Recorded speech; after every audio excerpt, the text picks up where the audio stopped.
The horned woman flashes a confident grin, clutches a contract, and thrusts it into the hero's hands, voicing it like an order that he's hired to work in her castle on her terms. The guy standing there can't believe it, and he lets out a nasty, dissatisfied grunt.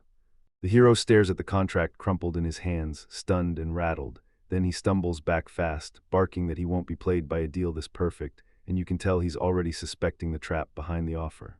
10 days before, Alan, the hero, was kneeling before the throne, soaking up praise for his incredible work. With a deep bow, he thanks the king for the trust, and for the honor that seals it.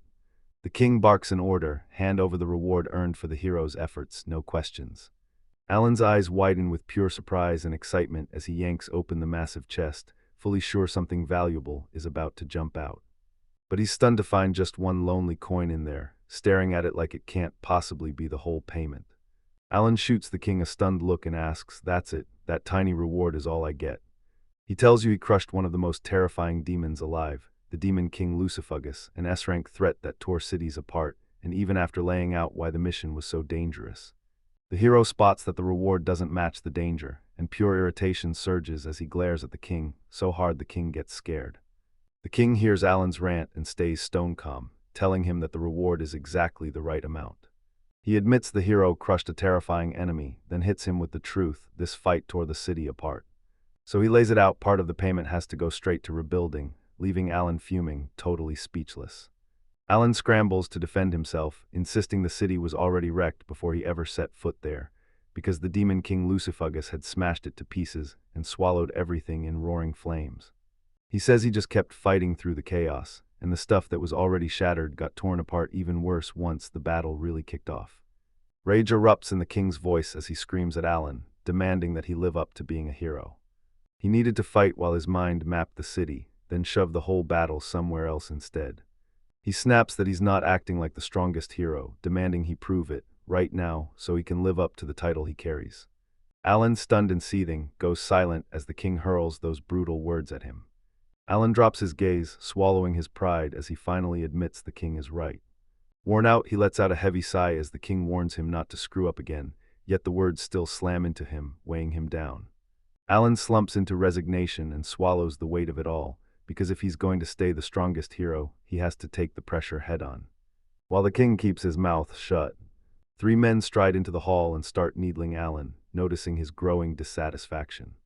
One of them snaps that even as a hero, he's still just human, while the other fires back that it's finally time to act. They just slipped up, showing they'd tried to control him before and failed because it was never going to work, and now the whole vibe turns razor-sharp, like someone's cooking a trap for the hero. The advisors huddle together, plotting how to get Alan out of the picture, and one of them snaps that the hero is getting dangerously hard to control. While someone else insists it'd be better if he lost his sanity, like that's the only way he could ever be useful. With a stone-cold stare, the king nods and agrees they have to fix this mess, and then one of his men steps forward, claiming he's got the perfect plan. Alan jolts awake, clutching his chest as he sucks in deep breaths after that nightmare, and when he finally looks around, he realizes he's back in his room, still worn out from the fight that just happened. A woman walks in like she owns the room, greets him with respect, and thanks him for every ounce of hard work he's poured out, while Alan, utterly exhausted, can barely keep his eyes open. He tells the maid, "Sarah, I need to rest, I'll call you later," and she nods, then slips away in silence. Alone, he stares into the quiet and wonders just how long it'll be before he gets to rest again. He pauses, deep in thought, and lands on this truth: as long as demon kings keep breathing, peace will never reach the heroes, because they're picked to battle non-stop. While Alan sifts through the papers, he realizes the nightmare never ends. Slay one demon, and fresh ones rush in to take its place. He reads that the roster of registered heroes has finally blown past 100, and a brand new hero name just got added. Even so, he clocks that the top 10 ranking never budges. He's still on top, miles away from finishing this endless war. Alan stands there locked on his thoughts because he's the world's strongest hero, the only one ever crowned with that title, and he's earned peace the hard way, crushing countless enemies until the world could finally breathe. Still, he just slumps there, exhausted, muttering that every mission reward is laughably low, and realizing that all his hard-won strength. Alan keeps getting shoved into the next brutal battle, exploited and used like a tool, while he can't stop thinking about how other heroes coast in comfort, earn more, and get easy missions. Exhaustion hits him hard, and he can't help but wonder if he's got the strength to keep going like this. Right after a knock on the door, a brand new mission barged in, and he couldn't believe it, stunned and furious at the same time. He realizes he didn't even get a real breather before they snapped him back into another fight. Alan's eyes skim the new mission request, and confusion hits hard like, wait, did they mess this up? Because the enemy they're hunting is rank F, the absolute bottom of the ladder. Usually handed to beginners, the messenger steps in and confirms it's the real deal, right on the money. He snaps back that it's a direct order from the king, yet Alan's gut screams that something's off, and still, he swallows his doubts and takes the mission. Sarah bursts into the room to shout, dinner's ready. But Alan is already standing there ready to bolt, and it hits them like a shock. He just blurts out that he's been handed a brand new mission and has to leave, and even though he brushes it off, the maid's worry spills out as she begs him, please, be careful. Before he leaves, Alan flashes her a faint, reassuring smile and swears he'll be back, and she just stands there silent, uneasy as the truth settles in. Then Alan murmurs, I'm going, and slips out quietly. After that brutal long journey, he finally stumbles into his destination, towering castle walls looming ahead, and just like that, another terrifying, uncertain mission begins. Alan scans his mission target and locks onto the name, Demon King Lilith, and then it hits him. The castle sits out in the middle of nowhere, right on the edge of demon territory. As he strides through the pitch-black corridors, he can't stop guessing what kind of monster his enemy really is, and he's stunned that someone with that title actually calls a towering castle home. Alan strides through the castle in deadly silence. He couldn't believe the place was so luxurious and so peaceful it almost took his breath away. Not seeing a single demon freaks him out, and suddenly he can't stop asking, what the hell is going on? Confused, he can't shake the fear that another hero already got in and fought, or a different demon king outright took the place, until he finally stops cold in front of a giant door. Alan squeezes into the chaos, then shoves the heavy doors wide and storms into the grand hall, eyes blazing with focus as a mysterious voice greets him and calls his name, telling him. They start calling him a hero, but he freezes, shocked, every nerve on guard because he finally spots the one who's been waiting for him. Alan strides into the hall and spots a woman who radiates pure power, seated on the throne like she owns the world. She eyes him with fearless confidence and asks if he's the strongest hero, and Alan's about to realize she's not bluffing. But he snaps into confusion when she says she'd been waiting for him, insisting her invite reached him just fine, only for him to freeze in shock, completely lost on what she's talking about. Lilith flashes a teasing smile and tells him she sent a letter straight to the castle, demanding a duel with the hero Alan. Then she locks eyes with pure confidence, making it clear this isn't just an invite, it's a formal challenge. Alan's eyes widen as the truth clicks, his whole mission smells like a setup, and suddenly every piece falls into place. Now Alan finally clocks it. Those orders to take down the Demon King didn't come from the king at all, they came straight from Lilith. Fuming that this cost him his precious rest time, he snaps into action and readies to fight, insisting he's got no time to waste. Lilith catches him off guard and calmly tells him she has zero plans to fight. Confused, Alan blurts out, why call me at all if you didn't plan to fight? Lilith flashes a sly grin and drops the truth, it's because of recruitment. He blinks, repeats the word, and just can't figure out what she's talking about. Lilith thrusts her hand out and asks if the strongest hero wants to work for her. Alan freezes in disbelief, then bursts out laughing like, that can't be real, how is this even possible?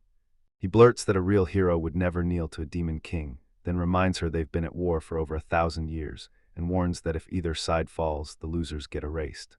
Lilith doesn't flinch, she calmly admits she knows, keeps her gaze locked on Alan, and then hits him with the truth. She picked him exactly for who he is. Confusion crashes over him as he frantically tries to piece together why it happened.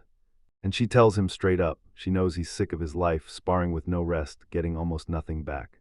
Alan's jaw drops, how does she know what he never told a soul? The fear hits hard as a chilling thought settles in, she might be reading his mind. Lilith bursts in and says, I can't read minds, yet somehow this magical artifact shows me everything. She holds up the item and grins, claiming it lets her read anyone's real thoughts, even from miles away. With a confident grin, she admits she knew Alan got a brutal reward in his last mission, and that's why she felt bad for him, leaving him even more rattled. Lilith tells Alan, you may be human, but you still have to eat and sleep. You can't go around demanding rewards just because you're the hero. She fires off a warning, if he keeps up this pace, he'll burn himself out from the inside, watch it. Alan stays quiet, but you can tell he gets it because that harsh truth lands hard. Even knowing the weight crushing down on him, he never once regrets stepping onto this path. Alan locks eyes with Lilith, straight up declares he's a hero, and won't let a demon king's sweet talk fool him. He blasts her as a tyrant, claiming she weaponizes power for her own gain and leaves others to suffer. Then he spits out the difference with total conviction, swearing he'll never walk the same road as her. Lilith grins and drops the bombshell. Her real mission is simple: peaceful coexistence between every race. Alan is frozen in shock, totally unable to process what he just heard. She insists she doesn't just mean humans and demons. She's talking about every other race in this world too, leaving the hero totally baffled and just curious enough to lean in and listen. Lilith declares that if the races are going to coexist, she'll need real power, and she turns to Alan, begging him to help. She swears she'll treat him like gold, handing him a steady salary, bonuses, and even paid vacations, all way better than anything he gets as a hero, and Alan is left totally stunned, wondering if any of it is real as the proposal's scales tip hard in her favor. Oliver Lilith purrs that if he signs on, she'll forge a real contract because demons always keep their word, and Alan fights back hard, snapping that he won't be played. But the moment he speaks, the contract's magic snaps to life, and he grins like he just won. Lilith snaps that he's been hired to work in her castle, on those exact terms.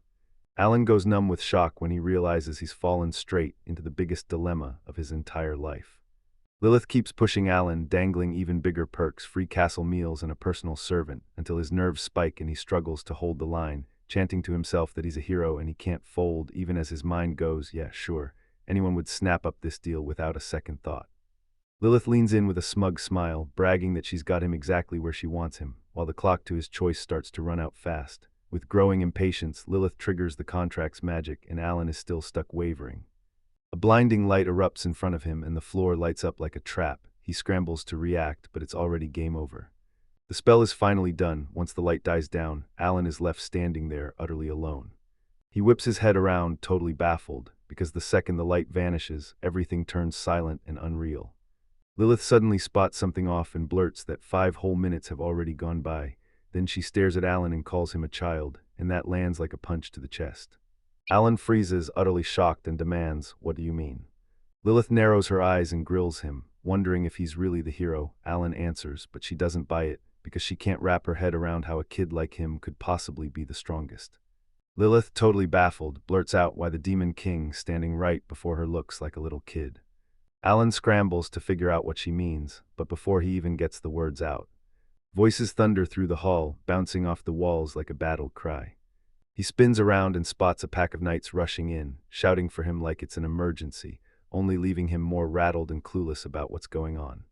A squad of knights burst in and announced, "The king sent us for you. Alan's been dragged into a duel, and the monarch is terrified for his life." The soldiers spot Lilith, and one blurts out in shock that the Demon King looks like a kid, then another snaps in agreement. But even so, he insists she's still deadly. Alan has zero idea what's going on, so he just stands there while chaos blooms around him. The knights line up to smash Lilith, shouting they'll end her right here and now, until Alan clocks the danger, steps in, and demands they back off, swearing he'll handle it. He thanks them for the help, then tells them, "I've got this," leaving the soldiers totally thrown as they try to push back and insist they can help. But Alan, with a hard, serious stare, makes it crystal clear this isn't some simple mess. Lilith just stands there, silent, stunned, because she can't figure out why he's trying so desperately to protect her. Suddenly, Alan gets slammed by a blade from behind. Stunned, he froze like his whole world just stopped. The knight blurts out the truth. The king never meant to save him at all. He ordered them to kill Alan, convinced he's a traitor, and now Alan staggers, wounded and completely lost, trying to make sense of it, while the soldiers snap back that they won't go home until the mission is finished. Lilith watches it all unfold, stunned by the betrayal, and the knights don't even hesitate as they sneer that they'll cut her down next, because killing a demon king means a reward for them too. One of them locks eyes on the fallen Alan and vows to cut him down, yelling that it's the duty of a hero. Lilith explodes with fury, calling them dishonorable, but they just smirk like they own the place. Her fists clench tight as rage surges through her, and she's ready to strike. Just as the knight lunges to strike, his holy sword snaps clean in half, and the whole battlefield freezes in stunned silence. Alan, bleeding but still upright, glares as he watches, and snarls that the enemies miscalculated him by a mile. The desperate knight scrambles to piece together what just happened as the hero coils to strike back. Then Alan presses a hand to his wounded chest and reveals the truth. The blade couldn't finish him, because the holy energy inside had already stitched his pierced heart back together. He snaps coldly that if they truly wanted him dead, they should have already chopped off his head. The knights tremble, gearing up to strike him again. but he locks eyes with them, stares them down hard, and commands them to stop. Alan lifts his sword high, and a blinding wave of holy light erupts from its blade. The knights charge in to strike him, but the moment their weapons hit, his power blasts them into instant ruins. They go silent when they realize they're face to face with the legendary holy sword, one nobody can survive. Alan locks eyes and bluntly declares they've got zero chance of beating him. Alan plants his feet and grips his holy sword with both hands, letting the wind snap his cape as divine energy erupts around him, so strong the very air starts to tremble. Rage burning in his chest, he readies himself for a no-holds-barred battle, the kind that proves the strongest hero's real power. Alan's strike slices through the air, detonating with brutal force and exploding into a blinding wave of light. Holy energy rips outward, annihilating everything in its path, and when the divine aura finally cloaks his blade, a voice booms the legendary name of his primordial holy sword. Alan raises his sword to the sky and declares it the primordial holy sword, the very origin and ultimate peak of all holy blades, packed with pure power that can shred any evil, then turns to Lilith with an ironic grin. "Sure, I'll take your proposal, but really, I was hired by you." Lilith freezes, then bursts into thrilled laughter because he actually chose to stay right beside her. Alan squares up to the knights and snaps that the outrage should be aimed at them, because they were the ones who betrayed him, coming to kill him. He spills the truth: the king didn't want him at all, he just wanted him gone, scared to death of his power. With a heavy, straight-to-the-heart tone, Alan snaps that if the world insists on calling people like him heroes, then he wants no part of that title anymore, because right then and there, Alan declares he's done being a hero. Alan clamps down on his sword, roaring that from this moment on, he'll be the demon lord's own blade. Then he glances at it with grim resolve, begging it for forgiveness for wielding its power to chase his selfish wish. Right after that, he rockets forward without a second thought, blasting the enemy knights with a crushing wave of energy. Lilith stares in disbelief as Alan's power ignites. One brutal gust of wind tears through the hall. The knights can barely stand as the impact pressure pounds them backward, crashing them off balance with every blow. Alan's cold stare pins them in place, then he snaps, "You've got 1 minute, leave now or you're done." He doesn't plan to wait around. Alan stares at the knights sprinting off, then finally catches his breath. Lilith demands to know if he's really going to let them go, and he answers in a calm voice, because he needs them to spread what happened, while he admits to himself that he's finally stopped being a hero. Even after that brutal decision, he suddenly feels this wave of relief, like some massive weight just got yanked clean off his shoulders. Alan stands under the open sky, shattered chains crowding around him, sword gripped tight in his hand as calm settles across his face. Later, in the middle of a rare break, he tucks in and drinks up, laughing to himself as the realization hits: no matter what. Living beside the demon lord isn't as terrible as he feared. He smirks to himself like, yeah, it's actually not that bad. Alan shoots out his hand and dares Lilith to sign a contract with him. Smiling like he'd just made a promise, he declared that from that moment on, she'd be the one in charge, and he'd be her subordinate. With her eyes wide and her heart racing, Lilith snaps up the deal fast, and warns him that demons don't play around with contracts, so he'll have to follow every single word to the letter. Alan just grins like it's nothing, already stepping into his new spot beside the demon lord. Alan flashes a grin and tells Lilith, "I'm counting on you," then looks back on that day, when he struck a contract with the young demon lord and chose to stand shoulder to shoulder with her, fighting for coexistence between every race. Nobody had ever seen it. A demon lord actually hires a hero, and he knows this one choice will smash open the future and change the entire world. The next chapter kicks off with Alan dropped into a total curveball of a situation that nobody saw coming. Two women lounge beside him in bed, scrambling for his attention, chanting "Hiro-sama." One grins and taunts, "This time it's my turn," while the other slides in even closer, determined to steal the spotlight right back.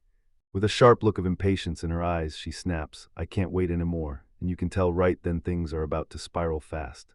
A blonde woman pops up, laughing her head off, and starts calling Reggie-chan out like it's a game, mocking her dead serious attitude to pieces. Reggie snaps back ice cold that it's none of her business. The blonde smirks and teases, saying that with that face nobody's ever going to like her. Then Reggie finally loses it and warns her, "Keep messing around and she'll go straight to the king, because she's planning a rebellion." The blonde gasps like she's terrified, plays along with fake fear, and asks if Reggie's going to deal with her the same way they did Alan. Reggie's jaw drops when the blonde woman casually brings up Alan, then asks how she even knows his name. The blonde fires back with sarcasm, basically bragging that being hero number one would make everyone sniff around, and then she casually admits he had girlfriends who were spreading all the info. She says the plan to erase him utterly failed, and it leaves Reggie stunned into silence. Then the blonde smirks and keeps needling him, telling her that if she already knew this, she should have spoken up earlier and forced her to tell the truth so he could finally think of a way to handle what was happening.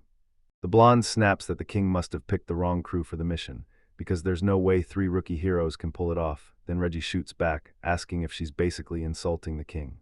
But she snaps back, "No, I just think you were naive." Reggie tells her this is no small matter. When a hero and a demon lady team up, it's never happened before. Then the blonde clocks it. The king wants her to take point this time, and Reggie slams the warning home.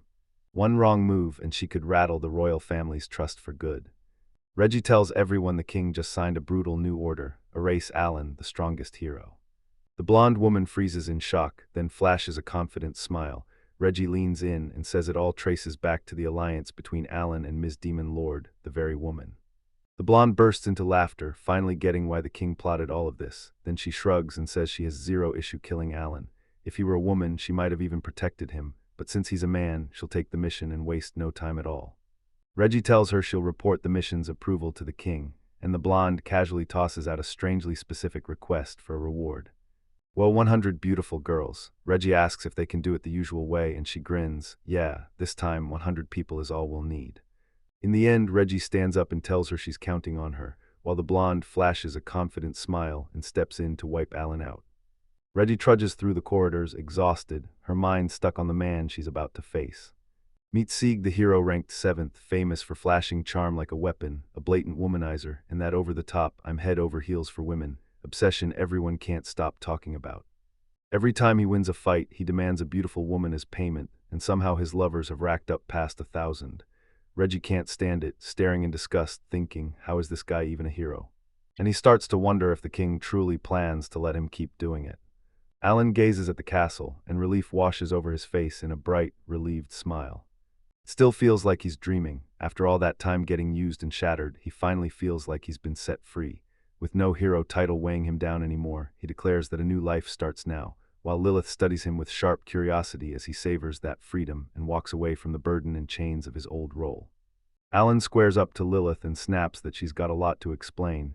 Then he doesn't even get to finish his sentence before everything shifts. She cuts him off, hands trembling as she tells him she's already reviewed every inch of the contract and asks what else he even wants to know. Then, with a steady, serious stare, he tells her he already knows that. But she demands he sign the contract right now, thrusting the glowing document at him with raw impatience. She's clearly terrified to delay, so Alan studies the contract in silence as Lilith practically shoves it into his hands. This old demonic ritual is brutal. They scratch each other's names in their own blood, then lock the pact with magic before anyone can back out. He digs through the details, 2 full years working inside the young demon lady's castle, with possible trips to the human world, clocking in from 9 to 6, getting a 1-hour break, and snagging 2 days off every week. Plus, it forces you to split the payments up, and even tacks on separate clauses about retirement. As he wades through every line, Alan realizes this normal job is really the moment that locks his new life at Miss Lilith's side for good, officially. Lilith flashes a confident smile while he reads the contract, and he admits some parts feel tangled. She just stands proud and tells him to leave it alone. Then she sharpens the point. He already promised to quit the hero life and work for her. Alan agrees, yet he insists there are still details he has to clear up before he signs, because if her answers don't line up, he might think twice. Lilith freezes in shock, realizing Alan won't fold as easily as she hoped, while Alan studies her and clocks just how tiny and fragile she looks compared to the demons he's already crushed. Then he meets her eyes and Lilith blurts, "What do you want to know?" What? He insists that even with that terrifying demonic look, she acts just like a normal girl. Lilith snaps with irritation and steps in to confront him, demanding what he thinks he's doing when he says that, so Alan fires back that he knows she's the demon lord, yet it still shocks him that someone like her somehow ended up on top. Lilith bristles and shoots back with pride, insisting she's already got the experience as a demon lord, even if he can't see it.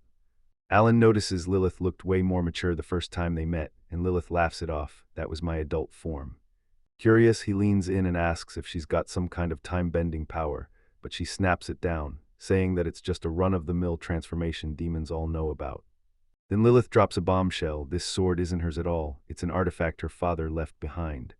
Alan's jaw hits the floor as he blurts out whether her dad was a demon lord too, and Lilith just answers, yes. Lilith stares at Alan and tells him, "You definitely know the name of the scariest demon lord of them all." Alan freezes in shock and blurts out, "Wait, are you saying you mean the great demon lord Satan himself?" Calmly, she drops the bomb, she's his daughter, and the hero freezes in total shock, staring at the little girl in front of him like he can't possibly believe. She traces her bloodline back to the demon realm's most feared legend. Alan hangs on every word as Lilith buzzes with excitement about her father, Satan, the legendary demon lord who ruled as the most feared power of 100 years ago. Then she declares she's going to follow his path and become a great demon lady too, vowing that once she earns that title she'll finish the dream he left behind. A world where demons and humans finally live in peace, and she can barely contain her excitement as she talks about it. She suddenly goes dizzy and drops right in front of Alan. He's shocked for half a second, then he lunges to catch her, panic flooding his face as he struggles to figure out what just happened. Alan can't help but wonder if she's just wiped out. Then he glances at the little demon lady curled up in his arms, lets out a heavy sigh, and admits he's got no more questions for now, sounding more relieved than annoyed. Alan cradles Lilith, still out cold, and carries her into a room, then eases her onto the bed with care, letting out a heavy sigh. Exhaustion hit hard as they finally realized this day had dragged on, packed with one wild surprise after another. As he watches her drift off, he mutters that he's exhausted too, then pushes all the unanswered questions to tomorrow. The next second he slips down beside her and, for the first time in ages, finally lets himself relax. Next morning, Alan slams a knock on the door and asks, "Is Lilith awake yet?" As soon as he walks in, he spots her still knocked out cold, and he creeps closer, shocked by how peaceful she looks. He reaches to wake her up, but the moment he sees her sleeping so peacefully, a soft smile creeps in, and he mutters that she's way too comfortable. Alan tiptoed to wake Lilith up gently, but in her half-asleep haze she murmured, "Father," and mistook him for her dead former demon king dad. He's left totally speechless, scrambling to insist he's not her father, only for Lilith to blurt hero out of pure confusion, and Alan snaps back that he's no hero anymore.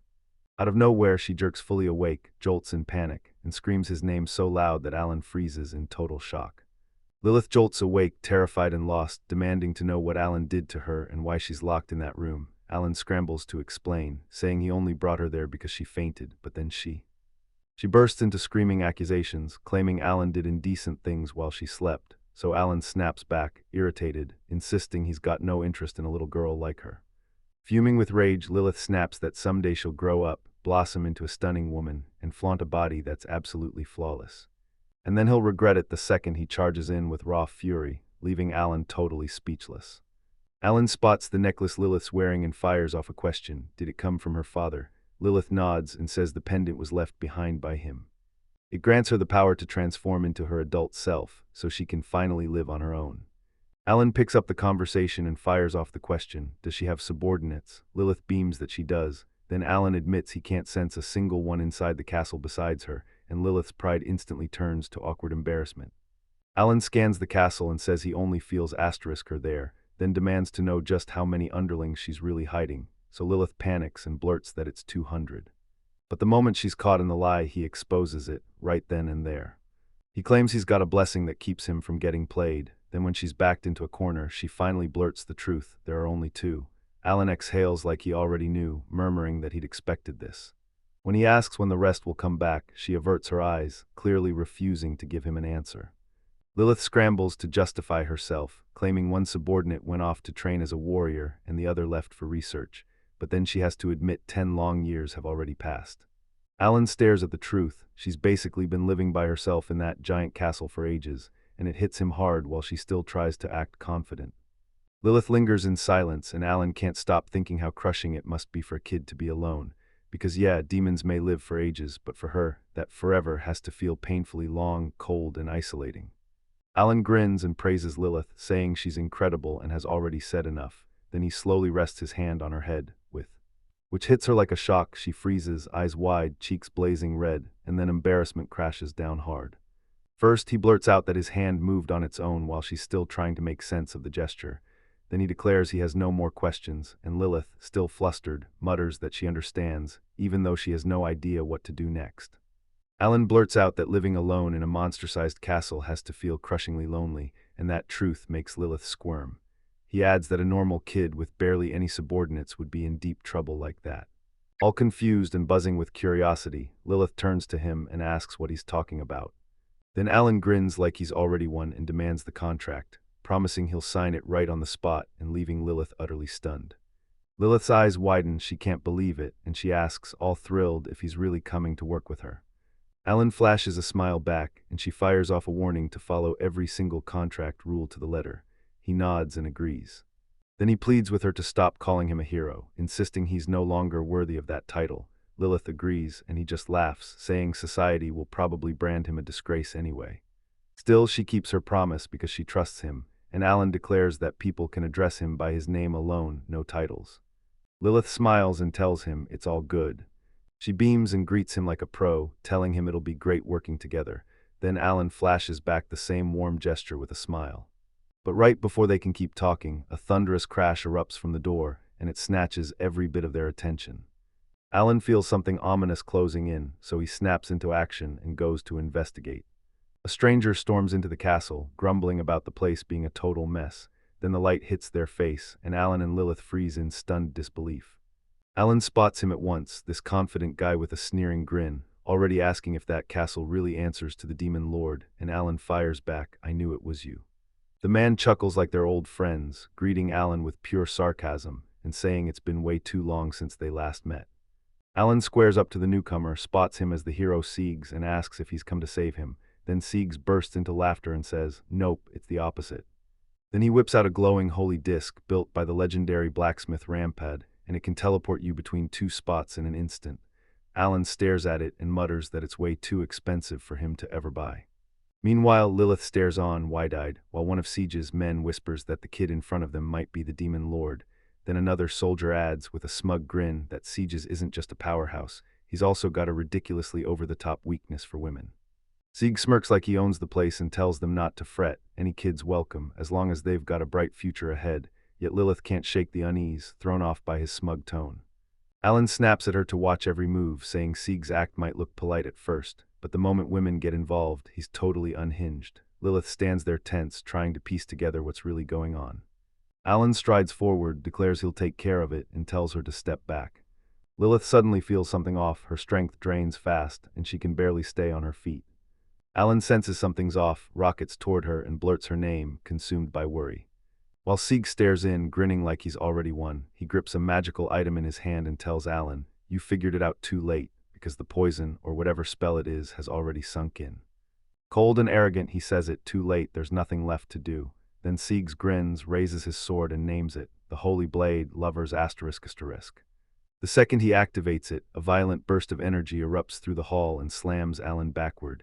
He realizes something's horribly wrong at once as his own body starts betraying him, and he curses because he's already been taken over by the weapon. As Lilith crumples to the floor, weak and spent, Sieg just watches, smug and satisfied, declaring that this sword has a rare, special power unmatched by any Holy Blade hero's wield. Sieg lifts his sword with full confidence, bragging that it can charm and control any woman. Then Lilith, hit by that sick power, starts to freeze, her face going blank and hollow like life just drains out of her, while Alan watches in growing worry as he realizes the lover's magic is already locking onto her, and Sieg simply grins, pleased with every second of it. Alan can't help it, he blurts out the question, "So when Siegs did all that, what the heck happened?" Sieg smirks with reckless arrogance and taunts back that he can't even remember, then declares Lilith is already his victim, flashes a smug little gesture, and calls Alan out to fight. Lilith, forced by the sword, snaps upright and yanks her own weapon free. Her eyes go ice cold, hollow, and utterly empty. Sieg coldly barks at Lilith to attack Alan, and with a dead-eyed stare and a perfectly controlled body, she answers in a robotic whisper, "Understood." In the blink of an eye, she rockets toward Alan at breakneck speed, while right when he's stunned and scrambles to react, he realizes she's totally under the sword's control. Alan lunges to silence Lilith's furious yelling, dodging her razor-fast attacks every second. Sieg watches from a distance, grinning like he owns the moment, claiming her words won't matter, Alan's message won't reach her, and when Alan gets that, he tightens up, holds his ground, and shifts his stance. Sieg mutters with smug certainty that he'll handle it himself, saying he won't be lumped in with rookie heroes, even as Alan fights back. He tells them the holy sword isn't powered by luck, it feeds on the wielder's mental strength, and he's already crushed tons of demon lords, so yeah, he calls himself an elite hero, but then he admits it straight. Alan's mind is unbreakable, and this won't be easy. Determined as ever, Alan braces himself and admits he has no other choice. Then, even knowing it'll hurt like hell, he steels his resolve and moves anyway. Lilith, forced on by the sword, steels herself for another strike as Alan watches in terror, still completely clueless about what's really happening. Sieg flashes a confident grin, clocks the desperation on Alan's face, and then jeers at him, telling him to stop making such a serious face. Alan glares with pure fury and snaps that Siegs doesn't look like a real hero. Then Siegs shoots back with a mocking grin, saying he hears that all the time, and insisting he's still a hero, just a different kind. Alan crumples to his knees, breathing hard and powerless as Sieg strides in with a smug, victorious grin, basically telling him he has zero chance, while the defeated hero just stares back in stunned silence. Sieg then snaps, "Don't freak out, I'm not here to end you right now." With a sly, provocative tone, he drops a jaw-dropping offer and dares Alan to come with him. Alan, totally thrown off, demands if the guy's serious, and Sieg just smirks, saying he's talking about the two of them ruling the world together. He's claiming Alan is the strongest and that he's unbeatable too, saying once they team up, they can make anyone drop their guard and surrender. Alexander shoots Alan a stunned look, blurts out that he must have lost his mind, and calls the proposal straight-up Demon Lord behavior, because what else could it be? Siegs doesn't even flinch, he nods instantly, and says there's absolutely no problem with it. Sieg smirks like he already owns the world and declares that when he takes over, every woman is his, then admits he didn't even rush because he figured it was pointless to win them one by one. Alan blurts out a laugh, calling it ridiculous, but Siegs keeps going, promising Alan he'd get his cut too, since he's strong and good-looking, and people would flock to him if he ever wanted that life. Alan, getting a little impatient, admits he's never even considered it, yet the offer still lures him in, and Siegs shuts it down with a grin. It's not a bad deal at all. Alan shrugs off the whole thing and says he doesn't care about titles, hero, or anything else. Sieg burst into laughter because the fact he wasn't interested totally amused him, and he couldn't stop. And he taunts Alan, calling him a hypocrite for teaming up with a demon lord. Then Alan fires back just as hard, insisting he still can't forgive evil, even if the whole argument feels kinda exhausting. Alan suspects Lilith might be a demon lord, but she's not evil, so he tells everyone, "I didn't go looking for trouble, I just made a contract with her." Ziggs flashes a cold grin and tells Alan that if he won't join him, he'll die. Alan refuses without blinking, and the hero fires back with a mocking laugh. He basically tells her, if that's how it is, let Lilith kill me. Cutting loose subordinates is a leader's job. Lilith's anger flares instantly, while Alan blinks, protests, and can't even make sense of the provocation. Sieg smirks and boasts that women can't resist his power, then declares that if Alan were a woman, he'd win his love too. Alan glares at him with pure contempt and snaps back that he won't have anything to do with a petty man like him. Lilith snaps into attack with iron determination, brushing off every provocation as Alan scrambles to reach her, calling out her name again and again. Sieg's spell starts slipping, Lilith's transformation crumbles away, and he freezes in shock the moment he realizes it. As she shrieks that she'll never love him, Alan notices her magic power spike out of nowhere, then her eyes snap open and she comes back to herself. Lilith turns red with embarrassment and snaps at Alan to stop staring, calling him a pervert, while Alan shrugs and says she's still as pretty as ever.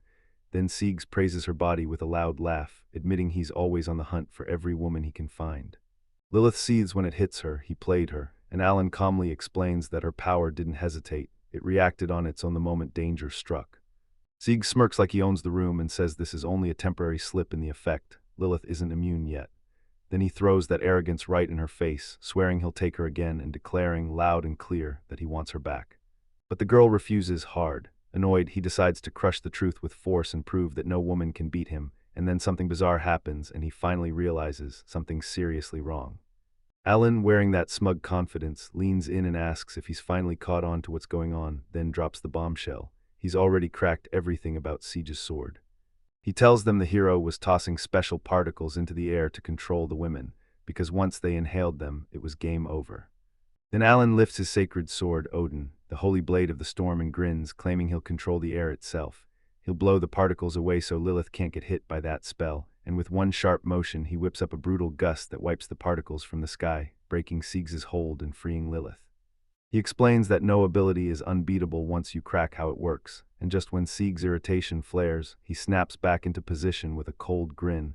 This time he'll go straight for the fight, and he'll savor every second after he crushes him. Alan surges forward and clashes blades with Siegs, then with one razor-precise strike, he slams in with a brutal strike, shattering the enemy's blade and catching him totally off guard. Then the hero just stands there in silence, watching as Sieg staggers back, stunned by how strong and dead-on that hit was. Alan locks eyes with Siegs and says, dead serious, that he's not hero material at all, he's just a womanizer. He tells him to quit playing the hero and finally live it up, wrapped up in the women he loves more than anything. Sieg's nerves scream as he tries to answer. Then Alan smashes him with a brutal strike, sending him flying and shutting down the clash for good. Right after the final blow, the castle erupts in a massive explosion. Energy and debris blast through every corridor, rattling the mountains around them, and the shockwave hits so hard the sky itself looks like it's ripping open, proving this fight didn't just scar the warriors, it wrecked the world too. The explosion rips into full fury, shattering everything in its path, ground splitting open, rocks blasting into the sky, and a brutal wave of energy roaring outward, until, right in the middle of the chaos, a lone figure gets launched flying far away.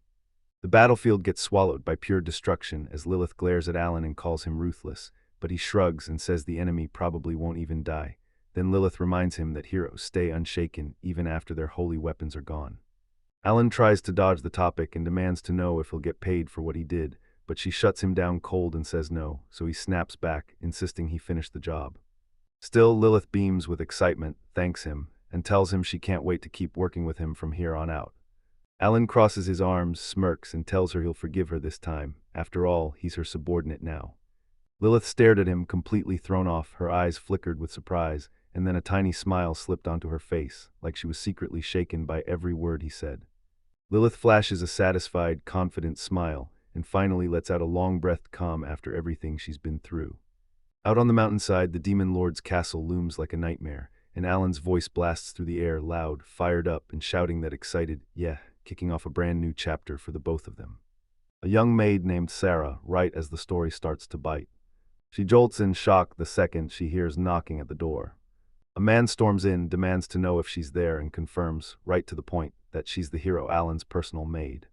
He tells her she's been transferred and has to get ready fast, so Sarah, utterly confused, mouths transferred under her breath, panicking because she can't figure out why everything just changed. Still totally lost, Sarah blurts out, what does transferred even mean? The man just calmly tells her the truth. She got dismissed a little while ago and she's no longer the hero, Alan's personal maid. Sarah shoots back, why? And he shoots back a cold, no-nonsense answer. Her old master isn't a hero anymore, so Sarah's face drops and the news hits her hard. Sarah is left reeling in shock when the news hits. Her own master, Alan the hero, is being branded a traitor. The man lays it out. Alan supposedly teamed up with the Demon Lord and wiped out 4 heroes the kingdom sent after him, and she snaps back, refusing to buy it, swearing there has to be some mix-up. But the messenger won't back down. He swears Siegs is back, battered and wounded, and even his holy sword lies in pieces. Sarah's face twists into pure disbelief and sharp pain. Pain slices through her as she hears the man she trusted most has been branded an enemy, and even while her hands shake, Sarah listens as he insists it'll all be handled, claiming the public doesn't know what really happened yet because saying the strongest hero betrayed the kingdom would spark total chaos. He talks with ice in his voice, saying once the official announcement hits, the order won't be confused, and then he orders them to eliminate the hero, Alan, no matter what it takes. Sarah's face flips in an instant, shock slams into fear, as she realizes her old master isn't just back, he's been labeled the enemy, and now he's the one they're hunting. Determined, Sarah steps forward and barks, wait, her fist clenched so tight her knuckles glow. She coldly declares she'll do it, she'll be the one who kills the hero, Alan, and when she says it, the man is left stunned by her sudden choice. She locks her gaze in place, masking the pain with pure, unshakable determination. Lilith fights back, shaking hard as panic takes over. She begs them to stop, screaming that she can't take it anymore. Alan fixes her with a hard stare and dares her. If she truly wants to be a great demon lord, she has to push through it all, even when she's humiliated and worn out to the bone. She swears it's her first time and pleads for mercy, but Alan won't back off, he keeps pushing her.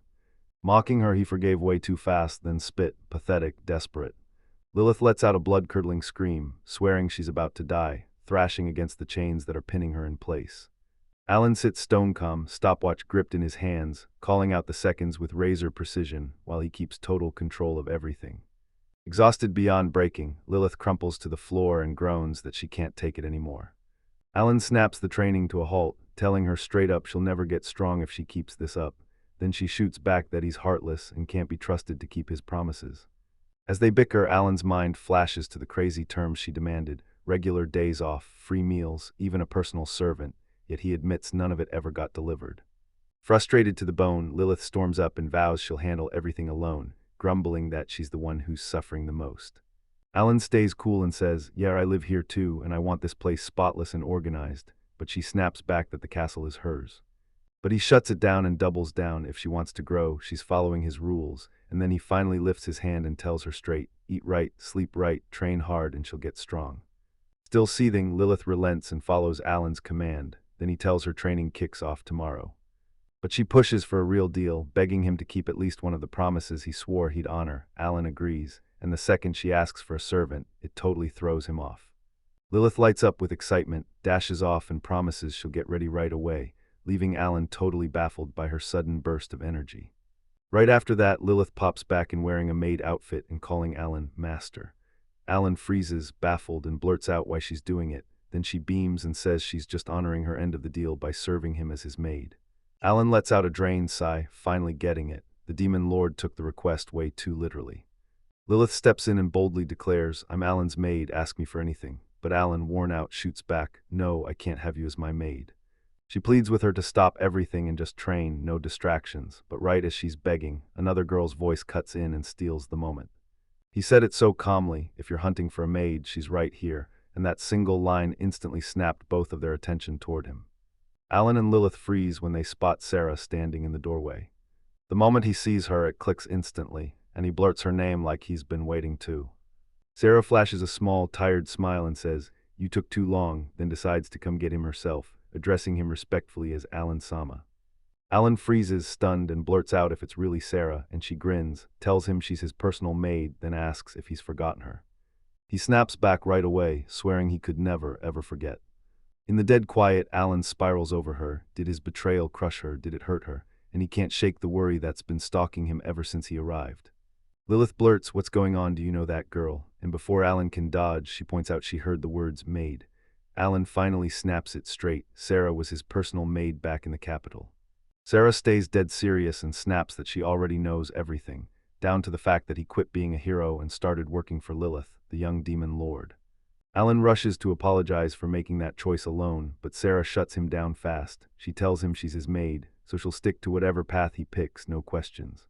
Sarah flashes a smile and boldly reaffirms, "I'm Alan's maid, and I'll stick by your side wherever you go." Alan's stunned because it feels like she risked demon territory just to turn around and keep serving him. He snaps into silence for a beat. Then he smirks and tells her he'll be counting on her from now on. Sarah just nods, yes. During the meal, Lilith beams and gushes about how delicious every bite is. Sarah's cooking gets praised and Alan finally looks satisfied, while Sarah, still stone-faced and serious, just stays quiet and watches every bite.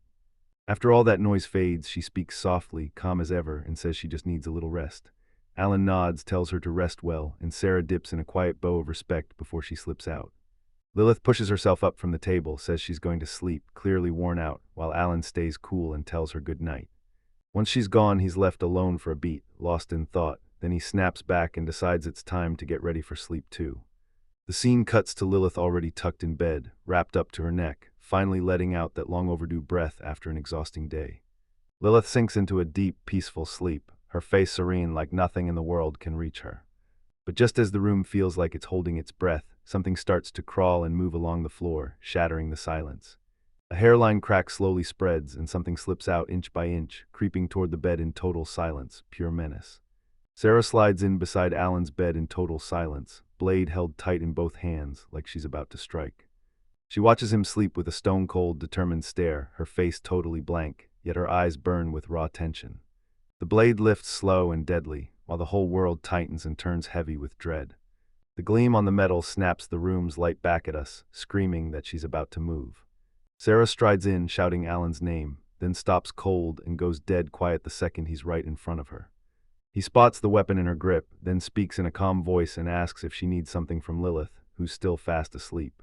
Alan tries to lighten the mood, telling Sarah that dangerous things don't suit her, but she doesn't even blink in response.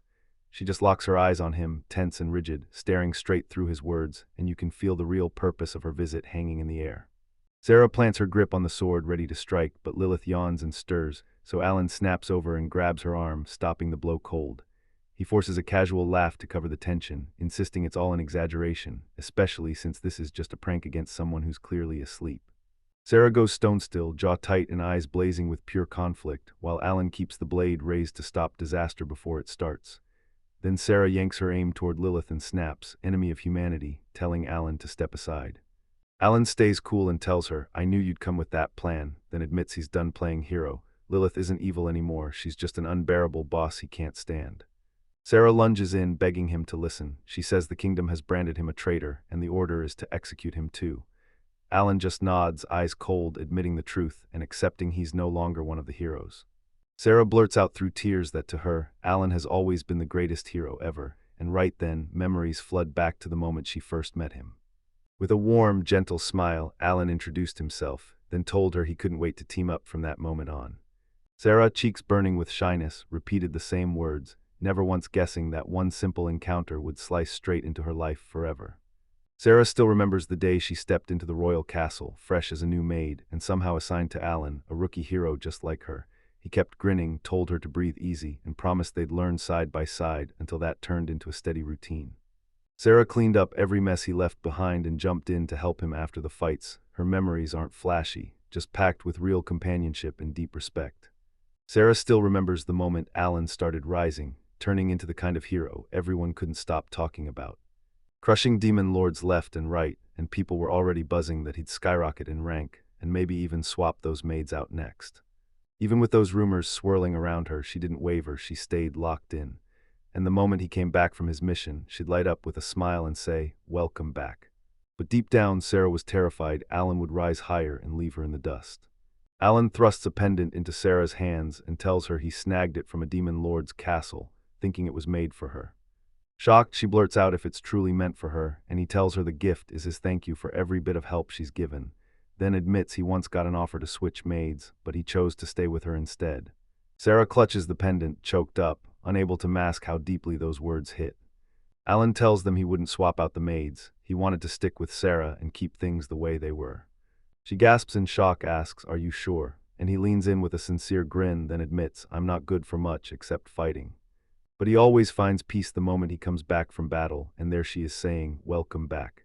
Sarah freezes, completely stunned, her heart swelling with emotion, and in that instant, she finally understands just how much Alan truly valued her. Sarah breaks down in tears as Alan's words slam back into her head, and she calls his name in a voice that's shaking. Then the tears start to fall. She reels through every moment she shared with him, then swears it in silence, whatever hits, she won't leave. If Alan's going to claw his way to the top as the greatest hero, then she'll be the maid who charges right behind him. Even with her heart squeezing tight, she stands her ground, shoulder to shoulder. Sarah stares Alan down and declares, "To me, nothing has changed since that day. You're still the kindest, strongest hero I've ever known." Alan fires a question at her, "So what happens after you kill me?" And she admits the truth. She wants to stand in front of him as a hero, not a traitor. With fire in her eyes, she snaps that Alan's location is her home, and if death comes for her, she wants to face it right there, side by side with him. Lilith jolts awake, heart slamming as the noise rips through the room. And then he sees Sarah gripping a massive weapon, and Alan just freezes, totally clueless about what's going on, while Lilith, seething with annoyance, snaps that he should stop obsessing over confusion and start worrying about the danger right around them. As the two clash in argument, Alan whips his gaze to Sarah, confused, worried, then blurts, "Why are you holding that with such a serious face?" Sarah lunges at Alan with her weapon and he snaps up to block in an instant. Boom, the room shudders from the hit. Terrified, Lilith blurts his name, but Alan snaps for silence, insisting this is a fight only between him and Sarah. He shuts the fear down on the spot, insisting, dead serious, that Sarah is his maid and that he'll deal with whatever's coming. Sarah locks eyes with Alan and snaps, "Stop, don't stain your hands anymore, let me handle this." Then she slams forward with everything she's got, screaming that she's going to kill him. Meanwhile, Alan stays silent, eyes locked in the distance, replaying every moment they ever shared, sadness cutting deep, but his heart already accepting the truth. Sarah lunges in and hammers Alan with a brutal, full-body strike, pouring every ounce of strength and emotion into it, just as the blade is about to reach him. Alan shot forward and snatched the weapon out of the air, cutting the strike short before it could land, jolting impact and all, yet he didn't budge, staying locked in place as Sarah stared, eyes wide, her whole body trembling from the force he was holding back. Alan lets the sword fall out of Sarah's hands, then, still wearing that calm, smirking smile, he reels her into a tight hug, whispers a heartfelt "thank you," and she just freezes there, stunned, tears spilling into her eyes. In that instant, the whole weight of the fight vanishes, and his touch makes it clear that, no matter what, even now he still trusts her and treasures what she means to him. So when tears spill down her face, Sarah blurts Alan's name and snaps that it's too late to apologize. He only smiles softly, thanks her for still caring, and apologizes for disappearing without a single word. Alan tries to calm her, insisting he's still exactly the same as before, nothing about him has changed, and then he asks her. He pleads with her to listen and spills the truth. The real enemy is the kingdom itself, because they branded him a traitor even though he never once meant to betray them. Sarah keeps dead silent, stunned by every word he says, because Alan just confessed he's at war with the kingdom now, and he's teamed up with a demon lord. He warns that if Sarah stays by his side, they'll label her an enemy too, yet she throws her arms around him, declares she's his maid, and swears she'll stick with him no matter what he's running from or why. Sarah leans in and swears she wants to stay right by his side, promising she'll be useful, begging him to keep her close, because her loyalty to Alan isn't shaking for even a second. Sarah beams softly as she keeps a steady grip on Alan's hand, affection shining in every moment. Then when he asks if she'll keep being his maid, she answers instantly, of course, and her calm gaze says it all. No matter what's happened, her choice is ironclad. She'll stand by him not as a simple servant, but as someone who genuinely believes in him. Sarah shuts him down with a firm voice, begging Alan to never vanish without warning again. Then Alan grins and says, "If I ever turn into the villain one day, you can still stay right here beside me." Lilith stared at the scene unfolding behind everyone, totally stunned, no clue what she was watching, mouth hanging open as confusion crushed her words. At breakfast, Lilith's terrified. She's trembling like crazy as she watches Sarah. Alan blurts out, "Why?" And Sarah, dead calm, just tells him, "I don't know." Lilith snaps at Alan to watch his back, swearing Sarah is dangerous, and Alan just stares like, "Wait, what do you mean? Explain." Sarah told everyone she'd only gone to wake Lilith up, because the truth was, she didn't want to get out of bed at all. The scene locks in on Sarah gripping the hammer, and the moment she reveals the exact trick she used to wake Lilith, you instantly see why she's terrified. Lilith jolts upright, terrified and still shaking, while Sarah stays cool, sipping her coffee like nothing's wrong. Then Alan, totally baffled, demands why she's so scared, and Sarah just shrugs, saying she doesn't even know why. Lilith's mood flips in an instant, and she breaks into praise, calling the food absolutely delicious. And even praising Sarah as a great maid. Alan bursts out laughing, but she shoots back that he'd called her a demon earlier. Lilith blushes and scrambles to explain, saying only an angel could cook like that. Then Alan grins and says, "Yeah, I'm the demon," and it totally leaves her frozen. When Lilith tries to request a day off, Sarah looms behind her with a hard stare and shuts it down. She can't, and she has to obey Alan's orders, crushing Lilith's courage and sending fear flooding back. During training, Lilith slumps and snaps, "I'm done, I can't take this anymore," then fires off the harsh question, "Does this even help with anything?"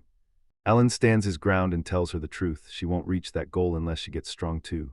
Sarah stays quiet, watching as he warns that heroes can strike at any second, and that a weak Dark Lord just doesn't add up, while Lilith, already sweating and empty, mutters under her breath that Alan's a demon after all that brutal training.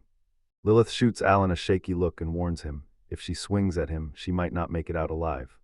Alan fires off a new plan, swap opponents, and calls Sarah to take Lilith on. Lilith's eyes widen as she asks, "Me?" And Alan nods, warning her she'll be at a small disadvantage. Sarah answers without hesitation, face set in calm, serious confidence. He lays down the rules. Lilith can't touch weapons or magic, only martial arts, while that pendant's power stays on, like a switch flipped, making it clear this is all about pure, no-nonsense physical training. Lilith snaps that it doesn't seem fair to go up against Sarah, and insists that somehow puts her at a disadvantage. Alan pushes back, saying that's not what she's really thinking, and tries to calm her down. Lilith smirks and declares she's finally gonna unload all her daily frustrations on the maid. Then Alan bursts out laughing, and Sarah just bows respectfully and promises, "I'll do my best." Lilith flashes a confident grin, tells Sarah it's already too late to back out, and snaps her into training, while Alan watches from afar, begging her, "Don't push it too far." Alan fires off the match instructions right before the bell rings, telling everyone the clock starts 5 minutes only, and no breaks at all until the very end. Lilith, still dripping confidence, declares they can start anytime, while Sarah answers with calm, unbreakable firmness. Alan watches them both, locked in and ready to throw down. Then he shoots his hand up, one sharp command that kicks off the clash right then and there. Training kicks off there, no second thoughts. Lilith slips into her mature form, strutting with confidence and needling Sarah, saying she won't be able to hold back now, and if Sarah gets angry, she can blame Alan. Sarah stays calm and steady, firing back that she's just doing her job, fulfilling her duty as a maid. Even if it's her job to meet every one of her master's expectations, she still makes it crystal clear she's got no grudge against Alan. Lilith bursts out laughing at her bravery, labeling her bold, then she smirks and warns she's going to regret it all later. Lilith slams in with brutal force, shattering the ground and blasting up a wall of dust. Then Sarah twists out of it at the last heartbeat, and Alan just stares, shocked at how perfectly both of them read the moment. Lilith claps and praises Sarah's reflexes, calling out how she dodged cleanly and struck without wasting a second. Sarah lunges forward with swift, bone-rattling hits, and Sarah scrambles to match the storm, ducking, blocking, and backing away, while Lilith throws her head back laughing, clearly shocked and impressed by how long she can last. Lilith lunges again, but Sarah whips out of the way with insane speed and sharp, graceful precision. He halts the blade just centimeters from her, and Alan watches, stunned, then praises her because she stopped it at the exact last second. Lilith recoils in shock and blurts out what's going on. She can't accept that a human just slipped past her attack. Alan then remarks that if Sarah truly is a hero, she'd be one of the strongest in the whole kingdom, and Sarah keeps her cool, flashes a small smile, and tells him it's an honor to hear that from someone like him. Alan's eyes flare with shock when he hears Lilith's sword has been stolen. She spills that it happened 5 years back. Someone smashed into the castle and stole Ruin, the demonic sword of legend, said to be the deadliest weapon in the entire demon kingdom. Alan snaps in pure outrage, insisting she should have guarded it better, but Lilith fires back, swearing she never thought thieves would dare come prowling in a place this cut off. Alan fires off a question. Lilith, do you know who snatched the sword? She answers that right after the theft, a demon rose up and became a lord, so Alan's mind locks onto the only conclusion: it has to be him. He doesn't waste a second, jumps to his feet, calls Sarah and Lilith over, and declares, this just got easier. Then Lilith shoots back, yeah, but where are we going? With fierce determination, he shuts down all doubt. Recover the demonic sword of Ruin is the only goal. Inside a massive castle. He stared at the coins in his palm, sighing through a hit of pure disappointment. He snaps that the amount is way too small, and his subordinate fires back that this is the tax haul for the month. The man scoffs that it's nowhere near what they expected, until the other hits back hard. The people are already living in poverty, and if they raise the levy, everyone's going to starve. Rage blazing, the man clamps his fist around the chair and scares his subordinate half to death, warning that if the collection keeps dropping, he'll slash their reward. Or else the subordinate himself will end up starving. Terrified out of his skin, the servant shakes and blurts that he gets it. He'll carry out the order, while the demon lord just watches, grinning like he already knows how this ends.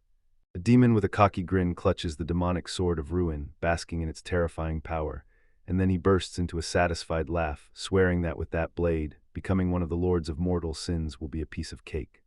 With a cocky grin, he boasts that being a demon lord is a piece of cake. Then the story reveals him as the demon lord Liba.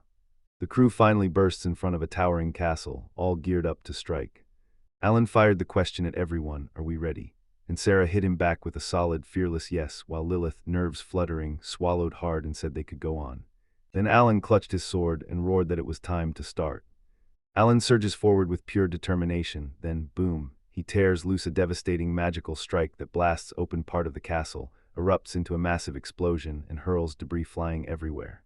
The demons crammed into that castle suddenly lose their nerve when they spot intruders slipping inside. Alan charges the attack, surging forward fast with Sarah and Lilith right beside him. With a confident smirk, he lets it slip that this whole thing was nothing but a surprise attack. The demons spot the invasion, panic erupts, and they scramble to warn their lord. But Alan barrels forward, tearing through several enemies back to back and taking them down one after another. He snorts that they're weaker than he'd expected, grabs the blade, and orders the others to handle anyone who tries to block them. Then Sarah and Lilith fall in right behind him without hesitation. Alan senses something off. He slams the brakes just as an older demon steps out, snarling that he'll stop any intruders dead in their tracks. He flat out declares that castle is his, then drops the bombshell that he's the ex-demon lord who used to rule the place. He clocks what's going on, locks in his plan, and braces himself, because he knows that castle is still packed with deadly enemies. The ex-demon lord charges ahead like a storm, roaring that he won't stand for brats like Alan, then, right before the blow can land on him, Alan snaps into action, blitzes forward, and hammers the enemy with a straight-up strike that catches them completely off guard. With the former demon lord finally crumpled, Alan steps in and pitches a deal. He tells them his plan to snatch back the demonic sword, and once they crush the current demon lord, the castle can finally stay with its original owner.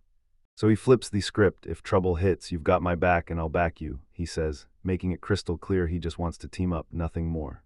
The old man's eyes go wide when he hears the wild news. Some hero just teamed up with the demon lord. The young man then drops the truth. He's done playing hero, and now he takes orders from the demon lord Lilith. The young demon girl beside him bristles at the nickname Shorty, but he calmly tells her, "You may be small right now, but one day you'll grow up to be the great demon lord." The old man squints, checks if the young man's words ring true, and the young man blurts back, "Yes." After a tense pause, the old man finally speaks up and orders them to take back his castle. The young guy jumps at the request on the spot, swearing, "Leave it to me." And right then the young demon girl and the warrior beside him fall into formation too, clearly itching to get moving. A terrifying young demon steps out of the shadows and faces the whole group head-on. He clocks Lilith as the demon lord on the spot, and then his eyes snap to the young man's waist, where he recognizes that blade as the demonic sword of ruin. Lilith clocks him instantly, the boy from the castle, and fury sparks in her the moment she realizes he pulled a theft before. The young man only shrugs and answers coolly that stealing it was a no-brainer because the place's security was weak. Then he even throws in a sarcastic "Thank you for making it easy." That young demon taunts Lilith for teaming up with a hero, sneering that she's tossed her pride aside, and then he leans in, asking if they've come here to reclaim something. But the young man shoots back with total confidence, promising it'll be over in a flash. The demon grins and says the sword in his hand feeds its wielder unlimited magical power. Then he laughs like there's no way an ordinary hero could ever beat him, before he promises to unleash the sword's true, cursed power. The young demon plants his sword and unleashes a soul-powered spell that rips open a towering nightmare, one colossal creature with multiple heads. The beast bursts out screaming and he commands it to swallow the young man whole. Then the hero locks eyes on the nightmare, ready as the monster crashes forward with full force. The hero locks eyes with the enemy and growls, "Was that really your best?" He strides forward with total confidence and loudly declares that this so-called demon isn't even worthy of the title Demon Lord. The opponent bursts into laughter, claiming that as long as he draws breath, his summoned creature will never die, while the young man stares him down, dead set on ending this fight. The young man yells for Lilith, begs her to fight, and swears he'll pin down the summoned creature himself. She answers with zero doubt, "I can do it." The enemy sneers and mocks her as a mere child, telling her to quit before she gets hurt, then irritation flashes. Lilith strides forward with zero hesitation, and when she spots the sword in his hands, her eyes sharpen, because she knows it belongs to her father. Rage in her eyes, she storms forward and yells that someone beneath him has no right to wield it. Right in the middle of the attack, her body erupts into a sudden transformation, and she surges into a new form, leaving her opponent staring in total shock. Lilith charges in like a storm, furious to the bone, and demands the enemy give back her father's sword. The demon snaps back, calling her utterly insolent. She slams him with a brutal hit, roaring that her father's true demonic sword would never be dragged through something this shameful. Then her strike blasts the enemy flying, proof that the power she inherited is the real deal. Rage swells in Lilith as she screams at the enemy to bring back her father's sword, then her power erupts, uncontrollable and wild. She blasts out a surge of power that smashes a chunk of the castle, and in the wreckage, everyone finally sees the terrifying strength she kept buried. Lilith's power erupts like a hurricane, blasting the enemy and scattering the castle debris as they both get hurled through the air. 3 rocks explode through the air as he gets slammed and blasted back, utterly crushed by the sheer power she unleashed. The battle's over and the sword crashes to the ground, like the final punchline ending the whole confrontation. The hero hypes Lilith for the clutch work, and as she steps in, she calmly reaches out to carefully pick up the weapon, then she turns that serene face toward him. She cradles her father's sword to her chest, and finally, she lets out a breath of relief as she has it back in her hands. Lilith's face lights up with pure relief, and with shaking emotion she grips tight on the sword she just fought to get back.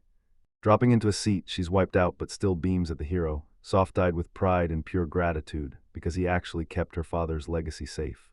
The young man sprawls in a giant hot spring, steam swirling around him as towering columns loom overhead. Even in the quiet calm, he grumbles that he hates hot water, and you can see the discomfort creeping in even while he's trying to rest. After snatching back Lieb's demonic sword, the crew storms through his subordinates, crushing them one by one, then sets out to reclaim the territory he used to rule. With no major drama in the way, they lock in a real, official alliance with Agaris. During that tense meeting, Lilith and her new allies lock eyes with mutual respect, and he lets it slip that he'd battled her father, Satan, countless times before. Then, right when they reach the castle, everyone comes together for a feast to seal the alliance between the demon realms for real. Agaris says that after battling Satan again and again, they'd become inseparable, and when Satan was done with the endless war, he came in with a shocking alliance offer instead. Lilith's jaw drops when she finds out the whole idea started with her father, and Agaris leans in, explaining that he asked the one question, why? Satan shot back that the smart move was to team up when life gets rough, not to claw at each other for control, and Lilith couldn't help but smile because his whole mindset was basically her own. Agaris remembers Satan's words: an alliance is there so they can lean on each other when hardship hits hard, and he admits that even if he never got anything back, Satan always showed up for him, calling him a weird man, but the kind he truly admires. Staring at Lilith, he declares she's truly Satan's daughter, and swears that one day she'll rise into a terrifying demon lord just like him. Lilith wears pride like armor. She grins and swears she'll become even greater than her father ever was. Once the chaos finally fades, the young man snaps back to reality. Sarah made them take a bath because Lilith hadn't gotten one in ages. Still grumbling, she got yanked into the bath anyway, and now in the present. From a distance, he watches Sarah shove the demon to the side and demand she wash Lilith by force, insisting on a total, thorough cleaning, while the demon snaps back in furious protest. In the bath, the young man panics and scrambles to cover himself, while Lilith, zero shame, keeps teasing him, smugly insisting she's an adult so she can use her power however she wants. Lilith brags to the point of demanding he throw in the towel, slinging insults that he's weak and badly trained. Then she smirks, points at him, and tells Sarah to see the humiliating mess her master is in, crushing the hero even more. Lilith bursts into laughter and needles the hero, and he finally snaps back, demanding to know if she's got no shame standing there naked in front of him. And the second she hears it, her whole body locks up, because she finally realizes what she's actually doing. Heat floods her cheeks as embarrassment explodes. She stammers, panicking, and has no clue how to hide that blazing face. The hero snaps back into his past like it's happening all over again. He'd been chasing that next life-or-death rush for so long, replaying every brutal battle in his head, always pushing himself to the limit, like death was always one step away. Even when he finally got a breath of rest, he couldn't stop thinking about everyone still bleeding just to survive, and duty burned so hot in him that he fought without pause, convinced he couldn't afford to waste a single drop of effort until real peace reached them all. Sarah comes back breathless, saying she's already taken care of Lilith's bath, so now it's the hero's turn. Stunned, he tries to push her back, saying he can wash himself, but Sarah won't budge. She tells him the truth: he can't reach his own back, and pleads with him to let her jump in and help. He freezes, mortified, then she seizes the opening to apologize for every bit of trouble she caused. The young man's confidence crumbles in an instant, but after all that flustering, he finally caves to Sarah's request. With his face flushed, he lets her wash his back, only demanding she keep it right there, while Sarah nods along, calm, respectful, and steady. As she starts scrubbing his back with careful hands, the tension eases for a second, then turns into the most awkward kind of quiet. While Sarah scrubs his back, she blurts that his body is insanely resilient, and the young man grins back, saying he trained hard for that. He remembers it clear as day. During training, she never left his side, and you can see her visibly react to it. In the dead quiet, Sarah slips in from behind and wraps him in a warm hug, catching him completely off guard. Sarah grips him in a tearful embrace and spills the truth. While he was gone, she didn't get to live out any dreams. She only waited, pinned to her duty as a maid. She could do nothing but watch from afar, helpless and aching, and her voice trembles with every ounce of hurt. The young man goes still, stunned and moved, then speaks softly, finally understanding just how heavy that loneliness must have been. Sarah admitted that waiting for him hurt like hell, but she still clung to his promises, believing he'd come back. Still, she can't hide it. Sometimes dread clawed at her, convinced he'd never come back. He stays quiet, lets every word land like a heavy punch, then blurts out a heartfelt apology, before pulling her close, holding her with care as he finally faces just how much she's endured while he was gone. Sarah hits him with an emotional plea: "Don't vanish on me like that again, give me warning." He grins, then makes her a promise he won't go anywhere. He reassures her he'll never leave her side, and she snaps back that she won't serve anyone, just him, so he smiles and tells her it's an honor to hear those words. With a steady calm on his face, the young man declares he's done carrying everything by himself. Lilith and Sarah are right there to back him up. Tears spilling down her face, Sarah pleads for him to swear he'll never vanish on her again. The young man locks eyes with her, then answers with a serious promise: "I swear I'll." He admits he's broken just one promise in his whole life, so when he speaks it hits like truth, while the two of them sit together in the bath, wrapped in silence. Lilith steels herself and tries to seize control of her power one more time, then it slips away, and she collapses into bone-deep exhaustion. Sarah spots in the comments that this is already the 10th attempt and still nothing works, yet the hero just nods, calm as ever, like he'd seen this outcome coming from the start. Lilith fights to mask her growing rage because the power in her just won't listen. She lunges for the demonic sword, but it stays dead still, refusing to budge. Then the hero steps in and tells her to use the necklace to finally channel that power. And then it hits her, he's right, but she still isn't strong enough to keep up. Lilith clenches her jaw and declares she's going to master the sword fast.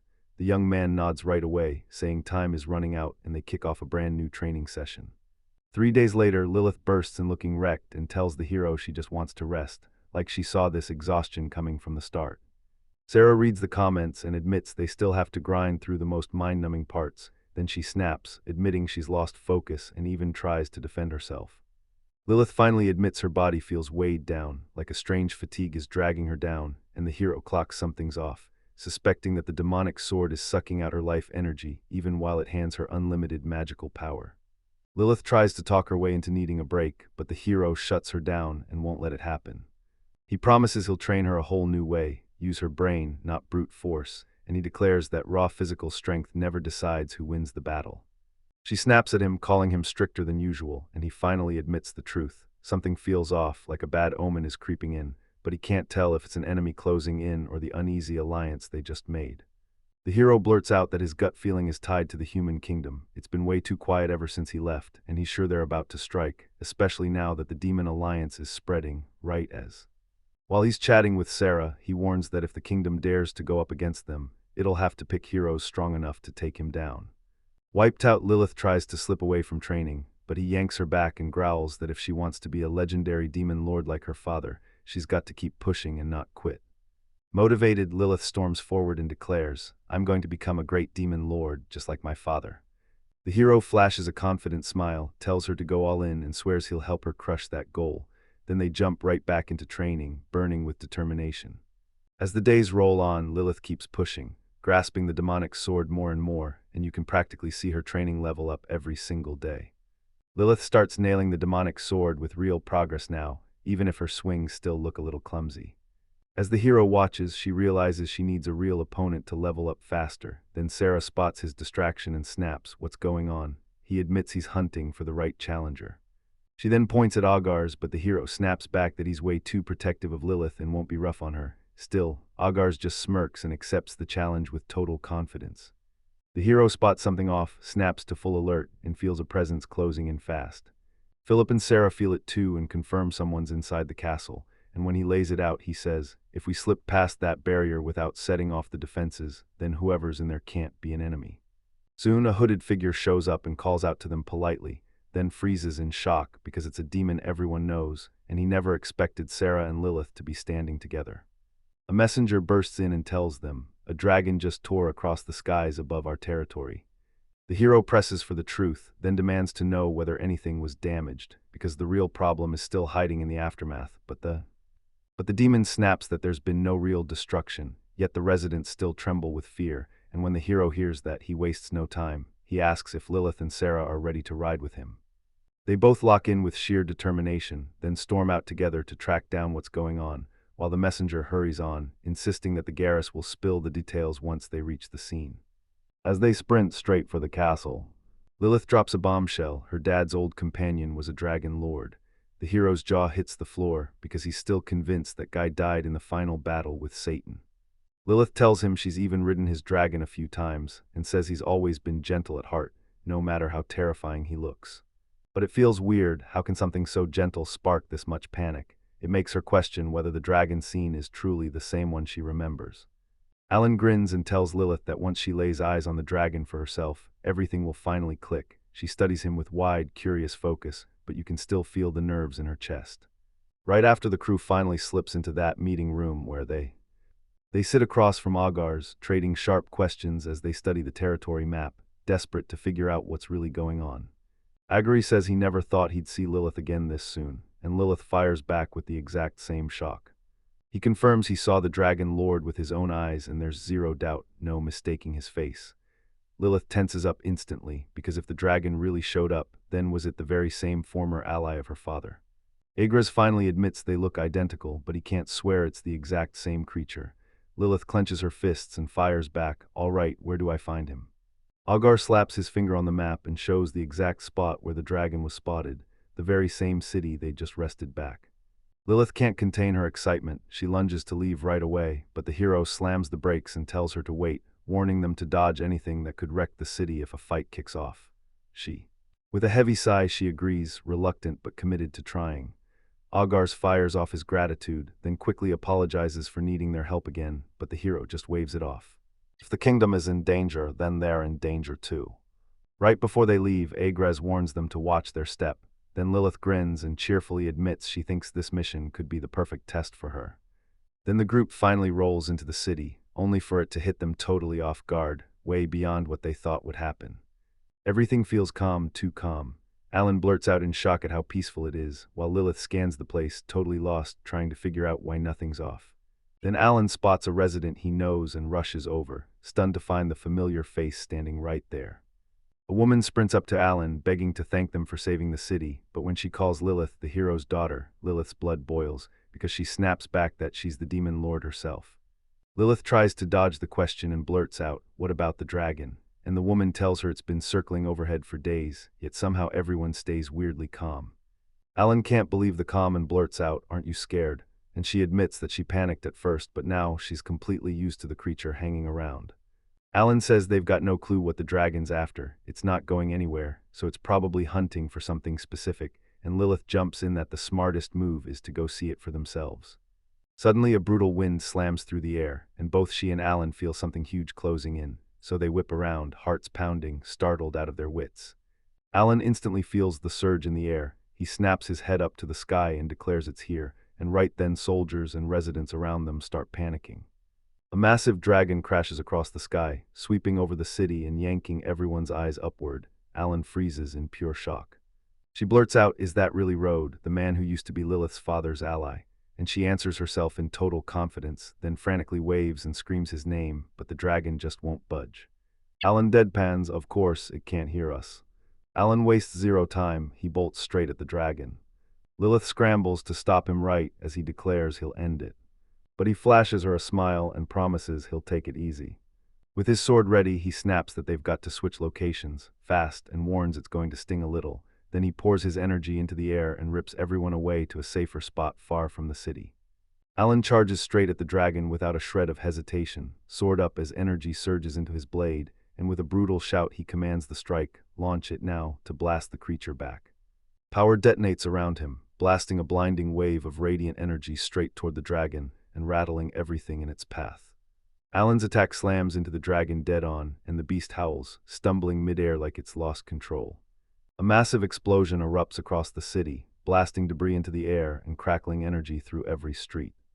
Alan fixes his eyes on the scene with iron determination, and then he urgently yells for Lilith and Sarah to grab on, right now, because the earth starts to roar and shake from the magic's raw power as they snap into action for whatever comes next.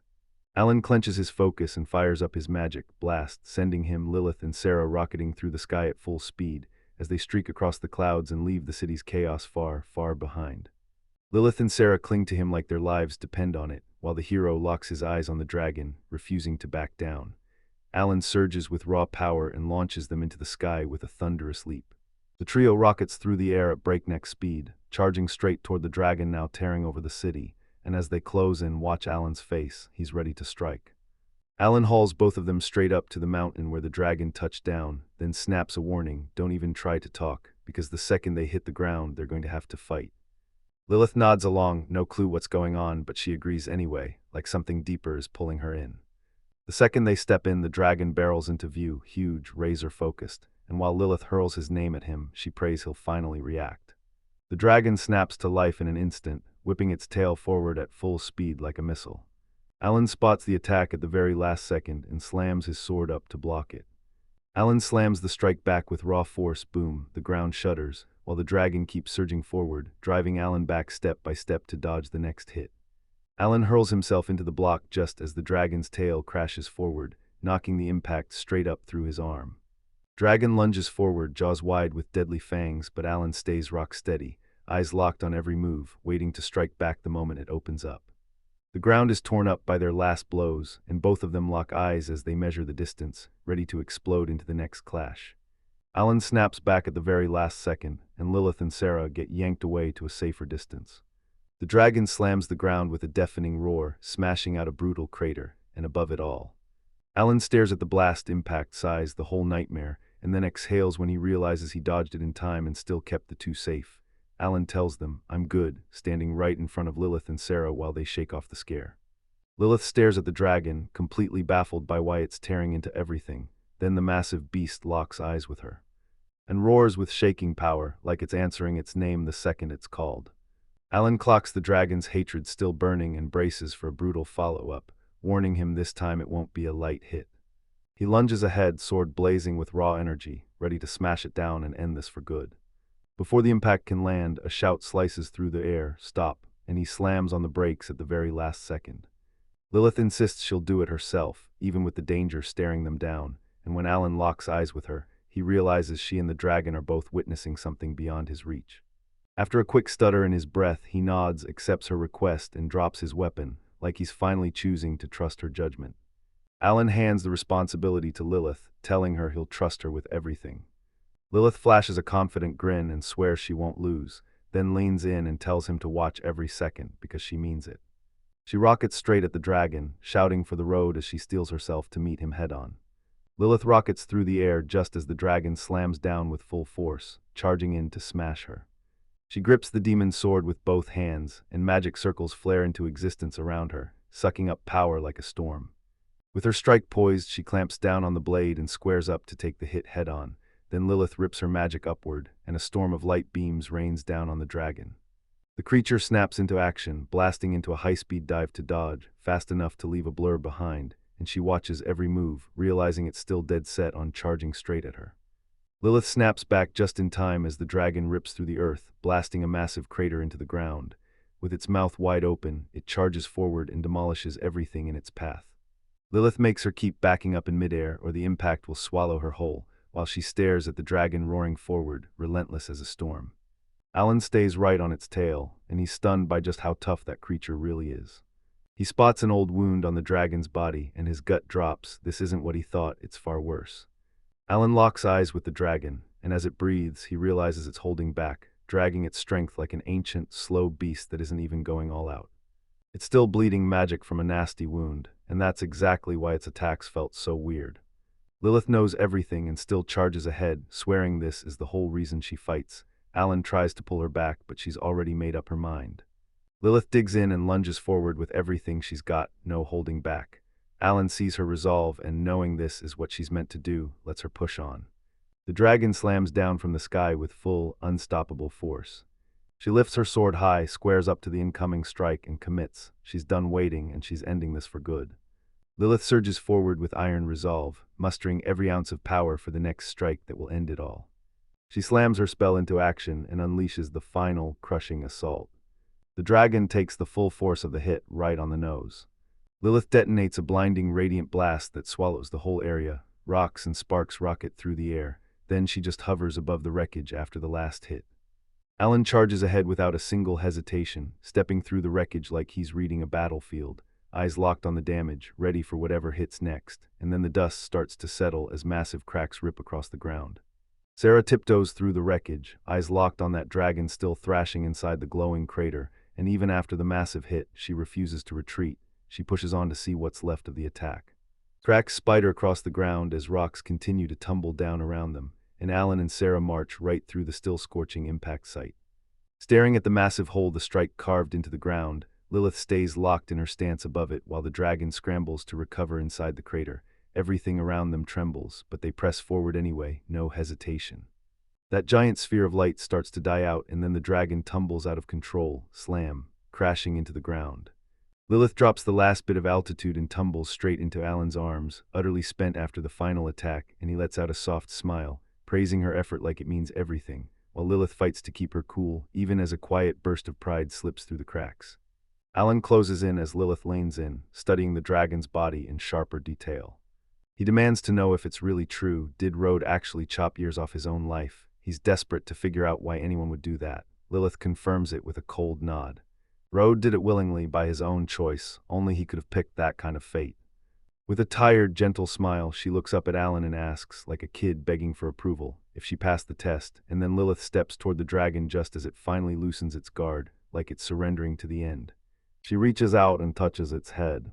And then right on cue, a gentle glow starts to spill out from its body. Alan stares in total confusion, then blurts, "Wait, what's going on?" Lilith speaks with calm confidence, but her words hit like thunder. Her father swore that when death finally crept in, Road would unleash one last offspring, the Dragon Lord's final instinct, something he'd only do when he was out of strength, and then he'd fight tooth and claw to the very last breath to make sure that child would have someone worthy to protect. The dragon's body trembles softly, as if it's hoarding its final power.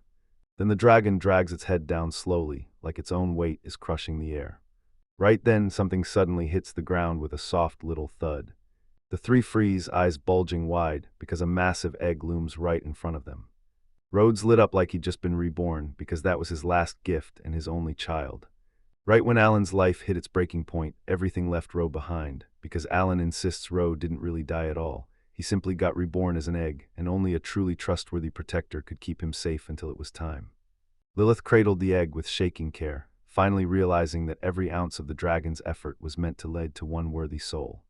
Alan watches her beam with pure relief as she declares she's happy, and that this is proof she passed the test. Then Alan smirks and says, "So if Rhodes expected you to be ready, you'd better step up."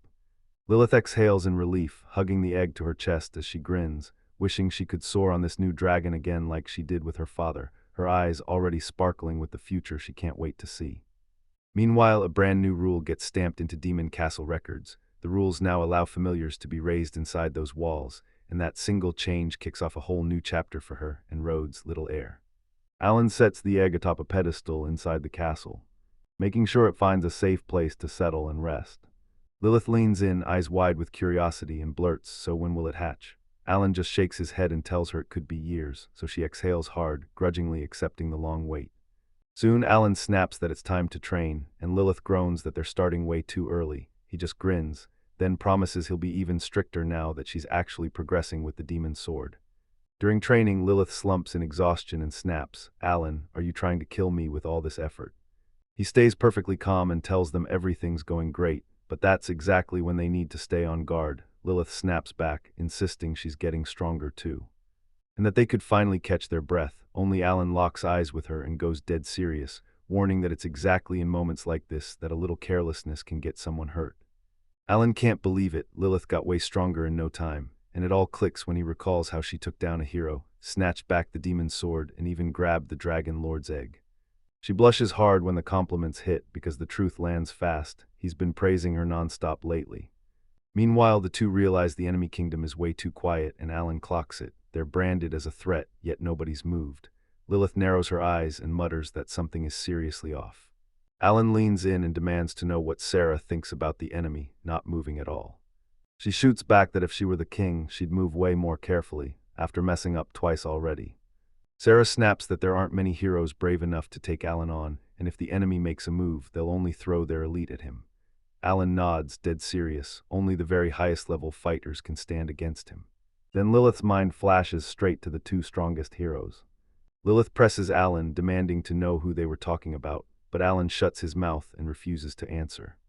Then the story rips straight to the enemy kingdom's castle, where someone slams the truth down. Time is running out. And now it's a sprint against the clock, seconds ticking down. Inside the castle walls, the advisors panic bargain over every move, desperately plotting how to strike back at the looming threat. One of them screams for every high-level hero to rally for an all-out strike, while the other snaps back that splitting the defense would leave the rest of the lands wide open to the demon lords. With the tension snapping higher and higher, they push the king to make an urgent call, right now, before things spiral out of control and chaos crashes across the whole world. The king shuts his mouth and grips the weight of the choice, silently wondering which hero could actually stand up to that threat. Right in the middle of the meeting, a voice cuts in and offers him help. Everyone snaps their heads around as two mysterious strangers stride into the room, instantly stealing the spotlight from the king and his advisors. Two heroes step up in front of the throne, one in blazing, shining armor, and the other a confident woman standing right by his side. They stride down the hall with steel in their steps, ready to answer the king's call and take on whatever new nightmare is waiting. The king lights up the moment the two legendary heroes finally arrive, and the woman Floria, the ninth most virtuous hero, sweeps through the crowd with a calm, reassuring smile. Right by her side stands Rain, the second most powerful hero, cool, confident, and unshaken, Both of them just came back from a mission and they're offering their help like, we're ready. The king summons Rain and Floria, then demands a favor from them. Before Alan can even open his mouth, Rain shoots back a guess. This request is tied to him. Stunned, the king confirms it on the spot and Rain shoots back, saying he's already caught a glimpse of who he is. The king leans in and tells him straight, Alan didn't just hear rumors. He betrayed the kingdom and joined forces with a demon lord, and only now is it clear this so-called tale was real all along. He lunges for the hero's help, begging them to stop the crisis before it spirals out of control. Floria vows she won't hesitate, saying if Alan really was a hero, that still doesn't matter once he sins, because now he's an enemy meant to be crushed. The king hands the mission to Rain and demands results that hit his expectations dead on. He swears that once he pulls it off, Rain will be hailed as the strongest hero alive. With a razor-sharp grin, Rain takes the honor, and swears with absolute certainty he won't ever let it slip. After finishing their talk with the king, Rain and Floria slipped through the castle halls, and the whole place felt lighter. Floria couldn't help noticing it. Rain looked oddly calm, confident, and rock-solid, like he'd already decided something big, even while he kept walking in silence, swallowed up by the weight of the mission in his mind. While the two headed down the corridor, Floria lined in and said Rain looked downright thrilled. He can't help asking, wait, you really mean it showed that much? She lines in, grins with mischief, and says yes, like she knows she's getting under your skin. Rain wipes it off and vows he'll be more careful, yet as he stares into the past, one truth hits hard. For him, Alan has always been a nightmare he couldn't beat. Rain was labeled the second strongest hero, but he never got a proper title, because Alan, the legendary hero who always stayed on top, wouldn't let him rise. Everyone kept calling him a replacement, and that non-stop comparison gnawed at his confidence until he was burning with inferiority and desperate to prove he was the real deal. Even as heroes, they were still human, wired with anger, joy, and sadness, and deep down they kept thoughts and feelings they almost never let out. Rain, almost calm on the outside, seethed the moment he thought of Alan, the hero who'd always been one step ahead of him, and it burned with envy and frustration. Rain soaked into his bones, dragging up a crushing inferiority and a taste of defeat, because even as a revered hero, he couldn't silence the poison inside him, envy, frustration, and the brutal weight of living in Alan's shadow. Lilith shot him a curious look and asked who he was talking about, then Alan smirked and said he meant the Rain and the Floria. He swore that side by side, the two became the strongest duo in all the heroes. Even though Alan was hailed as the strongest one-man force, he admitted that together as a duo, they were basically unstoppable. Rain and Floria trudged up through pounding rain until they reached the base of the colossal mountain, where the demon lord's castle loomed, and the air itself felt thick with pressure. With dark clouds choking the sky, they stared in silence, bracing with iron determination for the attack to begin. Alan sensed a heavy presence closing in and snapped into full alert mode. Soon a scream cut through the chaos. Someone had spotted the enemy arriving, and Alan didn't hesitate for a second as he tore down the castle corridors, ready to meet the threat head-on. Rain and Floria stepped into view before the castle, wearing confident grins, then stared right through the walls at Alan and the others inside. Alan sensed them coming and nearly froze. He couldn't believe they'd arrived way faster than he ever expected.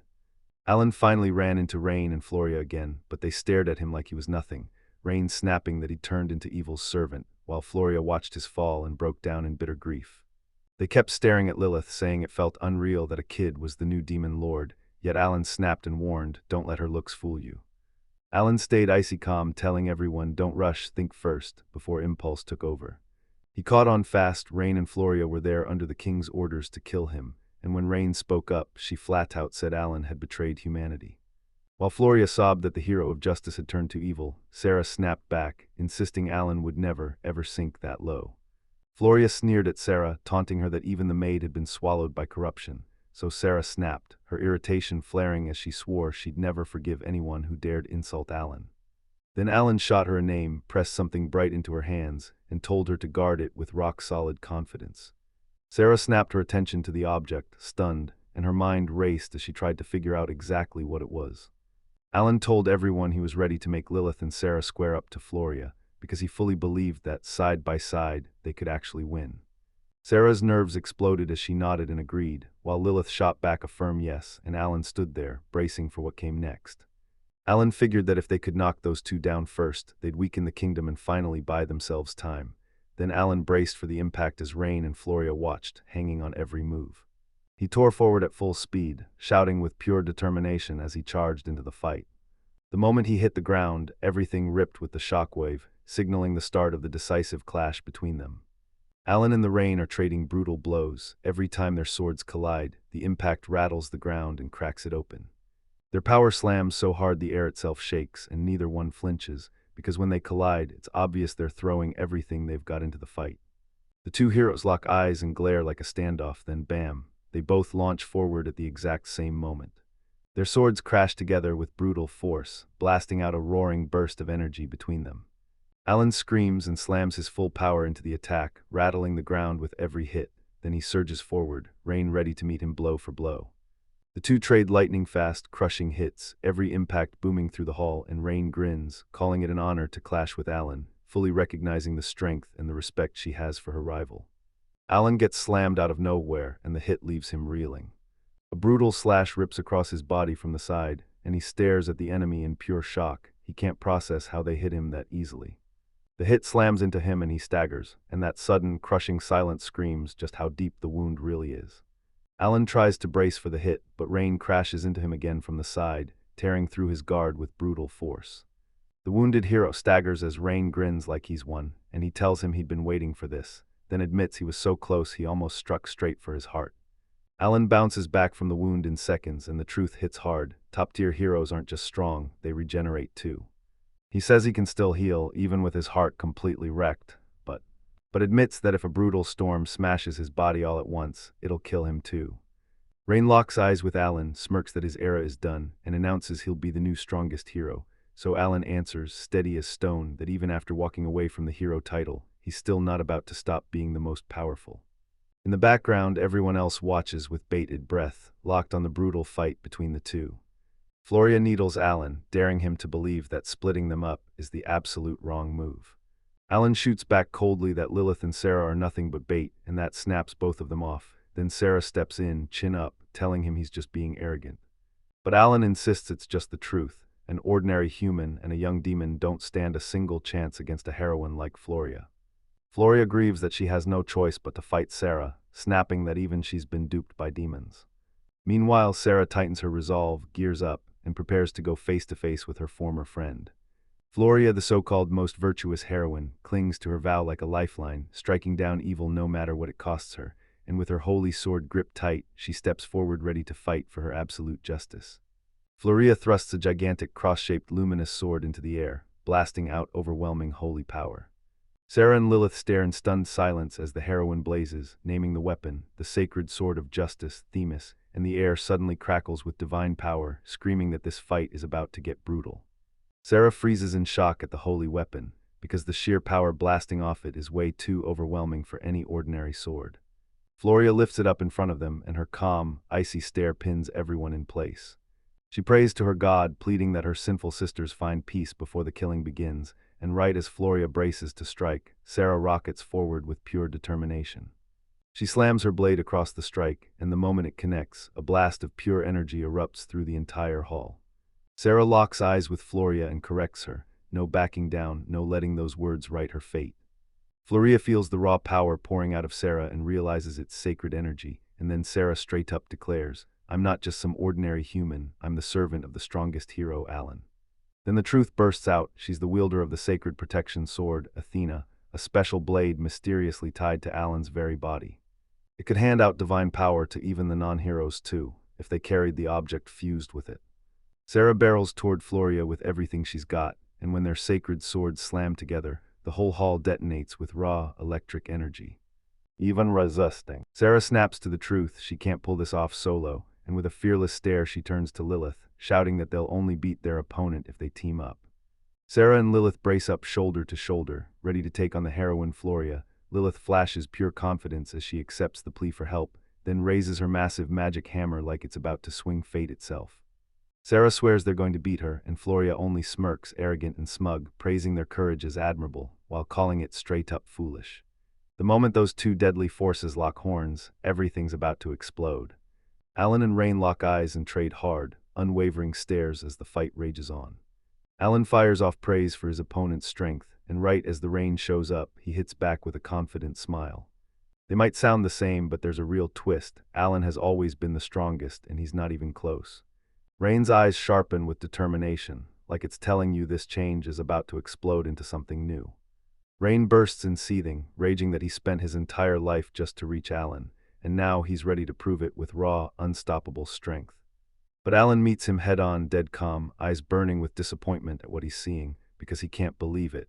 He figured the Rain's justice and raw power would never get so easily corrupted. Alan doesn't even try to hide it. He admits he betrayed everyone, then slams the point home. In the end, it's the outcome that counts. He trudges straight into the Rain, then snaps that he's totally wrong about how they're supposed to be different. As the other hero stares at him, totally baffled, Alan presses him with a sharp question. Does freedom really mean anything? Can he actually take a day off, build a house, or even use what he earns? And it hits like a provocation, not a real inquiry. Alan remembers that one wish he made for everyone to finally have peace, but he admits the hard truth. No money, no rest, and his life won't last long. He talks with icy honesty about the brutal truth of being a hero, then cuts to the point. Does Rain really have what it takes to survive all of that? Even in the pouring rain, determination roars in his heart. He's going to keep living as a hero, no matter what it costs. Rain hits Floria and her power surges like a storm, and she realizes she's been holding back her real strength this whole time. Sarah shuts the claim down hard and refuses to budge. Turns out the boost is all thanks to Floria's holy sword, Themis. She can crank up the strength of everyone around her. Floria stays calm, but her eyes widen. She realizes the sword's area of effect is way bigger than she ever guessed, and that instantly makes the enemy do 10 times more deadly. Alan clamps down on his sword, grits his teeth, and declares that he's done holding back. Rain smirks at him, daring him to stop holding back because he has to beat the strongest of them all. Alan shoots back, pure grit in his voice, saying he'll pour out everything he's got too. The two heroes lock eyes, and the whole battlefield tightens as they brace to clash with every last ounce of strength. The clash reverberates through the hall as the floor fractures and splits wide open. Floria just watches with a calm smile, claiming Sarah's power doesn't feel like it did at the start, but Lilith sees it the exact opposite. Sarah is getting stronger. And when Floria finally feels that rising energy blasting off her opponent, surprise hits hard because she realizes the real power she's up against. Sarah snaps at Lilith not to drop her guard, because she can feel another attack barreling toward them. Floria grips the holy sword Themis and blasts a fresh wave of cataclysmic energy. Each hit rattles the ground, and Sarah gets launched flying backward. Floria flashes a confident grin and tells them Themis doesn't just boost her allies, it can even tap into the power of others. Floria insists her strength and even her reins are powered by an unbreakable bond. Sarah gets it, there's something no distance can ever break, and she knows they have to. He has to split them to shatter the holy sword's effect, and he begs Lilith for help, while Floria just smirks, saying it's impossible. Still, Sarah refuses to back down, pressing Lilith to buy her a little time while she gears up for her next strike. Sarah scrambles to block Floria's brutal, soul-crushing attacks, but the holy heroine steps forward with iron confidence, insisting that raw brute strength alone will never be the answer to bringing her down. As the two exchange intense collide, Lilith watches from a distance, and it clicks. Floria spotted it too. The demon girl isn't just messing around, she's stalling, buying time for a secret plan. Sarah darts in with a ready spell to counterattack, but Floria stays calm and declares that as long as she's standing there, everything is firmly under her control. Sarah's magic circle gets snapped out of existence by Themis's power, and Lilith's frustration skyrockets as she realizes every carefully planned spell is doomed in that field. Floria flashes a confident smile and declares that Themis, the holy sword, carves out a magic null zone, so every spell you throw at it just fizzles out in defeat. She can't stop bragging about her power. Lilith finally slips out of the shadows after hours of secret prep, smirking like she knows exactly what she's doing, and telling Floria, it took long enough, didn't it? Leaving her reeling from the shock of it all. Floria snaps her head up in shock. This time, the magic around them starts reacting on its own, and it's only getting worse. Sarah grins like she owns the place, tells the heroine exactly where they are in the demon lord's castle, and warns her it's crawling with magical traps. Even the arena fights back, Floria's grip on the field slips, and the whole environment flips the advantage right back on her. A terrifying barrier slams shut around the demon lord's entire castle, wiping out the reach of Floria's holy sword completely. She realizes, way too late, that the magic has slipped clean out of her hands. As Sarah presses forward without a second thought, she seizes the opening Lilith left wide open. Floria gapes in pure shock as something. Sarah clenches it, and the moment it's in her grip, it starts glowing like it's about to light up everything. Alan's voice, his gift of the holy sword's power, hits Sarah like a flash of lightning, and suddenly we learn what Athena can do. Fused power, the kind that shoves multiple forces together and turns them into something far beyond normal limits. Sarah strides ahead with rock-solid conviction, her fist blazing with raw, intense energy. They explain that Athena's fusion power doesn't just wreck machines, it can hit living beings too. With a fierce glare, she barks at Lilith to get ready, and then she drives a straight punch straight into her. She slams in low, merging her power with the young demon S, and the hit detonates, ground splitting, debris flying through the hall like a storm. Sarah drops in hard, steady on her feet, eyes locked in determination, while the energy keeps throbbing around her after the combined strike with Lilith. Floria gets violently yanked backward and slams into the floor with a bone-crushing impact. Air rockets out of her lungs, her body spins out of control, and it screams how hard Sarah and Lilith hit her together.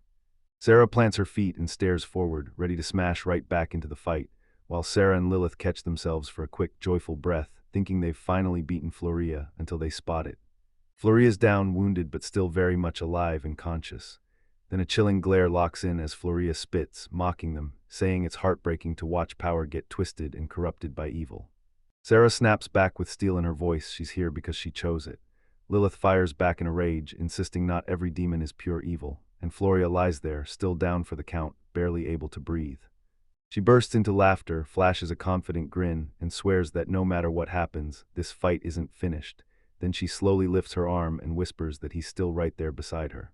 Right away, a surge of terrifying energy whips around her, spinning into a power vortex that snaps Sarah and Lilith into full alert. Sarah stares as the vortex thins and fades away, then blurts out that it looks like everything's finally been settled. She and Lilith stare into the swirling smoke as two dark silhouettes start to take shape. Something, or someone, is about to step out right in front of them. Just minutes earlier, Alan and Rain were still locked in a brutal, unrelenting showdown. The two heroes trade earth-shaking strikes, their swords crashing together with a thunderous roar. Alan clenched his resolve, snapped a technique into action, and commanded his blade to burst with light, while Rain stared in shock, feeling the enemy's power spike out of nowhere. Then the two heroes slammed back into an unrelenting clash of savage strikes. Alan blurts that Rain's power is still climbing, but Rain shoots back with full confidence. He isn't out there alone. In a flash, Rain's thoughts snap to Lilith and Sarah, praying they're okay. Then he slams his focus back on the battle. Alan barks at him not to look away, and both of them lock eyes again, bracing to smash straight into the next exchange. Alan senses something off, whips his sword up, then it happens before he can even react. Rain shouts, and when he turns, a deadly shadow has already slid in behind him, sword poised to strike his back. Alan whips around at the last second, snapping his blade into place and stopping the strike. Boom, the clash rings out like thunder. Showing just how brutal the battle has become, Alan and Rain keep trading lightning-fast hits, blow for blow, like they're refusing to blink. Alan says, as expected, facing him isn't something you pull off easily, while Rain just smirks and answers that he'd have been totally blindsided if that rival hadn't warned him first. Alan flashes a grin and asks, should I push the pace even if I can't see clearly? He feels the rain coming and locks onto every move by reading the air through his breathing, the vibrations in the wind, and the energy hanging around. In the middle of the clash, Alan suddenly realizes the enemy is gone, vanished from his sight. Then he clicks instantly. It's a trick. Rain flooded his body with light energy, and with his holy sword he bent that glow to refract light and vanish. Yet even if his face disappeared, the traces of his presence still gave him away. Alan lands his strike cleanly, seeing the trick for what it is, and blurts out that he finally understands how it works, while Rain just smirks because now that the secret's out, he can't pull it off again. Alan wastes zero time. He sets up his next strike while the rain hammers down. He pours raw energy into his sword, bracing for the very next strike. Alan looks up in woe. He's boxed in by glowing spheres of light. He scrambles to escape, but there's no exit anywhere. Rain stands there cool as ice, while Alan finally realizes those lights weren't random. They were set up from their earlier run-ins. Now the enemy grins like they've been waiting all along, and you can feel the real attack starting. Alan is stuck inside a rain-made barrier, and every attack he throws at it gets bounced right back. Rain tells them every reflected hit comes back with double the force, and once you keep repeating it, the power skyrockets so fast it goes completely out of control. A brutal blast detonates inside the barrier, and Alan has zero time to react. Rain rockets forward, fists clenched, because Alan's condition after that last hit shocks him to the core. But when he tries to cash in on that advantage, Alan grins like he's been clocking down the seconds, because this exact moment is finally here. In a snap, he spots the opening and launches a counterattack that flips the whole fight on its head. Alan gets slammed from every direction, realizing that the rain's barrier is a brutal wall, strong enough to trap him with nowhere to run. Decisive, he swings with total force, carving through everything in his path. The closest light spheres explode under his holy sword, and the far-off ones get shredded by Odin's vacuum blades. When the dust finally clears, he's still standing, untouched, and he's already ready to throw down again. Alan admits he used Odin's power to seize control of the airflow. He twisted the wind currents around them without touching the surroundings, then snapped vacuum blades into place to smash the energy spheres and pin them there. Rain reels in shock when he realizes his own strike just landed on him. Alan only grins, praising how fast the rival caught the trick, leaving them both exhausted and badly wounded. Alan and Rain locked eyes, both grinning like they'd just found a weapon in each other, because they knew one thing for sure: the fight wasn't even close to finished. Then the air around them snaps with power once more, and you can feel the next clash charging in, stronger, louder, and way more brutal. Metal shrieks as the heroes' swords smash together, blasting sparks across the battlefield like lightning. Then Rain surges forward with raw determination, and Alan plants his guard like a wall to block the hit, proving neither of them is running out of power yet, because the clash of steel keeps roaring and this battle is nowhere near over. Rain stares as Alan backs away, swallowed in a blinding burst of light. He dials his number again, hoping he'll finally pick up. But Alan keeps marching forward, unshaken and stubborn, refusing to look back. Rain's face flashes with shock and desperation as she realizes something life-changing is about to hit right now. Rain and Alan burst forward together, trading lightning-fast hits as their blades carve the air, tearing up energy trails and sparks that skitter across the ground. A razor-precise strike slams in, forcing both of them to skid back, and for one heartbeat they just lock eyes, breathless, feeling the whole battle closing in. Alan and Rain trade brutal strikes, every hit thundering across the field. Then Rain, wounded but grinning, keeps throwing punches like she's decided this fight ends only with her. When their swords collide, it sparks an explosion of raw power. Then both fighters get blasted backward, their blade light swallowing the entire battlefield in a furious glow. Rain blasts across the field, everywhere lights explode in flashes. Dodged every strike with surgical precision. He'd already cracked Alan's pattern, and as he slipped past, Rain rockets forward with blazing speed, landing quick, pinpoint hits, and Alan's jaw drops as he watches his own strategy get completely outclassed right in front of him. Then the barrier of light shatters under the charge. They surged in from every side at once, and their blade strikes landed in flawless sync, trapping Alan in a brutal ring of steel, as every clash rattled the ground and their blazing energy detonated in a blinding glow. Rain hurls himself forward, rainwater whipping through the air, sword blazing in his grip as he lines up a direct shot at Alan. Alan locks eyes, unwavering and fearless, until a crushing blow drops from above, and he can't even get a clean reaction as the ground splits open on impact. Rain hurls down like a storm and drives his sword straight into Alan, Krash. Sparks erupt, the ground splits open beneath them, and Alan reels as the hit lands dead on, showing just how insanely brutal Rain's power really is. That punch lands with a monster's roar, an intense flash slices across the sky, even the far-off castle can see it, and the blast booms through the mountains as the Rain's blade of force rips the ground wide open. Alan's shield gets blasted out of his hands, and then the Rain comes down like a hammer, pummeling him with brutal force. The impact sparks a bright streak across the sky. Even the faraway castle can spot it. The ground shudders, and the thunderous crash echoes over the battlefield as the fierce fight finally ends. Alan drops to his knees, spent and crushed, while Rain stands over him, still standing there. Alan shoots him a glare blazing with frustration and demands to know why he can't beat him, shouting at the top of his lungs that he's still the hero. Rain locks eyes with him in deadly silence, and behind them Lilith and Sarah just stare, shell-shocked at how the fight ends. With tears streaming down his face, Alan demands to know why Rain betrayed them. Then Rain snaps back that he was betrayed first, and that's why he had to leave everything behind. Even so, Alan shoots his words down and insists the Rain is still the strongest hero he's ever known, someone whose heart and strength stay true, even after everything. Rain tells him straight up he quit the hero life, but he never turned into anyone's enemy, either. Then he drops the truth, that young demon lord had one dream, to unite every race, and Rain chose to back him and help it happen. Alan listens in stunned silence, floored by this whole idea of coexistence. Sure, he still thinks it can't happen, but deep down he can't deny it would be absolutely incredible if it actually came true. And fired up by everything he survived against the Rain, he commits to the path he trusts and follows it with everything he's got. Rain grins and shrugs it off, saying hero isn't his choice, but if Alan wants to name him that, he's totally fine with it. Alan bursts into laughter because he can't deny it. Rain's drive to make everyone happy is pure hero energy. Meanwhile, the young demon lord closes in and declares, with zero hesitation, that he'll stay the strongest hero, right even now. Inside the demon lord's castle, Alan kicks off the day by greeting Sarah good morning, and she blushes hard, shyly answering back. Dazed, she can't stop staring at how handsome he looks that day, while the tiny demon girl hovers nearby, fuming as she blurts out that Sarah's eyes are completely rotted from pure admiration. As the whole crew geared up to bolt out of the castle, tension filled the air. Rain leans in and asks Alan if he's finally 100% back to normal. Alan flashes a small smile and answers, yeah, and when he says heroes are tough, it hits with grit. Rain just nods back with a calm look like he gets every word perfectly. Before they part ways, Rain presses Alan and asks if he'll come back one day, and Alan grins, saying no, because his own goals are calling him. Then he slams his hand onto the young demon lord's head, and he declares that he's staying right by her side, leaving her stunned, breathless, and blushing like crazy. Rain leans in and asks the burning question. What she truly wants isn't conflict at all, but peace between every race. The young demon lord slams his answer down with total certainty. She's saying with zero doubt that she'll carry out her father's dream, and the way she's looking at everything screams pure, unshakable confidence.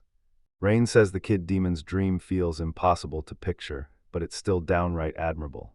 He admits he'd never even considered it until she said it, and Alan can't ignore the contrast. She might be weaker, but she's always thinking way ahead of him. Irritated, the girl snaps that she's getting stronger too, and Rain can't resist teasing that they look like a father and daughter, or maybe straight-up siblings. The moment she hears that she and Alan look like siblings, her whole body goes still. They lock eyes in total confusion, then keep pointing back and forth like, wait, what? Neither one has a clue. Lilith watches it all unfold and chuckles that they're perfectly in sync. Then the little demon snaps, and Lilith just smiles, calm as ever, and says she isn't nearly as weak as he thinks. Lilith finally admits she got completely defeated.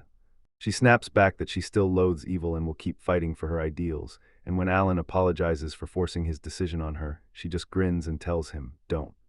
Since she trusts Rain, she starts giving his picks the same respect, betting her faith on his judgment and backing who he approves of. Alan says Rain is the kind of person everyone trusts, and with a tiny smile, he backs it up. Not long after that, Lilith snaps at the two of them and calls them an annoying duo to their faces. Then the little demon girl bursts in with wild excitement, like, yes, now you're my subordinates. As the tension finally eased, the whole group burst into lighter, funnier vibes. The little demon fires back, asking why they're even fighting, because just like she has dreams, they've got to have their own too. And with total conviction she declares, we're not doing this because we're heroes, we're doing it because of what we believe in. What? Alan lays it out, this isn't just fighting, it's for the people, for what's right, and she lights up with a satisfied smile, saying she totally expected this, thrilled to see former enemies standing side by side. That tiny demon girl grins and says it's awesome to have powerful friends, and that some things only click after you've gone all out in a real fight. She tells him this will calm Alan down, and that hits him like a shock, because suddenly he realizes she might have been worried about him the whole time. Smiling back, he admits it's real, because their power has always carved peace into his life. The young demon snaps in disappointment when they get refused, but Rain steps in and tells them heroes don't just chase fights, they've got a mission to protect humanity. Alan admits he's officially her subordinate now, and swears that one day she'll be remembered as the great demon lord. Rain admits his nerves are kicking in, then he nods at her grit and vows to help her turn her dream into reality. Rain tells them that if they're ever in trouble they should call, no doubts, no hesitation, just reach out. The young demon practically buzzes with joy, blurting out his thanks, and Floria just confirms it with a warm, confident smile. Alan stares at the scene and admits, straight up, that he's been secretly jealous of Rain for as long as he can remember. Alan stares into his past and admits it all. He's always fought solo, and he's never once had someone he could truly trust. He admits he spent his whole life terrified of betrayal, and that's why he can't help but stew with envy when someone actually has loyal allies standing right beside him. Rain grins at Alan and tells him that he finally got everything he'd been hunting for, and it's right there beside him. Sarah tells Alan she'll stay with him for the rest of her life, but Alan just laughs and says Lilith is still too weak to let him breathe easy. Then rage hits her, furious and annoyed. Alan watches rain pour as Floria and the others hustle to get ready to leave.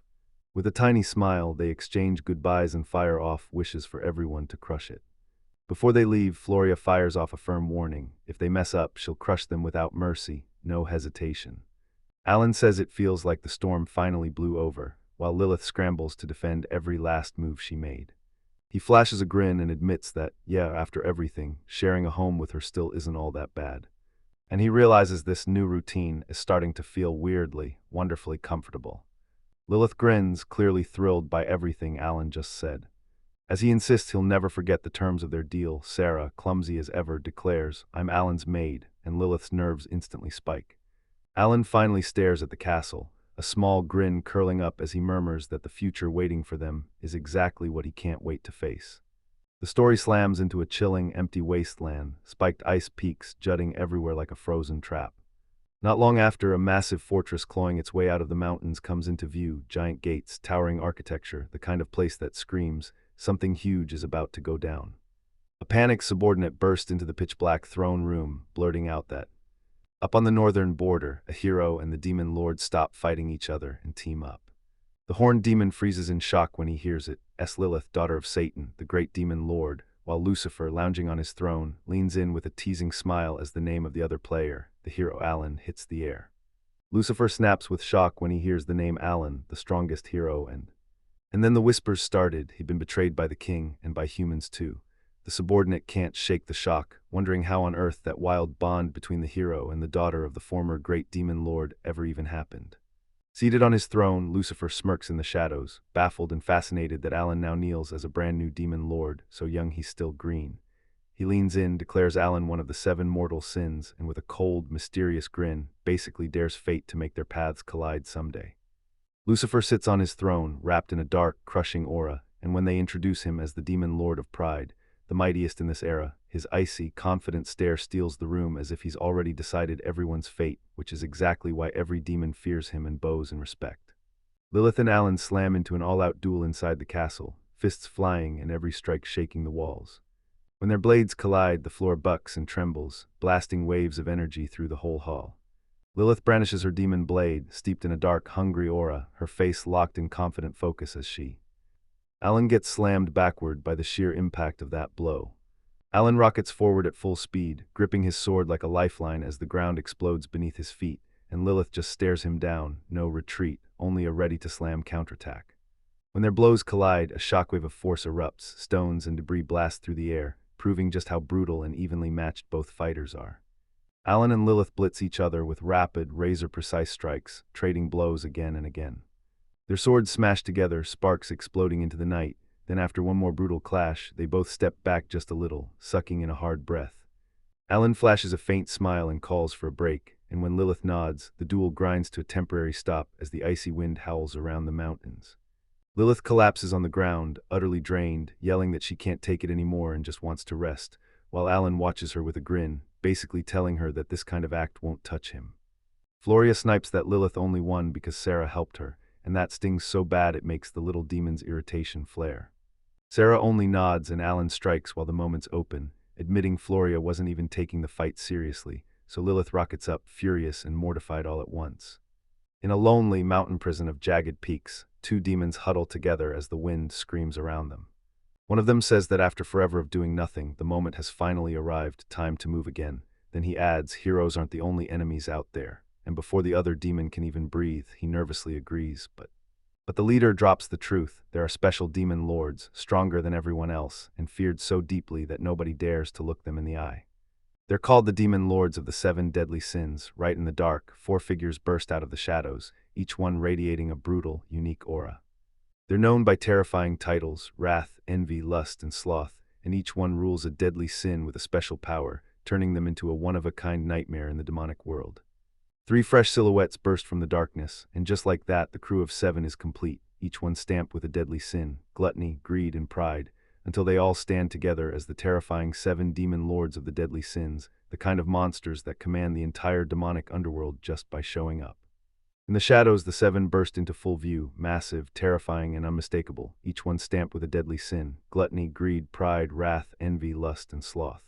Side by side, they're the 7 demon lords of the deadly sins, 7 demons that embody brutal, destructive power and rule separate corners of the demon realm. Alan grins and says he's already tangled with one of the demon lords of the deadly sins, then laughs that he's only still alive because he came out on top. Lilith leans in as he spells out just how lethal these enemies are: wicked magic, brutal strength, and abilities that are unlike anything else, and he warns that if they ever team up, humanity gets wiped out in a flash. Still, Lilith stands her ground and swears that if she's going to live by her ideals, she can't dodge the day she has to face them head-on. A messenger raven swoops down and lands right in front of them, darting a tide scroll into the water. Alan stared at it, eyes wide, and demanded to know what it was. Then Lilith snapped, explaining it was a demon messenger, a letter Raven used to talk to his own kind. When Alan finally peered at the recipient, he froze because it was addressed to him, and he snatched it up in his hands. Alan can't stop himself from wondering what that message could even be, and he jokes that maybe Lilith has someone trying to reach her, right before she snaps back in furious rage. Then he fires off the line that even without friends, he's got his subordinates. Then he stares at the letter, realizes the two who slipped out still haven't come back, and locks in the conclusion that this scroll came straight from them. When Lilith demands who sent it, Alan scans the name, then lets out a tense, crooked smile, because the message came from the Demon King, Lucifer. Lilith freezes the second she hears Lucifer, stunned into silence, because there's no way she can believe what Alan just said. While he stays unshaken, he even cracks jokes, telling her to get excited, because she'll meet the great demon lord way sooner than she ever expected. Alan then reveals the truth. This wasn't some random note at all. It was an invitation Lucifer personally sent. The three slipped through the city under heavy cloaks, and the fair-haired boy kept his eyes wide open, insisting it didn't look all that different. He'd been through here before, and that same unsettling feeling always returned, because only the faces changed between humans and demons. As they moved down the street, he smirked and said, "Wear it like this, and nobody even looks our way, but the second we ditch the cloaks, heads will snap to us fast." Deep in his gut, he was convinced only he and Sarah were human in this place, which meant they had to be extra careful while threading through the city's tight, narrow streets. As Alan strolled through the city, he stared in shock at how demons lived side by side with humans, almost like they belonged, until he pointed out the real gap: their bodies and how long they could live. Sarah nodded hard because at first glance it all looked identical: families, shops, and normal people just carrying on with their days. Alan started to wonder if the demon lord got crushed, would it actually save anyone or just swap one nightmare for another? And he couldn't shake this thought: what even separates heroes from demon lords when both of them swing the same kind of fate and ruin lives the same way? Lost in his thoughts, Sarah suddenly called out, telling him they were already there, snapping him back to reality, right in the huge meeting hall. The demon lords convened again, and Beelzebub, the lord of gluttony, was furious, snapping that these meetings were pointless and getting him nowhere. Beside him, Belphegor, lord of sloth, yawned through his words, claiming he had his own things to handle, but not a single bit of urgency ever showed. Asmodeus, the lord of lust, sat among them, smiling like he already owned the room, eyes burning with temptation. He said nothing, yet his presence hit harder than anyone else's, and the other demon lords were there at the meeting too. Andres, the lord of wrath, held a razor-cold stare that commanded the room, and radiated nothing but bone-deep seriousness. Leviathan, the lord of envy, stared in cold silence, her shadowy gaze fixed ahead as her hair slid forward just enough to veil her face. Meanwhile, Mammon, the lord of greed, curled his lips into a wide, unsettling grin, his eyes burning like he was already counting power and wealth, and the second everyone was in the room, the whole place felt heavier, tighter, and dangerously tense. In the middle of the room, Lucifer, the lord of pride, smirked like he owned the air, and declared that this meeting's goal was to make the world understand one thing: this land belonged to the demons. They called it the Convention of the Seven Deadly Sins, an event that had been rolling for around 50 years, where the lords who ruled each mortal sin finally gathered in one place. Around a circular table, all seven sat together, and Lucifer tipped his thanks their way for showing up, because even with their brutal duties, they still made the time. The room turned solemn fast, thick with raw power, and that hard-earned respect between the demon realm's most dominant monsters. Lucifer apologized for the meeting and acted like it would be dull, but then he flashed a grin and lit up the whole room, because he just revealed he'd invited special guests for the day. Beelzebub and Belphegor shot each other puzzled looks, totally thrown by the whole idea. Lucifer flashed an enigmatic grin and told them to get ready. Then the room's doors creaked open, slow as a trap. Heavy footsteps thumped across the floor, and with every step, these mysterious visitors finally revealed themselves. The doors swung open, and Alan's crew flooded into the grand hall, so loud it even snapped the demon lord's focus to them. Up front, Lucifer stood there with a smug, confident grin, radiating pure authority. Then, like he owned the air itself, he greeted them in a calm voice: "Welcome to my castle." The air felt suffocating as every demon lord stared at the newcomers, itching to know why they'd shown up, while Alan and the others stood their ground, locked in, braced to find out what that meeting was really about. Alan and Lucifer locked eyes in dead serious silence, and the tension in the room kept climbing with every heartbeat. They slid into their seats side by side, and it felt like their whole past history was sitting right there on that table with them. Lucifer stayed locked in a calm, knowing smile while Alan's words finally cut through the silence. He said it had been ages since they'd last met, and his steady words dripped with old grudges and raw history. The air suddenly felt thick with reverence, like everyone was trapped inside memories of the past. Nobody wanted to let them go. Beelzebub erupted in rage, slamming his fist onto the table the moment he clocked who stood before them. He glared at Lucifer, jaw clenched, demanding to know what was going on and why a human was even here. Then his eyes snapped to Alan, and rage surged when he realized what he was looking at. He roared, asking what a hero was doing in this place, and the whole room flipped on a dime, tension snapping tight between the demon lords. Lucifer stayed cool as ice, then dropped the bombshell. The unexpected guest was Alan, the strongest hero alive. The room went dead silent, and the entire meeting suddenly shifted into a whole new, tense mood. Belphegor stared him down, then smirked. Alan looked totally average at first, but the magic burning inside him was downright ridiculous. Meanwhile, Beelzebub stayed on edge and admitted the hero's power was even higher than most of the crowd, beyond some demon lords too, and the moment Alan stepped in, it was obvious this meeting wasn't just a get-together anymore. It was about to get deadly serious. Lucifer wore a calm, teasing smile and said it was an honor to finally face the hero, Alan, his words snapping with provocation, but there was respect hiding under the edge. Alan snapped back hard, eyes locked on Lucifer, and said he never once thought he'd meet him like that, face to face, with demons closing in on every side. Their back and forth made it obvious this wasn't just small talk, it was a showdown waiting to detonate, the reunion of two forces that were always meant to collide. Alan stared at Lucifer in silence, remembering the truth. He was the realm's deadliest demon, a power that matched Alan himself. For a split second he froze, then realized he'd smiled on accident, and that little slip left him completely baffled. Lucifer caught it immediately and teased him like, "You're buzzing, aren't you?" But Beelzebub, still seething, snapped back, demanding the truth, and pressed Lucifer on his real motive for dragging a hero and his friends here, because he could feel something way bigger than a simple meetup was about to explode. Beelzebub shot a suspicious glare at Alan and Lilith, completely thrown by the fact they were suddenly together. He demanded to know if this was some kind of sick joke, because a hero and a demon strolling side by side sounded completely unreal. Then Lucifer just stayed calm and told him the truth. Alan had been turned into Lilith's subordinate, and it shocked everyone all over again. Beelzebub erupted in rage, calling it disgraceful that the Demon King's daughter had to lean on a human's power, even if only for a moment, while Alan stayed stone still, silent, watching the whole argument unfold without blinking. Beelzebub sneered at Lilith, taunting her that the great Demon King had to be roaring in the afterlife, watching his own daughter lean on a hero.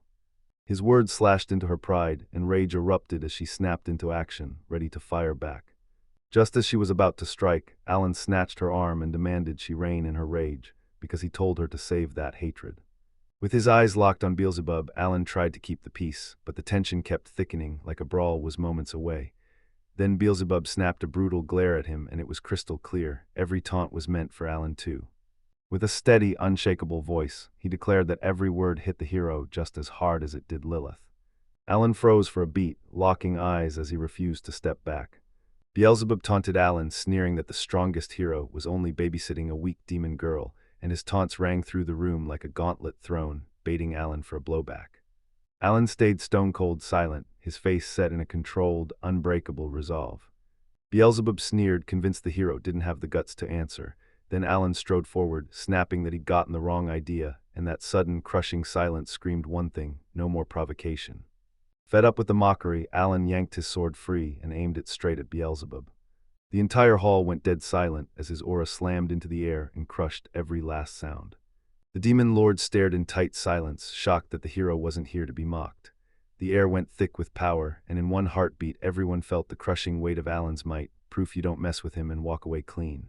Alan kept his blade rock steady, locked eyes with Beelzebub, and let the truth hang there. If he wanted, he could wipe them all out in seconds, but he saw no reason to. He revealed the dominion of the deadly sins, explaining that if a demon strikes down another, that power doesn't vanish, it stays. Beelzebub shot him a furious glare, but Alan shut it down fast. He wasn't here to brawl, he was here to train Lilith, and he swore she'd knock them all down and rise as the next great demon lord. Lilith stood her ground, refusing to let her master be embarrassed, and while the other demon lords stared in shock, Alan and Lilith didn't back off for a second. Alan made it crystal clear he was Lilith's subordinate. He swore he only carried the same ideal she'd inherited from her father, saying they weren't boss and follower at all, but friends chasing the same dream. His voice rang with conviction and a faint smile flickered across his face. Lilith was thrown off by his words, while Beelzebub eyed him with sharp, suspicious focus. When Alan brought up the great demon king's ideal, Beelzebub broke into a sinister laugh, so ironic it practically bit the air, and Alan, clueless, demanded, "What's so funny?" The demon only smirked and said they'd come exactly for one reason, to make that ideal known.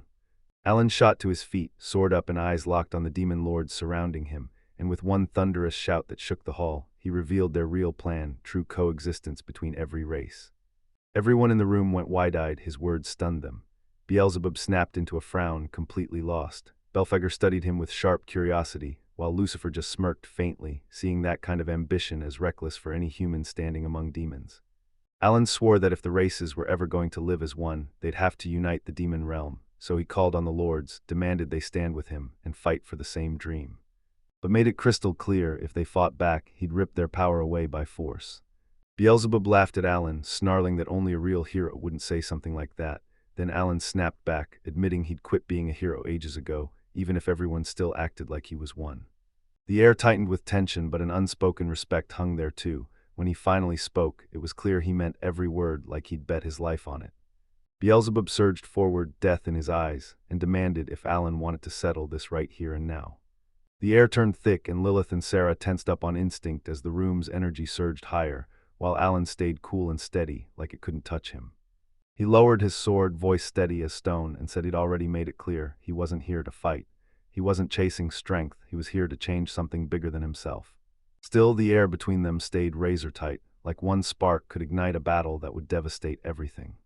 Alan locked eyes with Beelzebub, jaw set and gaze unshakable. He'd said he didn't want to fight, but if Beelzebub insisted, Alan would step up to the challenge instantly, no hesitation. A bright aura flared around him, screaming that he'd step in the moment he had to. Then his hard, fearless words slammed through the hall and killed every sound, because this wasn't the attitude of a coward running from danger, and it wasn't pride-driven brawling either. Lucifer snapped the tension in half with a bright little applause, praising Alan's grit and declaring that his words landed perfectly. Then he ordered the confrontation to stop right there, reminding everyone that the demon lords had a pact, no fighting allowed inside that hall. Beelzebub, still seething, snarled that being stopped was infuriating, while Lucifer only smiled softly and said the pact could snap only if a direct attack came. Slowly, the suffocating tension loosened, but the glare Alan and Beelzebub exchanged proved their battle was nowhere near finished. Lucifer slammed the meeting shut, declaring the mission was already done. Alan and Lilith's intentions were crystal clear. He even said he hoped they'd learn to get along, but admitted he could feel how brutal that would be. Alan let out a thin smile, realizing Lucifer poked Beelzebub on purpose just to see what he'd do. Then Beelzebub snapped that Alan was a cheater, and Alan just brushed it off with a grin. Right before they left, Lucifer stepped in, told them they'd make great friends, but the look in his eyes screamed that his words were hiding something darker. Outside, Alan's side seethed at the injustice of it, how that demon kept everything mysterious and untouchable. Already outside, Lilith snapped at Alan for jumping into that argument, after she told him not to act on impulse, and Alan just shrugged it off with a calm, "Everything's fine." He wasn't just lucky, he was strong enough to take it on. Walking through the streets, he admitted he'd even considered trying to beat Beelzebub, then realized it'd be pointless. "Thank you." He told him the deadly sin's power won't move between demons unless a human crushes one first. The moment that happens, the dominion automatically snaps to the next demon. Lilith let out a tired sigh, realizing that even with all Alan's strength, the rules of this world still sit outside anything a human can force. Alan replayed everything in his head and finally admitted the truth. Every speech he made and every challenge he threw at the demon lords was just a bluff. Because if those 7 lords ever truly teamed up, there was no way he could stand against them alone. His real goal was simple: flex his power and make sure everyone noticed him, before they could ever decide Lilith was an enemy worth crushing. Still, even Beelzebub, the closest one to falling for his bait, hadn't budged. In the end, Alan finally got it. Every single one of them saw straight through his bluff. But the real punchline was this: now his name was burned into the memory of every demon lord. On their way back, Alan leaned in and told Lilith, "The moment we get there, we're starting your training." She huffed that they needed a breather after that brutal trip, but he snapped back that there wasn't a second to lose, Alan driving the point home. They'd painted a target on themselves the moment they showed up before the lords, and now their every move was drawing deadly attention. With a hard stare, he snapped that he had to wipe out 3 of them, by his own hands, no excuses.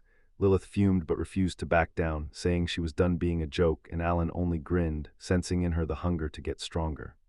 Alan demanded to know what those 3 names were, and Lilith's face went dead serious. Lucifer, Beelzebub, and Belphegor. Then she revealed the truth. Long ago, they served under her father, the legendary Demon King. Lilith's voice dropped low as she said that when he died, the 3 stormed out of the castle, dragging a whole army of subordinates with them, and turned traitor. Alan went completely still, stunned because it hit him. Her drive to stand against them wasn't just strength, it was justice and revenge burning in her heart. Lilith clenched her fists and locked in a fierce gaze, vowing she'd make the people who betrayed her father pay, and then prove she deserved the crown by becoming the next great demon lady. Alan grinned, rested his hand on her head, and told her to chase that goal, because he'd walk right beside her every step of the way. As they walked, Alan stared at the truth in his own mind. Lilith still had 0 strength to stand up to a single lord of the deadly sins, and yeah, he'd underestimated their power, but he also knew this was only the start, because with training and time, they'd grow strong enough to rewrite the fate of the demon realm. As the group marched through the streets, Alan couldn't stop replaying everything in his head, because they were still nowhere near the deadly sins lords, and if Lilith didn't bulk up enough to stand toe-to-toe with them, they were done for. And that's when it hit him, this wasn't just another step, it was the start of the real trial, the biggest test they'd ever face, where every training grind, every fight, and every hard choice would forge Lilith's future and decide the fate of the entire demon realm. As they crossed that dead, barren plain, Alan felt it. Lilith was bracing like something was about to snap. And pressed her for answers. Why be so careful when the whole place looked perfectly calm? Irritated, she snapped back that he was way too careless, warning that monsters could still be lurking around them. Then Alan just laughed, insisting there was nothing there, and even tugged her head lightly, making Lilith yelp and complain through the pain. Still grumbling, she admitted she was shocked they left the demon lords meeting alive, but she swore they'd never fight in that place, and Alan only smiled, thrilled that she still had the nerve to argue after everything. Alan shot back that even if Lucifer claimed there'd be no aggression between them, he couldn't trust a word of it. He already knew the lords of the deadly sins didn't play by the rules, and what they pulled off in that meeting felt straight up wrong, beyond abnormal.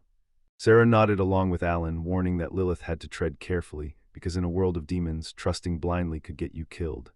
Alan pressed on that if they let their guard slip, an attack could hit them any second. Reluctantly, Lilith finally got it. This wasn't a place to relax their defenses.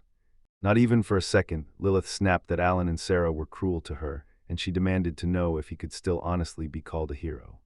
Alan shot back, calm as ice, that he was just trying to help, and that Lilith needed a different training partner. Lilith blinked, saying she already had him and Sarah, but Alan shook his head. If she fought only with them, she'd never learn how to take on everything she'd face. He said real battles don't come with safety nets, you throw your own life on the line. Lilith swallowed hard, a little shaken, and begged them to go easy on her, but it was obvious their training was going to slam her with everything. Alan spoke in a hard, serious tone. This wasn't some childish game. Real battles end with the winner surviving and the loser dying. He told Lilith she had to learn what it felt like to fight for her own life, and Lilith sat there in silence, forcing down the panic in her throat. As they moved, Alan said he was hunting for a demon lord to help with his training, but none were anywhere nearby, and this stretch was way too close to Lucifer's turf. Sarah shot back that on their way here, they hadn't even crossed a single territory ruled by another lord, so the whole place felt eerie and unnervingly quiet. As they trekked through the eerie quiet of an empty stretch, Alan leaned in and said this place wasn't claimed by any demon lord at all. It was a neutral zone, perfect for catching your breath, pitching camp, and resting up. He remembered his old hero days. Back then, every time he stumbled on a spot like that, he'd stop cold and refill his strength. Lilith listened in, then, still a little shy, asked what rewards were coming. Alan shrugged it off and admitted he hadn't been paid yet, but he wasn't leaving. He stayed because he could see the promise in her future and the ideals she'd inherited. Lilith's cheeks flared as she froze, blurting out a weak excuse just to mask her embarrassment, and Alan hit her with a hard truth. If she couldn't pay him, then she'd better get stronger, so she wouldn't have to lean on him like that anymore. She grumbled that getting stronger wasn't something you could just snap your fingers and do, yet he stayed stone serious, staring at the horizon like he already knew the clock was running out. Lilith had one goal: reach at least the power level of a Lord of the Sins. As the wind whipped around them, Alan's face tightened because he could feel it. The real showdown was closing in. Sarah snapped her attention to Alan the second he stopped dead, and she demanded to know what was going on, but he didn't answer at first. He just stood there, eyes locked on the sea, his face set in something heavy and serious. Right after that, he snapped at the two to back away from the shoreline. Lilith looked totally lost, but the raw tension burning across Alan's face made her move without question. A few seconds later, something started churning beneath the water, warping the surface into a massive, shadowy distortion, like whatever was coming was seconds from breaking through. Lilith and Sarah froze in fear as the sea churned, like something massive was waking up below the surface, shaking the ground with each violent pulse, and Lilith snapped, "What's happening?" Still, Alan stayed icy calm and barked for both of them to fall back, warning the seas might whip up violent waves, while his eyes locked on that thick, creeping dark over the water, bracing for whatever was about to crawl out. Suddenly, the sea detonated into monstrous, towering waves. A colossal monster shot up from the water, its body crawling with tentacles and eyes snapping wildly across its warped head, and when it roared, the whole air shook.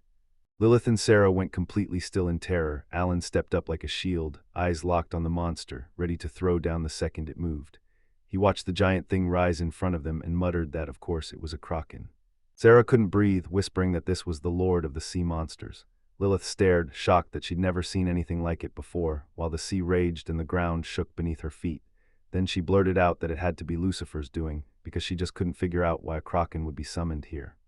Alan stared out at the sea and muttered that it probably was Lucifer's doing. Some wild kraken must have felt a massive magical pulse and charged straight for it. Lilith froze, baffled, wondering who even had that kind of power, until the clue finally clicked. The moment it clicked, she snapped, eyes blazing wide, like she couldn't believe what she just realized. The kraken slammed down with a brutal, earth-shaking force. Crashing down like a fury, it hurled up towering columns of water and smashed everything in its path. Alan snapped into action. He yanked Sarah and Lilith into his arms and launched himself away, barely dodging the attack. Sarah blurted out thanks, still stunned at how fast he moved, while Lilith grumbled that he was handling her way too roughly, even as he carried her safely. Alan locked eyes with the oncoming kraken, then thrust his hand forward with iron determination. He leaned in and said, "I keep the sacred sword inside my own body, then I can call it out whenever it's time to fight." With steel in his eyes, he added, "Yeah, I can only draw on part of its power like this, but it's still more than enough to crush the enemy." What? Then he rocketed forward at full speed, carving through the air with a streak of blazing light as he lunged straight at the colossal creature. Lilith staggered, swearing she was dizzy, and Alan snapped that she'd better hang on tight, because if she wanted, he could walk out and leave her just like that. One step forward and boom, he tripped, caught Sarah in his arms, and barely managed not to drop Lilith. Sarah just stared stunned while Alan blurted out worriedly, "Is Lilith okay?" But Lilith only shot him a glare, furious and embarrassed all at once. Alan finally let go of Sarah. And he accidentally flings Lilith straight into the water. She erupts in furious screams, calling him an idiot, while Sarah watches and snaps that if he was supposed to have her fight, he could have at least thrown her closer to the enemy. As Alan lets out a heavy sigh watching Sarah go way too hard on Lilith, the girl bursts out of the water dripping with saltwater grime, furious that she got soaked, and snapping that he's the absolute worst. Still seething, Lilith charges straight at the kraken, yelling that she'll go complain to Alan later. The monster surges in on her with crushing tentacles, and it churns the sea into violent, foaming waves. With no hesitation, Lilith screams and whips her weapon into existence. The demonic sword of ruin flashes into her grip. Rage and resolve burn side by side as she plants her feet and readies to strike head-on, refusing to back away from the fight. Lilith charges straight at the kraken, and its massive tentacles whip forward like weapons. She snaps out of the way in an instant. She locks eyes on the monster and screams that its pathetic attack won't touch her again. With pure determination, she sprints forward in a straight line, like nothing can stop her. Slicing through the air with the demonic blade, he braces for the next devastating strike against that towering monstrosity. The kraken explodes with rage, yanking up even more tentacles and crashing down with total force, while Lilith sprints through the chaos, barely dodging every brutal blow. Suddenly, she rockets into the air and whips her sword around, blasting out a brutal slash seething with demonic energy, impacting the kraken dead on, yanking it back as it screams in agony and churns up a thick storm of steam and foam. Lilith shoots a shocked look as the kraken blasts a thick cloud of black ink, swallowing everything in sight, and Alan instantly starts breaking down what's happening. And reveals the truth. One touch and the liquid turns deadly, freezing every sense in its tracks. Lilith's body starts to tingle, her vision blurs fast, and then panic hits. She can't see the enemy as the pain spreads through her, like something's tearing her apart. She fights to keep her focus as the roar of the sea, and the looming kraken fade into the suffocating dark around her. Lilith stares at the alarm, then horror hits. Those tentacles she cut start regenerating at breakneck speed. The kraken roars like it's laughing at her. Every hit only makes it nastier, so it lunges forward in a violent surge and hurls up a massive wave. In the dark veil of ink and crushing seawater, Lilith steels herself for the counterattack because she can feel it. This isn't the real fight yet, it's only just starting. Lilith charges through the kraken's endlessly regrowing tentacles, dodging each brutal swing with ruthless precision. She clocks it instantly. This creature is burning every last bit of energy to heal up and splash out even deadlier poisonous ink. With a vicious glare, Lilith lifts her sword, snaps her head toward the monster, and screams that she already knows exactly where its core is. The blade flares with magic as she braces for the kill, aiming straight for that vital point buried deep inside the kraken. Then cry and launch, Lilith rockets through the air, demon sword in hand, wrapped in roaring energy. As Lilith drops, her blade flares like a rising sun, slicing the air straight at the kraken. Then smack, she drives that blow into its core, ripping its massive body open in a violent burst of energy and seawater. Gasping, she declares it's over and seals the fight with one final slash that screams across the waves. Giant magical circles slam into place around the kraken, and the sea erupts into violent, foaming chaos, while Lilith, wrapped in searing light, pours every last ounce of her power into her sword. The tentacles surge forward, but her blade slices through them one after another, rocking the ocean with an absurd, world-ending force. Then, with the last spell roaring to life, she launches herself at the monster and drives the strike deep, shredding its flesh with a burst of magic and stubborn, unstoppable will. Lilith suddenly feels a wild surge ripping through her body, raw magical power bursting out of her like it's possessed, and she can't stop it this time. Her power skyrockets, way past anything she's ever controlled, and shock hits her like a punch. Across the room, Alan stares in disbelief, realizing this isn't run-of-the-mill magic. It feels divine, holy, and completely out of the ordinary. The kraken starts to tremble as the pressure crashes outward, and Alan whispers that maybe this is what she was truly hiding, her real power finally awakening. Then her skin flares with fierce light, some mysterious force ignites inside her, making her energy swell out of control, leaving her rattled and lost. And when the kraken is boxed in by those magical circles, it reacts like it recognizes a superior threat, shuddering at her power. Alan stares in shock, realizing this force isn't ordinary at all. It's ancient, untamed, and insanely powerful. Alan stares at the magical circle burning at his feet, smiles like trouble, and mutters that if he takes down that creature, it'll throw a wrench straight into his future plans. Sarah stares at him, utterly confused, trying to read his intentions. Then Alan clocks something closing in and, with a calm voice, admits it's been ages since he last saw that person, like he's just signaled that the real trouble is about to explode. A sword-wielding figure steps out in front of them, and Alan's like, "Rampo." He blurts her name the second he sees her confident stare. She smirks and greets him as senpai, says it's been ages since they last met, while Sarah just stands there, silent, as the wind whips hard between them. Then the caption drops. Hero ranked 12th, Rampo ***. Alan stares at Rampo, shocked. He never thought he'd find her here, and he can only conclude it's fate. Right when Lilith and the kraken close in, time basically freezes, and he tells them Rampo is the most greedy heroine in history, wielding the sacred space-time sword, Kairos. With this power, she can clamp time itself around them, stretching the technique longer and making it hit harder. So when Alan grins and says she finally learned what he taught her, you can't help but feel the impact. Rampo brags, saying she never forgot Alan's lessons and swears her motto is all about finding efficiency and grabbing easy money. Then Alan lets out a heavy sigh, cutting in that he never taught her any of that. Meanwhile, Lilith is totally frozen in place by time magic, and she screams through gritted teeth that she can only move her mouth. Rampo, seething with irritation, suggests they should shut her up too. Then Alan rushes in to calm things down, insisting they just talk, and orders Rampo to undo the magic on Lilith. Rampo lifts her sacred sword, whispering under her breath with eerie calm. At that exact moment, the blade's magical symbol erupts in blinding light, and time snaps back to normal. Lilith, finally unbound, snaps into action, no hesitation, charging up a fresh assault as the kraken starts to thrash again, unleashing pure chaos from the depths. Alan yanks Lilith's hand and yanks her out of the blast zone, then she rockets upward, gasping in shock, but somehow steadies herself midair. Alan watches her, grins proudly, and tells Lilith her moves were on point and that she's grown a ton. Lilith tries to keep her composure, but she can't help crossing her arms with a serious look while the praise burns red-hot in her chest. Alan leans in and demands to know just how much Rampo really knows about everything that went down. She fires back that she knows practically everything, how the kingdom screwed him over first, how Alan wound up serving a brand new, green demon lord, and even how he went toe-to-toe with the Kraken. Alan's stunned by just how much she knows, but Rampo only grins and tells her the truth. Info is the deadliest weapon, in fights and in business. And then she drops the real reason she wouldn't let the Kraken slip away.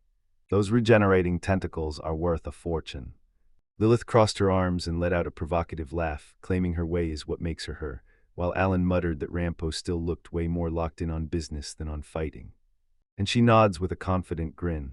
When Lilith, curious, asks who the woman beside him is, Alan stays cool and calmly introduces her, then calls her a spoiled child for pointing like that at their very first meeting. Lilith snaps back instantly, but Rampo keeps laughing, saying that losing your temper so fast is childish, and that only lights a bigger fuse under Lilith, while Alan just sits there, grinning at the whole chaos. Rampo taunts Lilith, warning that if she keeps this up, she'll end up crying. Then the moment he says it, her face flushes and fury takes over as she snaps back, swearing it's not true. Alan tells her to chill, and Rampo only backs off because Alan asked, which proves Lilith basically listens to whatever he says when he wants. She steps closer, leans on Alan with that bright smile, and declares, with full heart, that her senpai is the one she respects most. Then he drops the truth. Rampo is a special case. Unlike him and Rain, who follow the kingdom's orders, she keeps working with the government on her own terms, running everything through contracts as an independent ally with no strings attached. Alan says the tournament of the 7 deadly sins is the perfect training ground to sharpen his skills and rack up real combat experience. Rampo grins and swears she's got the perfect training partner for this, someone way stronger than the Kraken, and with a bold look, she steps in and offers to lead them straight to where it's happening. Then the world snaps into a massive, looming spectacle, towering heights, an ancient castle rising from the shadows, because right here is where their new nightmare of a challenge is waiting.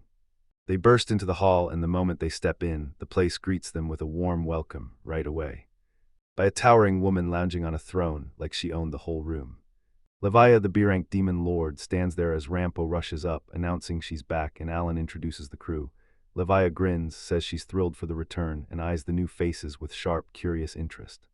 Leviah drops the bombshell that the demonic kingdom is buzzing with rumors about Lilith, the great demon lord's daughter, who supposedly has the strongest hero in her back pocket as a servant. Rampo grabs the perfect opening and blurts out that Alan is here to train her. Leviah perks up and tells them she just found a weird space under the castle, like some nasty monster is squatting down there, and Alan can't believe it because the castle is hers. She grins and explains she inherited it from a different lord, with sections no one's mapped yet, maybe even ancient relics her predecessors left behind. Then she flashes a smile and motions them to follow, promising she'll explain everything as she leads them underground. Lavia admits she once tried to stand her ground against it, but the thing slid through the walls and ceiling like a shark in the dark, and suddenly she realized she was fighting a nightmare she couldn't corner. She lets him work it out, and Alan mutters that if this thing is a legacy of an ancient demon lord, then it might have a crazy origin. So she nods, hands the job to Alan, and says it'd be a royal nuisance to keep something like that trapped inside the castle. Lilith nods and tells him, yeah, I've got this, and Levia practically beams, finally free to focus on her business with Rampo later.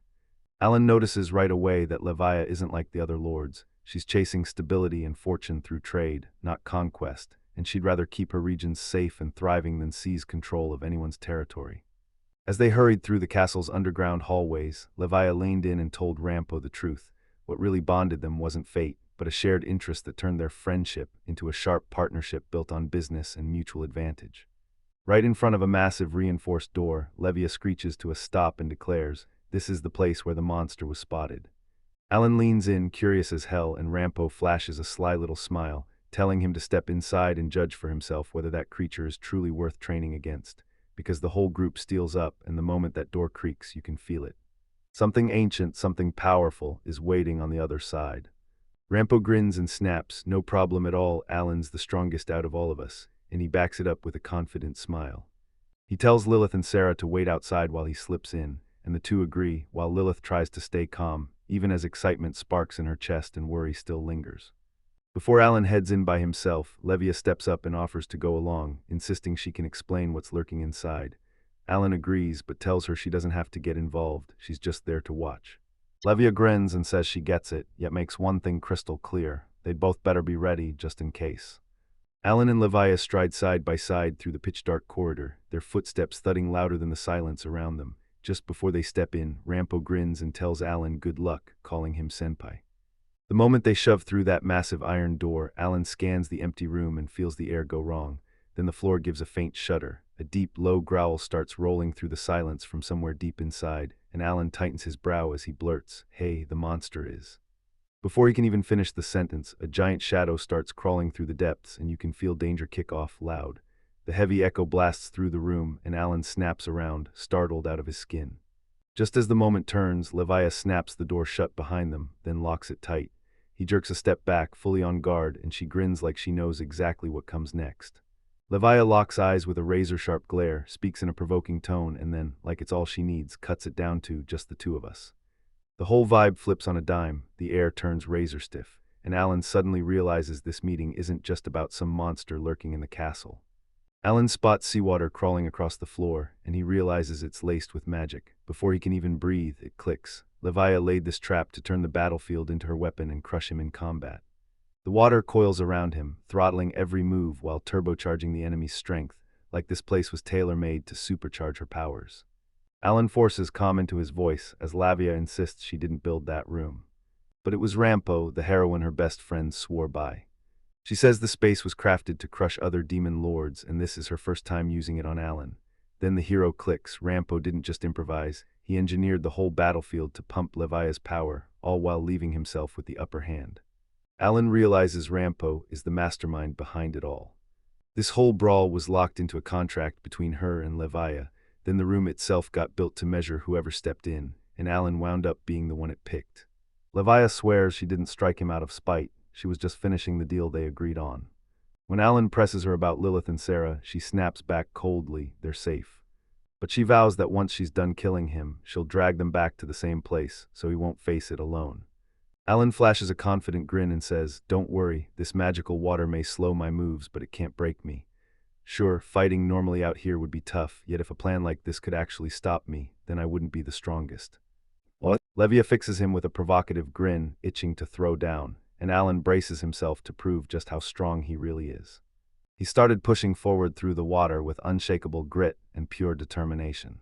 Levia rips open her true form and fully transforms into a massive, shark-like nightmare monster. Alan snaps to the truth when she said the monster in the room, she meant herself. Rampo's plan clicks into place too, airtight with no loopholes left behind. Then Levia grins, cocky as ever, and declares she's about to unleash her real power. As her transformation rips through the world, shaking the very air around her.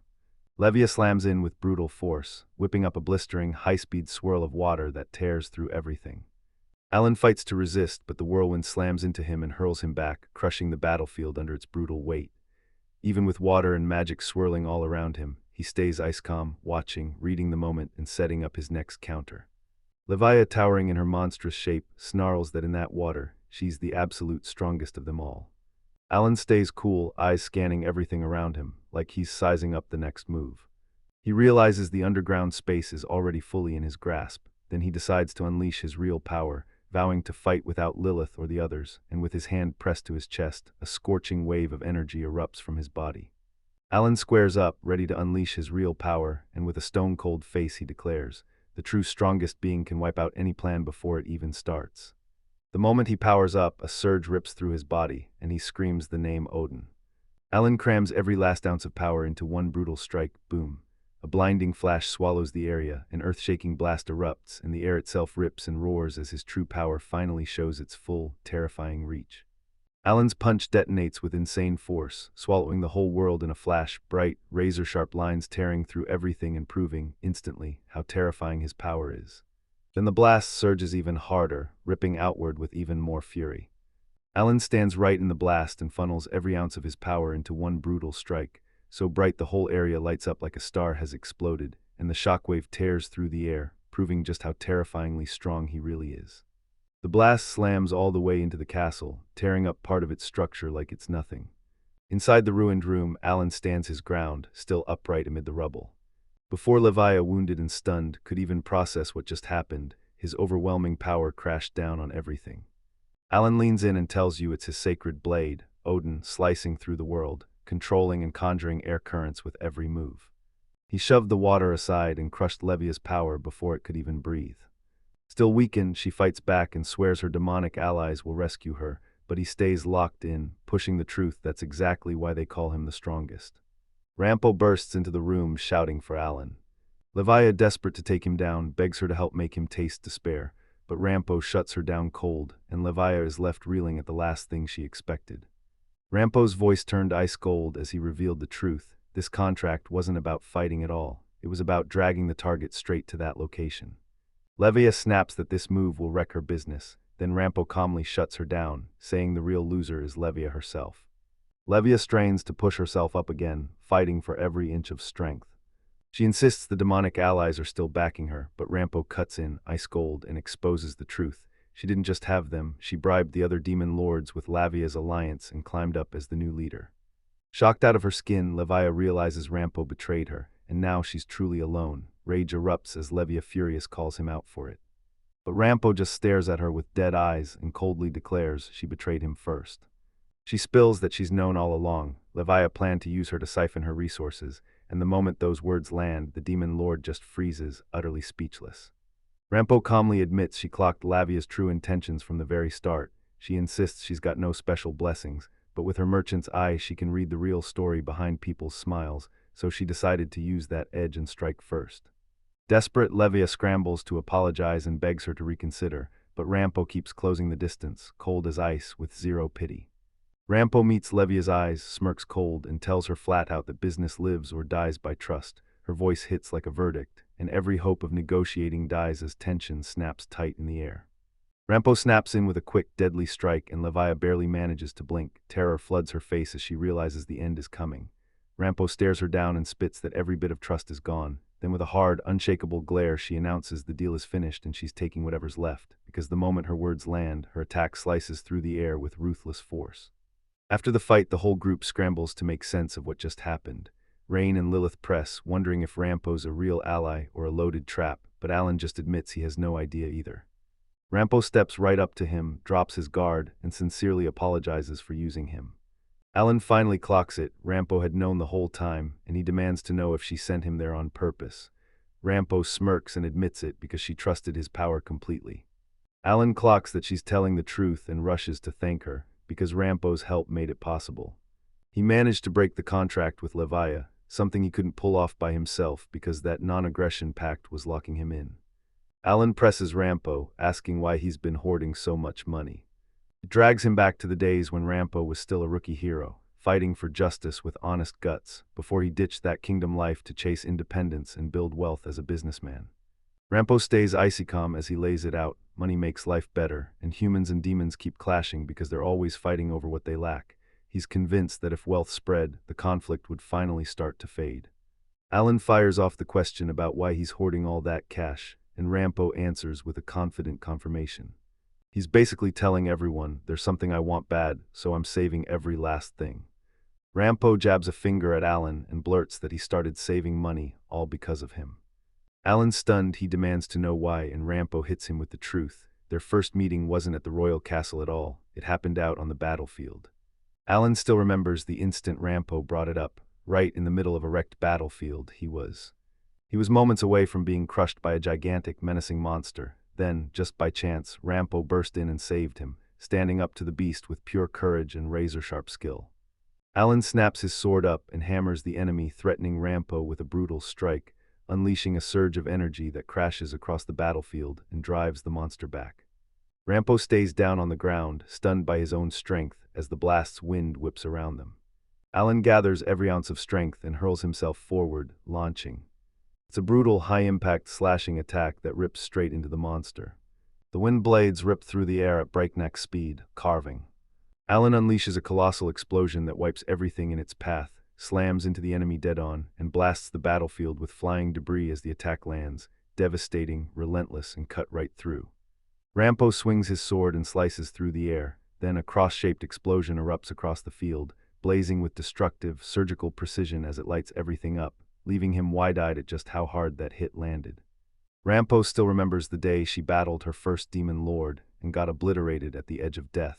It was Alan who charged in and saved her. That lit a fire in her. One day, she'd pay it back and step into the spotlight, becoming a true heroine like him. But as time dragged on, she finally clocked the truth. Alan had changed, and now it looked like money was steering his every move. Alan finally admits it. He felt even more pathetic for failing to shake the kingdom, and he confessed he'd always looked down on how that government runs everything.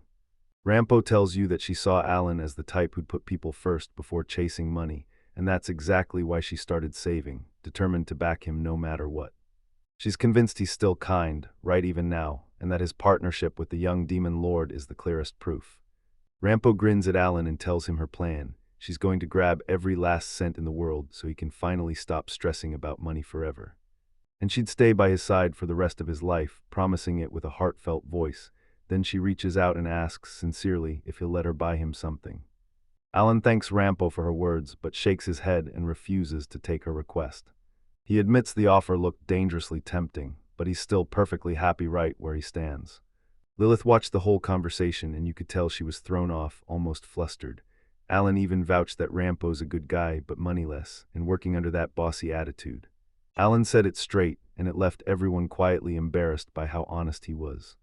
Rampo grins and swears money is the real cure for Alan, then promises she'll stack up more so she can buy him for real next time.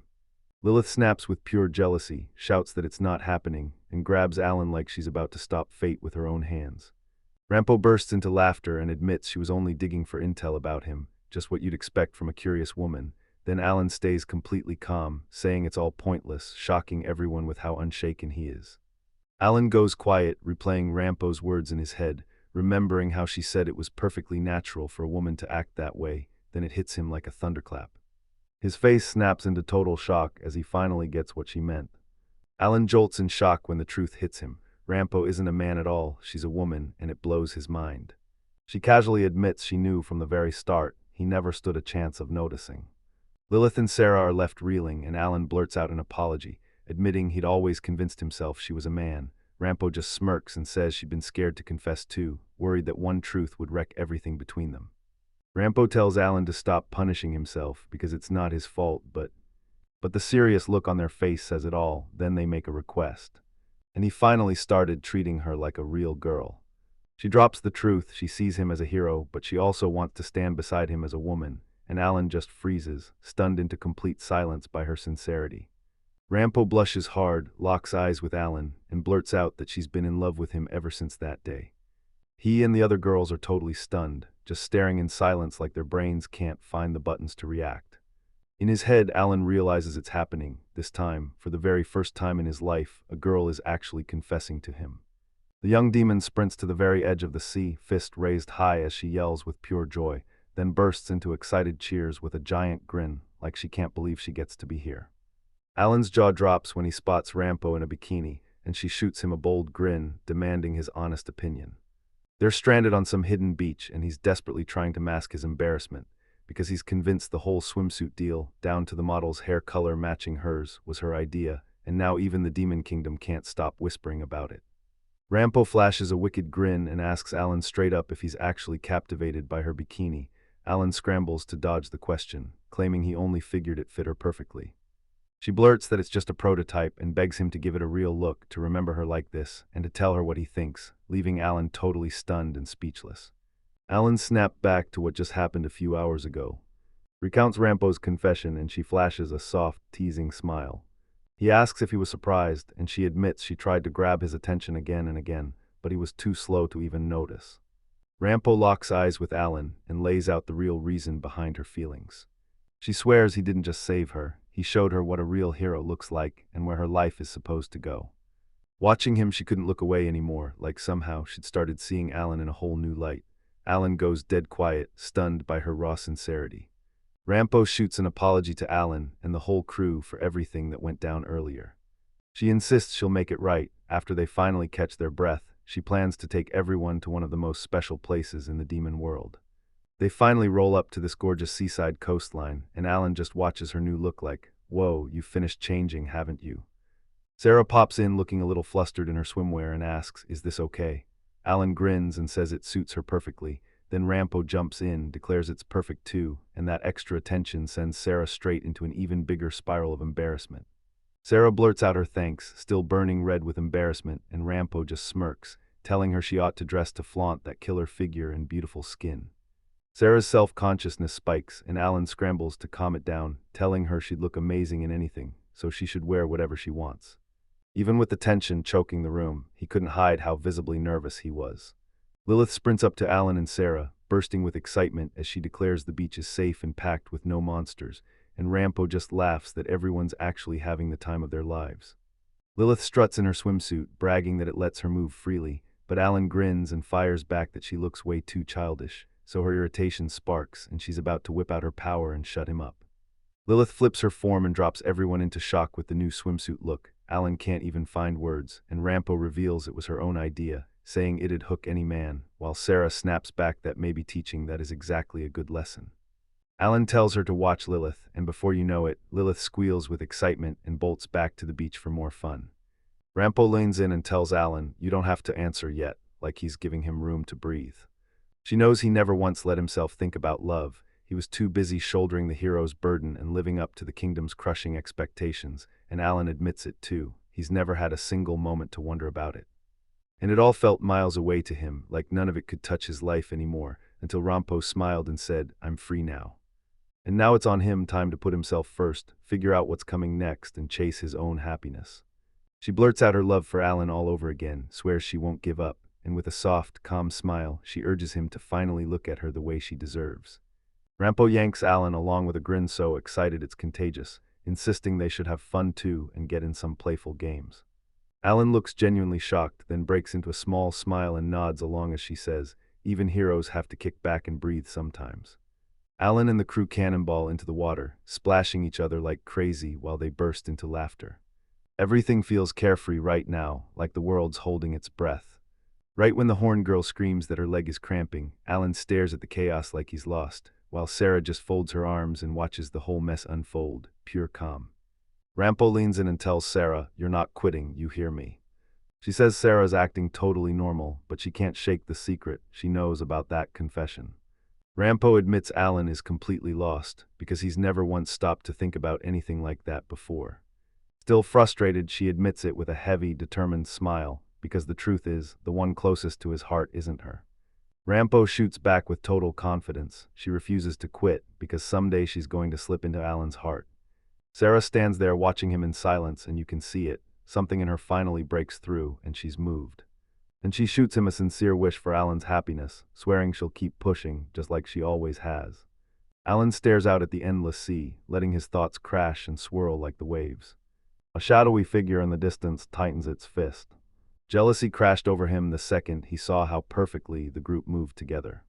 After that killer day at the beach, Rampo and the others are still buzzing with smiles, saying they had the time of their lives.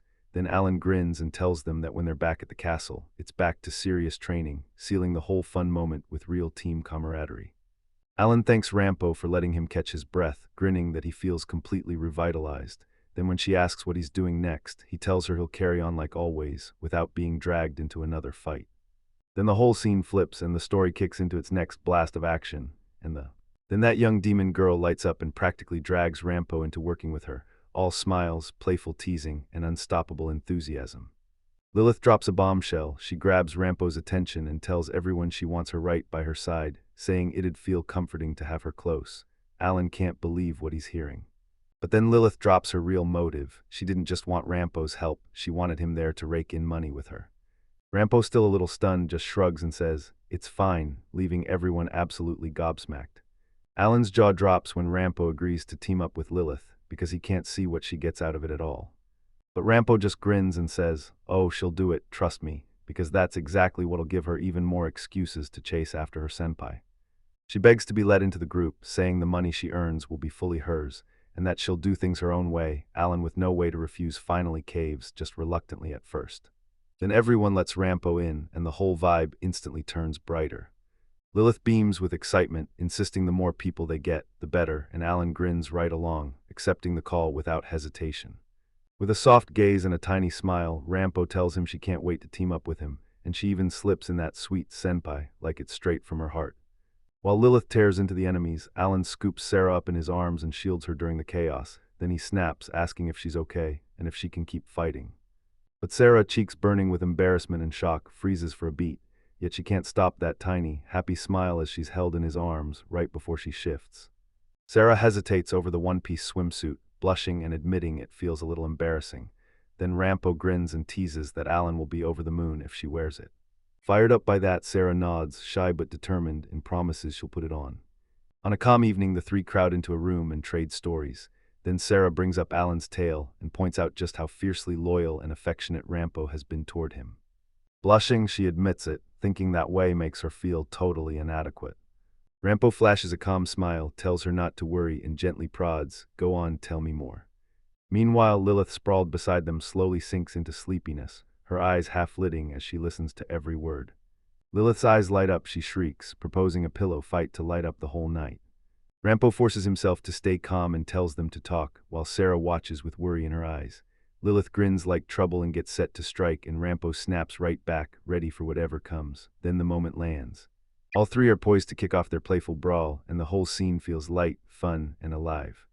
While they were getting absolutely wrecked in a brutal training session on a jagged, rocky field, Alan demands a 10-minute break to catch their breath, then pushes them to start again. Lilith was breathing hard and clearly worn out, but she still shot back a quick yes, pushing through the burn with pure determination to keep training. Lilith drops to the ground, drained after training, whispering that she's done for, while Alan clocks it right away. She's been complaining less, which proves just how hard she's been pushing herself. Sarah says it has to be from the brutal fights and non-stop training she's been through. Alan look. Seeing her progress, he breaks into a satisfied grin, and Sarah teases that he looks like a proud dad watching his daughter blossom. Then he laughs, nodding along, totally in on the joke. During a breather in training, Alan falls into deep thought about the great Demon King's past, and with Lilith at the center of it, he can't stop wondering who her mother really is. He realizes that demons aren't just monsters, they've got families too, and they raise kids like humans do. Curious, he calls Lilith over and grills her about her mother face to face, stealing her attention right in the middle of the talk. Alan chooses to hang back and lets Lilith talk about her mom on her own, but when she pivots too hard, he cuts the moment short and announces, "The break's over." He tells her that in the next training session he's going all in, fighting for real, and that message terrifies Lilith. Even wiped out, she starts to protest, but he cuts her off and says those past fights were just a warm-up, meant to get her used to the real hit of battle. Alan decides to crank the training up to a whole new level. He tells Lilith she's already past the starting phase and now it's time to learn how to fight and actually win. Then he locks eyes with her and dares her to unleash every ounce of strength she's got. And tries to take him down in under 5 minutes. Lilith freezes for a beat, a little insecure since she hasn't fully mastered her demonic sword yet, but then she steels herself and charges forward. Lilith scrambles to figure out why she only gets 5 minutes, and why that limit even. Alan lays it out, they'll push her to become as strong as possible before the clock runs out, but she can't help wondering if that rush is going to be totally useless. But he dares her to throw everything she's got, even if she can't beat him, and with a smug, confident grin, Alan tells her nobody's stronger than him, then goads Lilith straight to her face, calling her a little demon. Lilith gets all fired up, swinging her demonic sword with giddy excitement, while Alan snaps that this time he'll throw everything he's got into the fight. He smirks with confidence and warns her straight up not to drop her guard for even a second. Alan and Lilith square off, staring each other down as the tension screams louder by the second, and the wind whips sand around their feet like the fight is about to explode. Alan flashes a determined grin and snaps, "Start," while Lilith, shaking with nerves but refusing to back down, answers, "I'm ready." The next second they both explode into motion, charging forward with everything they've got, kicking off an all-out showdown. They lock eyes for a beat, and the silence between them snaps tighter and tighter. Lilith can feel the pressure crushing down the second Alan lets out a chunk of his magic, and the ground starts to shake under their feet. She's stunned, and suddenly she realizes this isn't a warm-up anymore. He's dead serious, and the power she's sensing is way bigger than she expected. A shadowy figure materializes in the air right in front of them, radiating a brutal, chilling aura. Alan and Lilith snap their heads upward, shocked and on guard, while the wind whips through the field and dark energy floods the ground. The power hits so hard the very ground seems to flinch like it can feel it. The figure drops in front of them, calm as ice but menacing to the bone. Then Alan and Lilith snap into fighting stances, choking under the brutal pressure rolling off what's coming next. The being smirks, and in that grin his true identity snaps into focus, Lucifer, the demon lord himself. Alan yells for Lilith and Sarah to duck behind him, bracing for whatever attack hits next. The demon lord steps in front of them, calm as ever, meeting their eyes with total confidence, and when he turns to Alan, he greets him like it's no big deal. He didn't come to fight. Alan keeps his sword up and, still on guard, demands to know why he's here, like one wrong answer could cost him. Lucifer speaks in a cool, unshaken voice and claims he only showed up to see Alan, and that single line shocks everyone in the room. Alan narrows his eyes and asks if he's really ready to talk to him, then the demon lord grins like he knows everything. They kept yanking the moment away at the last convention, so neither of them ever really got the chance to talk. Lilith just stands there, frozen in silence, trying to figure out why they showed up out of nowhere. Alan locks eyes with Lucifer as the air turns thick and suffocating, and the calm demon lord shifts, his face hardens, he steps forward slow, and a brutal, terrifying aura spills out like a warning. He admits he tried to hold himself back, but it's hopeless, because the moment his presence hits, the ground starts shaking and the whole field bends to his will. Alan orders Lilith and Sarah to dig in behind him. Don't you dare leave their back undefended. Lucifer watches the group, a rush of battle spark hitting him as he blurts out that he's dying to fight with them, and he just has to clamp down on his excitement. He stares at Alan like he can see straight through him, then snaps that the hero wants to fight just as badly, while Alan just freezes, stunned into silence by the enemy's words. Lucifer flashes a provocative grin and tells Alan to stop pretending, right now. He declares the hero's own body is craving battle too. Alan's stunned speechless, but Lucifer just keeps right on going. They vow to chase strength with everything they've got, and nothing's allowed to mess with that.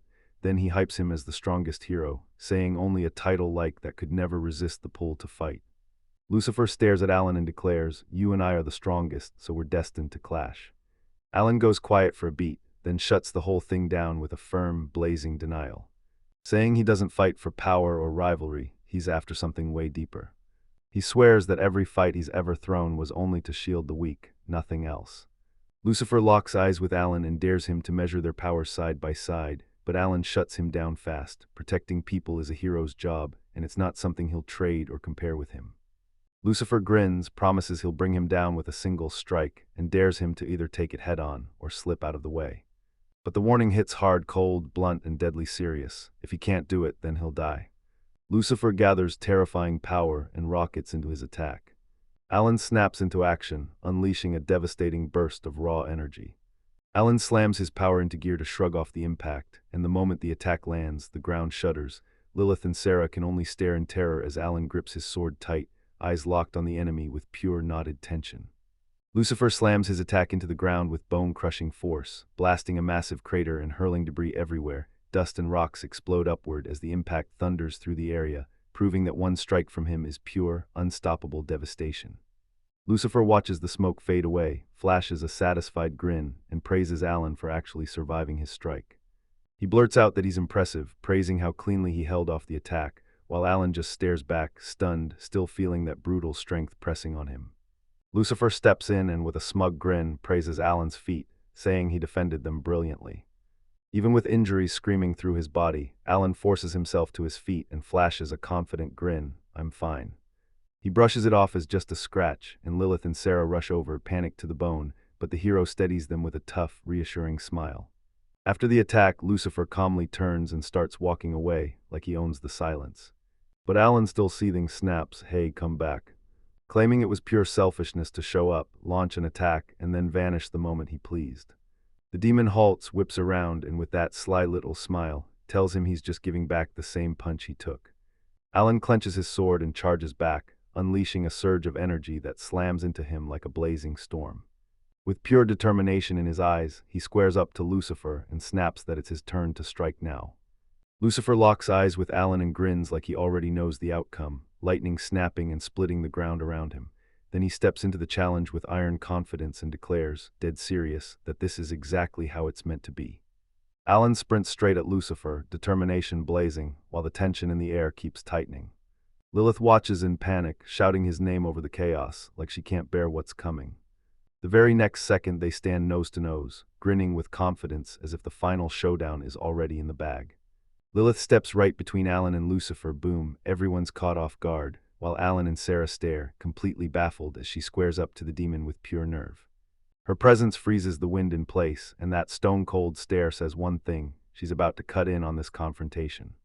Lilith strides forward with a steady, dominating stare, arms crossed like she owns the room. Alan and the others are totally lost until Lucifer turns to her and calls her mother. Then Kiskell hits the air like thunder and Alan jolts, stunned, trying to process what he just heard. Lucifer tries to laugh it off, claiming he was just out for a stroll, but Kiskell stares him down like he's caught in a straight-up lie. She pulls him back to reality, grilling him on why he's even here. Alan watches totally baffled, blurting out, "Wait, was that woman really my mother?" Lilith and Sarah stay on edge, bracing for the chaos the unexpected situation is about to unleash. Lucifer leans in and asks if Lilith has finally stepped into the role of Demon Lord. Right away, it lights a fire under her. She snaps back that she's only gotten stronger, but Lucifer sneers that it doesn't look like it at all. Alan steps in, eyes sharp, and confirms it for real. Kiskell is absolutely Lilith's mother. Kiskell clocks him instantly as Alan the hero, then shrugs it off like, "Being here is just my job," and refuses to say anything else. Alan presses Kiskell on her duty, stunned that she's still standing beside Lucifer while her own daughter is left behind. He rushes over to calm Lilith, who's visibly trembling with fear. But before the chaos even starts, Lucifer cuts in mid-sentence, dead-eyed, and tells them flat out he's losing interest. Lucifer swings open a dark portal right behind him. Alan spots it instantly. This is that brutal spatial connection magic that explains how he showed up there in the first place. Before he leaves, Lucifer grins at them and says they'll meet again, then shoots Alan a daring smile and invites him to swing by on his next visit. Lucifer flashes a small smile and turns away, while Alan nods and promises he'll meet him soon. Kiskell starts sprinting toward the portal right beside him. Lilith, watching in stunned silence, clenches her fists so hard they tremble, fighting to swallow her emotions as her mother turns and walks out. Lilith screams at the top of her lungs, trembling as she calls out for her mother. Kiskell freezes for a heartbeat, then still says nothing. She slips her final step forward and vanishes into the portal, leaving her daughter staring with a sharp wound of pain and anger held tight in her chest. The portal slowly unravels into nothingness, and all that's left behind is pure emptiness. Alan watches in silence, eyes sharp and heavy with thought. The story slams you into a looming castle, towering over the land like it owns the horizon, and right there, a brand new destiny ignites. Lucifer and Kiskell stroll side by side through the castle's long corridor, and when Lucifer asks if everything's okay, it's a clear hint that something's about to go down. Hinting she wanted more time with Lilith, Kiskell shuts her down with a chilling, icy response. Lucifer grins off to the side as she snaps back, saying she doesn't have to fake who she truly is. Kiskell halts mid-step, locks eyes with Lucifer, and demands he stop talking and say nothing unnecessary.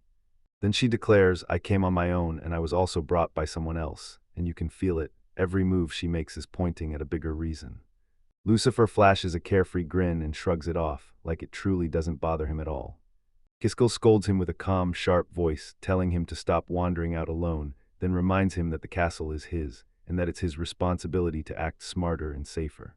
Lucifer just chuckles and nods along, sounding all goofy as the two keep striding down the hallway. Alan watches Kiskell drift away, and with a heavy sigh, he mutters that even the great demon lord's wife is still terrifying. Lilith gives a small, trembling smile, like she's trying to lock away the storm of feelings that hit her the moment her mother walked out. Lilith stays silent, her dejection hanging all over her like a storm cloud after that encounter. The group marches back into that hall and the air feels heavy enough to choke. Alan throws himself back in his seat, eyes sharp with thought. While the human girl just watches in stunned silence, no one knows what to say, and the tension from everything that's happening hangs there like a blade in the air. Alan blurts out, all curious, that it looks like Lilith's mom is alive and doing just fine. Lilith then leans in and tells her story. Back when her father was still alive, her mom lived with them, and Lucifer and the rest were always hanging around. With a deadly serious stare, she tells him her mother was so ruthless and overpowering that not even her father, or Lucifer, could stand against her. Lilith's eyes light up with a bittersweet glow as she recalls how her mother used to snap at her.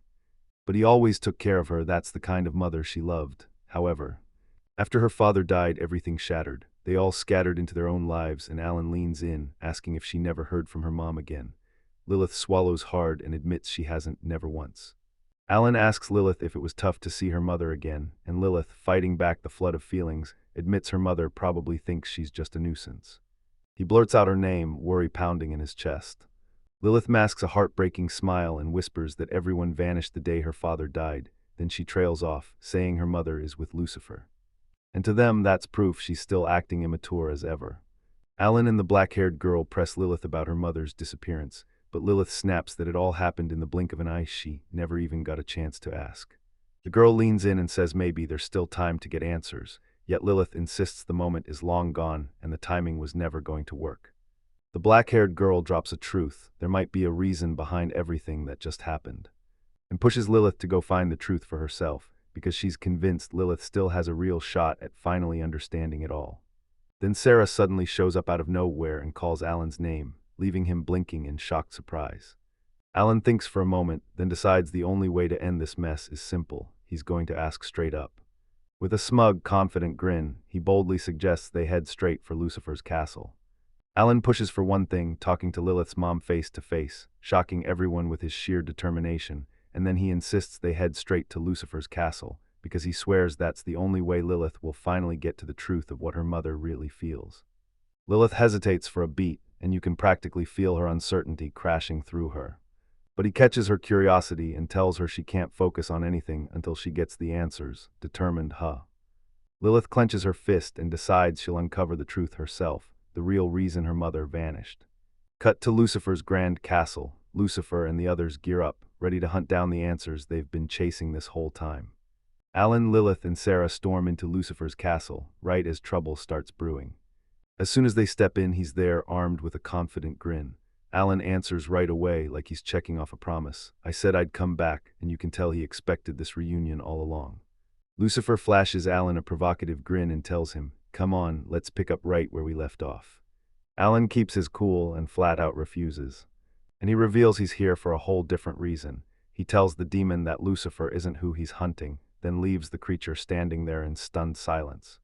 Kiskal demands why she came, but Alan shoots back that he wasn't the reason. With a sly little smile, he tells her to keep her focus on someone else. With Lilith's hand in his grip, Alan steps forward and drops the bombshell. Her daughter is the one who's been begging to talk. Lilith tries to talk to her mom, but fear freezes her in place, and then she finally goes for it with a kiss. Kiskal glares at her and demands she speak up, and with that, courage starts to build in her chest. Lilith demands answers, why her mom vanished, and why she's suddenly standing right beside Lucifer. Kiskal snaps back coldly that everything she does is purely out of duty, and it leaves Lilith reeling, confused, hurt, and desperate to make sense of it, but her mother shuts it down, telling her there's no point knowing right now, and ordering her to leave everything exactly the way it is. Alan locks eyes with Kiskal and demands, with pure intensity, that she speak loud and clear. Let's get straight to the point. He tells her straight up if she hates Lilith, she better say it out loud. Kiskal just stares at him in silence, then hits back with a chilling promise when the time comes she'll never forgive him. Kiskal tries to slam the door on it, claiming it's none of Alan's business, but right after that, he pushes back and insists.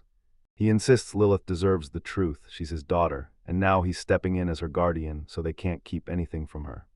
Kiskal still doesn't answer, so Alan flips the script and challenges him to a game right on the spot. Alan blurts out an idea for a game to uncover Kiskal's real motives, then promises he'll protect Lilith, and he won't swing his sacred sword like a weapon meant to gain an unfair edge. If Kiskal connects with even one clean strike, she takes the win, unless he lands the victory first, and then she's forced to spill the truth. Alan says that if he loses, he'll gladly take the role of her subordinate. Lucifer stood there, eyes locked on the chaos unfolding around him. He steps in immediately and snaps a command to Kiskal, his voice ringing with authority as he orders her to take the challenge, insisting it's a direct order from the Demon King himself. For a brief moment, Kiskal stays silent, then he snaps to attention, recognizes his authority, and respectfully calls him Lucifer Sama. Kiskal takes the challenge and straight up asks if any power is fair game, and Alan wastes zero time, agreeing instantly. Lilith panicked and tried to shove in an interruption, but Alan grabs her attention and begs her to trust him, stay right where she is, because he'll fix this, then talk to her mother right after. Kiskal stands ready to clash, and with a cold calm she declares the result is sealed, before the fight even starts. And asks if they can start, and Alan nods with total confidence, saying yes right away, Then she snaps a powerful magic circle into place, and the air around them starts trembling, like the duel's about to explode into motion. Kiskal twists space and rains down a whole swarm of monsters with her spatial magic. Vast, terrifying monsters swarming out of nowhere, then Lucifer steps in, watches her with sharp focus, and lays it out. This chaos is on her because she's the one who has to control them. Alan stayed ice calm, broke down the moment in his head, and readied himself as the beast charged straight at him. Alan barrels forward with raw, unstoppable force, smashing the summoned monsters in one brutal strike, then he smirks and declares it still won't stop him. Kiskal just stands there, stunned, watching Alan's speed and power sink in. Kiskell's monsters get obliterated, one final strike, and they're gone. Precise attacks by Alan Swift, watch it unfold one strike at a time. Through the chaos of explosions, he doesn't blink, eyes locked forward, completely in command as the creatures crumple down around him. Alan bursts forward with terrifying speed, snapping off a brutal combo of kicks that tears through the monsters, boom after boom, splitting the ground and hurling them away like ragdolls until they hit the floor defeated in mere seconds. Lilith rips open a dark portal and summons a brand new colossal monster, one massive eye blazing as it crawls into the world. Alan stares, stunned, trying to make sense of what's right in front of him, and when it finally clicks, he realizes this summon is unlike anything he's ever faced. The monster locks eyes with Alan and pins him in place with its gaze. In the blink of an eye, the world around him vanishes, and the hero drops straight into pitch-black darkness. Like that giant eye snapped shut and swallowed him whole. Alan snaps to the truth. He's trapped inside a magical barrier packed with floating eyes, and the moment he connects the dots, he realizes it's a ruthless, powerful illusion. There's just one shot to destroy it, mess up, and he'll be stuck in there forever. Alan, even with the illusion wrapping around him. He stays ice calm and shrugs, saying that kind of trap isn't even a real gamble. With a cocky grin, he drops a terrifying secret. His blessing lets him see through lies, slicing the truth out of every spell like it's the real deal. Alan slams his blessing into action. Staring eyes swarmed all around him as he tried to make sense of it all. He braces himself, tightens his fist, and strides forward with no hesitation, going straight for the real eye inside the illusions to shatter the barrier for good. The barrier rips apart in a thunderous explosion, and everyone's left staring in shock. Alan bursts out of the smoke, grinning like a winner, and declares that lies can't touch him. He just tore the illusion apart with his blessing. Alan steps straight into Lilith's line of attack. She stares him down and, without a trace of panic, tells him she'll raise the number next. Then dark spheres flare up around him, and the air turns even heavier with dread. Two massive monsters barrel straight toward Alan. He studies everything with fearless calm, not a single second of doubt. Then right on cue, he unleashes his attack, energy detonates around him, and with one brutal kick, he smashes through the enemies, proving just how unstoppable his power really is. Alan stood his ground and stared down the monsters. Lilith sits on the throne and drops a ruthless new command, and Kiskell instantly gets it, then springs into action. With a grim stare, he opens a fresh, pitch-black portal and sets himself up for the next brutal step of the showdown. Alan steamrolls the monsters with zero effort, but Lilith strides toward him, and her footsteps boom through the hall like a warning. He watches her with total confidence as she plants her feet, stomps hard enough to shake the ground, and you can tell this is where the real fight finally starts. The woman strides into the room like she owns the place. Her heels clacked on the floor as she locked eyes with the boy standing right in the center. They lock eyes in dead silence, both sizing the other up. She holds a razor-sharp, serious stare, and he refuses to flinch, meeting her gaze head-on. For a split second, neither one can bring themselves to talk first. The whole world narrows to the looks they trade, and that tension practically crackles in the air. The blonde-haired man stares her down and spits out a warning that the moment is coming fast, but she holds her ground with a still, straight face, giving nothing away about what's really going through her mind. The girl next to her looks totally lost, blurring panic as she yells, "Mom," and tries to wrap her head around what's happening. Soon after, the man strides ahead, weaving past several bodies sprawled on the floor, like the disaster had already kicked off and never looked back. The woman slumps in defeat, staring straight at the boy who just beat her. He smirks, claims the win as his, and makes sure she remembers she has to keep her promise. Even though it makes her squirm, she wonders if he's truly a hero at all, because the way he fights feels downright unfair. Then he shrugs and says, plain as day, "Love it or hate it, someone out there in the world calls him one." The woman closes the distance with slow, deliberate steps, lifts her hand, and softly rests it on the girl's head, startling her but not enough to make her flinch away. Soon the two lock into a tight embrace in the middle of the hall, like they've been apart for ages, while the woman studies her daughter up close and marvels at how much she's grown, and the girl whispers "Mom" with a voice that shakes. The woman cradles her daughter and speaks in a calm voice, telling her she left her alone because she'd made a promise to the girl's father. The girl, totally lost, blurts questions about him, while her mother explains that she was ordered to back the kid who's destined to become the next great demon king. Soon, the blonde man shows up and says Lucifer was already knocking on that top spot, so of course he's standing there, defending the decision. The mother lanes in and talks straight to Lilith, telling her she's chosen her to become the next great demon queen. She tells him that if that goes down, the two of them can finally be together at last. Lilith is hit by every word and the mother leans in, saying the way the girl talks reminds her so much of her father. The girl opens her mouth to answer, but emotion slams a lock on her voice. Lilith bursts forward, rushing to wrap her arms around her mother tight, and the woman just eases into her embrace, calm hands stroking her head as she holds on firmly, and in one tender moment, after everything, they're finally together again. Lilith sobs, breaking down as she swears she'll do anything it takes, and promises that someday she'll rise as the great demon queen. Her mom gazes at her with a calm, proud smile and tells her, "I've been waiting for this." After all, she's her daughter, so the whole group huddles and whispers as they stare at what's coming next. The dark-haired girl blurts, "Why is Lucifer even helping?"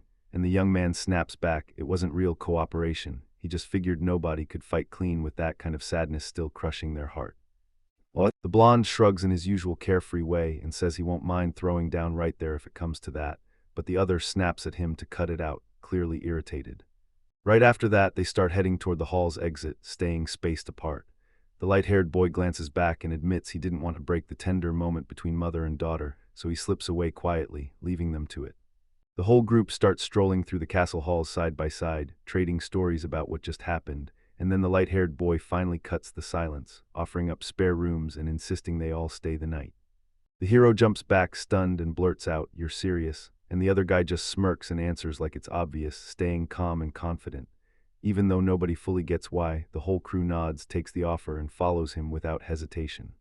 The hero locks eyes with that man, his stare like ice, and then boldly declares exactly who he is.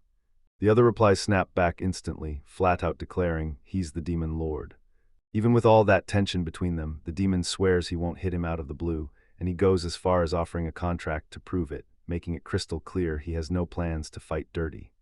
The hero stays silent, clocking that the demon isn't lying, yet he still won't hand over his full trust.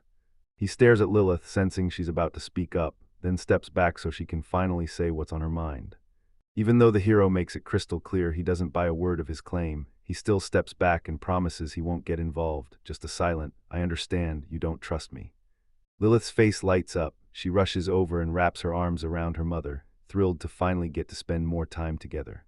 She flashes a smile and tells them, "Before dinner, you two should take a bath together," and the girl's face goes red, clueless on how to answer. From far away, the hero calls out, tells her to stop running, to clean up properly, and just like that the tension breaks, everything feels lighter, calmer, and finally rests after all those crazy events. As they bathe together, Lilith falls quiet and stares at the past. Her mother was a demon. Her calm mother-like woman tells her gently but firmly to stop fighting it, loosen up, and remember she always fled from things like this. Lilith mutters in embarrassment as her mom deadpans that she wasn't even nearly as dirty as she'd imagined. Lilith blurts that her friends always swore she needed a bath, and the whole thing flips into a light, laugh-out-loud moment. Lilith's mother met her eyes with a soft, loving stare and whispered that she'd grown up so much. Flushed with embarrassment, she scrambles to cover it up and keeps bathing like nothing happened, saying she could handle cleaning herself alone. Then after she's done, she's right back at it. She exhales in relief, but her mom still insists she sink a little deeper into the hot water, soothing her with pure affection. Then Lilith mutters that she still can't wrap her head around why humans crave steaming hot baths so badly. Her mother bursts into laughter and admits she felt just as weird at first, then she gradually got used to it, while the girl sinks deeper into the water, whispering that she still can't get the same rush from it. Then Mom drops her voice into something gentle, apologizing for leaving her alone, and Lilith immediately shoots back, firm as stone, saying she's got friends right beside her now, and she doesn't feel alone anymore. Lilith opens up about that lonely stretch, saying she'd promised her father something, and once she made that vow there was no way out. Then she bluntly admits she used to be weak. But all of that makes her shine, because her mother watches her with pride. She rants about how wildly she's changed, then gets asked how she spends her time. Lilith snaps with frustration, replaying those brutal training sessions with her companions and how they never let her breathe. Her mother flashes a small smile and nudges Lilith to spill her adventures, and the moment Lilith hears that, her eyes light up as she starts talking, buzzing with every memory. The two of them end up laughing together in that bath, soaking up a simple, cozy moment that proves their bond never died. It's still warm, still full of affection. Lilith then blurts that if it weren't for Alan, she'd be stuck alone, and maybe she wouldn't even have the courage to talk to her mother. She tells him, "I'm grateful," but then snaps that he's so relentless he even makes her take baths. When her mother hears this, she's stunned and immediately asks, "Wait, are you two really going to bathe together?" Lilith blushes so hard it's embarrassing, trying to explain, but her mother cuts in with a serious look, Fine. You'll have to talk to Alan about it later. Lilith cedes over her mother's words, still mumbling to herself as Alan slips around in the bath. Meanwhile, across the castle, Alan's already gearing up, ready to unleash his next move. One of his companions speaks up with respect, asking what they should do next, so he glances around, thinking hard, and braces himself to pick the next move. With a hard, serious look, the woman strides up to Alan and tells him, straight to his face, that she absolutely needs to talk. Confused, the hero blurts, "What is this even about?" And she replies, "Lilith told me everything. She said you gave her baths." Alan tries to talk his way out, but the woman keeps closing the distance with a terrifying stare that makes him go stone cold. In the background, Lilith clenches up, panicking over what could happen next. The woman locks eyes with Alan and, in a calm voice, tells him to keep taking care of her daughter. Lilith, who's been hearing everything, freezes in total shock, baffled by her mother's sudden move, and blurts out in stunned surprise. Lilith scrambles for excuses, blaring that Alan shoved her into taking baths, and she even hammers the point. He's a man, right in front of her mother. The woman stays stone calm while the hero, clearly thrown off, scrambles to apologize, yet Lilith keeps barking complaints, insisting it could. It could get dangerous, but her mother snaps at her, demanding she act like a real demon and keep her composure no matter what. Lilith erupts in furious shouts, screaming that her mother is a traitor as she strides away, stone-cold calm, straight for the throne. The whole crew stares at the moment, totally lost, while the girl freezes, frustration burning, because right after that tender hit between her and her mother, she feels stabbed by the betrayal. Her mother leans in and drops her last words to Lilith, "Eat right, rest up, and don't forget yourself," then turns to Alan and hands him the duty to look after her. The hero shoots back with confidence, swearing he'll crown her as the greatest demon queen of all. Soon after, the blonde-haired man strides up to Alan and calmly grills him about Satan's dream, and just like that, Alan's curiosity ignites. The blonde man tells him he already knew about Satan's dream, an ideal where pride and hope live side by side, where every race can coexist, and then he admits he backed that belief with everything he had, convinced Alan could turn it into reality. Then he mutters that they still don't have the strength yet, but Alan shoots back with total confidence. "I tell her Lilith is going to outmuscle me and help her crush that dream," and she lights up, nodding yes on the spot without a single doubt. The blonde man flashes a small, calm smile and says he'll wait for them, quietly knowing not to hope too big. While the dust settles behind them, Alan, Lilith, and the others turn and march down the castle corridor, disappearing into the shadows. Lilith flashes a smile, swears they'll meet again, and the whole group sets off, leaving behind a peaceful goodbye that feels like hope in motion. While they're walking, Alan blurts out that he knows the perfect spot for them to check out, because in that place, the old demon king, Satan, used to train inside a dungeon. Lilith freezes mid-step, stunned by what she just heard. Then she whispers "Father" under her breath, eyes wide with pure astonishment and burning curiosity. The group shows up ahead of time at a massive, pitch-black entrance chiseled into the mountain, and Lilith just goes quiet, staring at it like it's watching back. She recognizes it instantly and blurts out that this is where her father used to train. Her eyes lock on the spot, and you can feel her respect and nerves wrestling, because that legendary place carries real weight. The group chats as they scan the place, and when they finally piece it together, shock hits hard. The old demon king was so insanely strong he could forge a whole dungeon. Alan tells him this place is a total secret, one he and the former king alone ever knew. Lilith keeps staring at every little detail with hungry curiosity, and the hero admits it's the first time he's ever heard of anything like this. She tells Lilith that this dungeon is packed with wild, special traits, exactly what she needs to get stronger, and then she hints that something inside will finally wake up the girl's hidden potential. Lilith still remembers the dragon that once trusted her with an egg, and she swears she keeps that very egg safe at the castle to this day.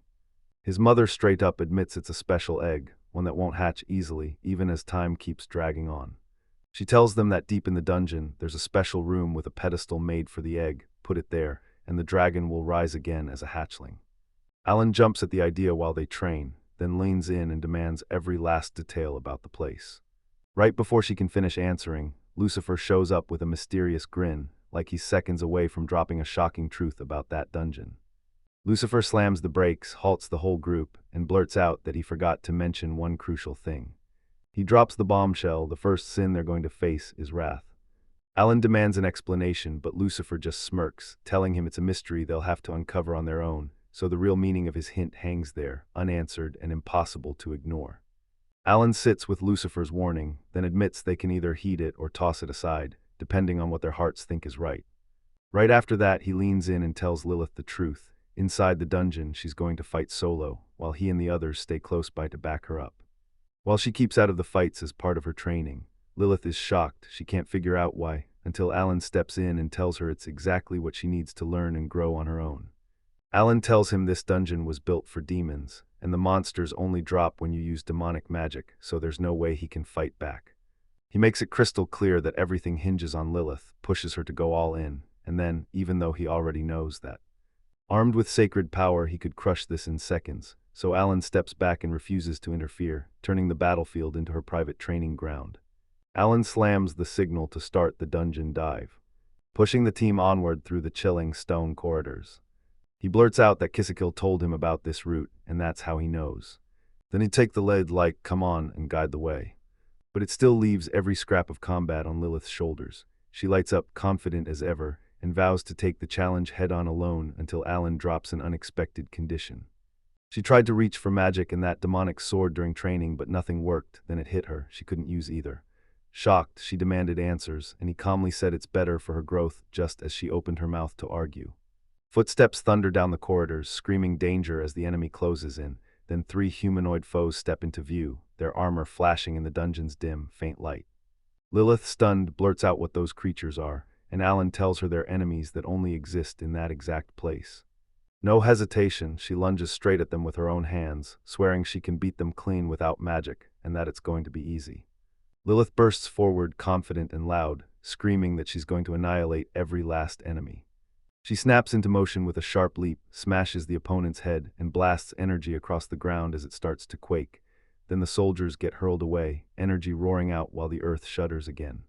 Showing off her raw power even without magic, Lilith throws herself back into the fight, only to slam her fists into the enemy and realize her attacks do nothing. Alan snaps that the monsters shrug off any physical hits unless you've got magical energy, and he's furious he wasn't warned sooner. She pours power into her fists, swears this time she's not bluffing, she's going to land the real hit. Lilith tears through them and hurls the enemies flying, but the moment she lands, she realizes none of them are actually beaten yet. Alan stays cool and steady, then pushes her to break down the enemy's moves like a pro. He tells them every one of them runs on its own unique flow and kind of magical energy, and the only way to beat them is to hit them with magic that matches it perfectly. Lilith stares down the oncoming enemies, clenching her focus as she reads the energy coursing through every single one of them. With a fierce glare, she sharpens her magic, then launches the attack. She finally figured out the exact kind of energy to unleash so it would smack them dead on. Lilith summons her magical energy with ruthless focus.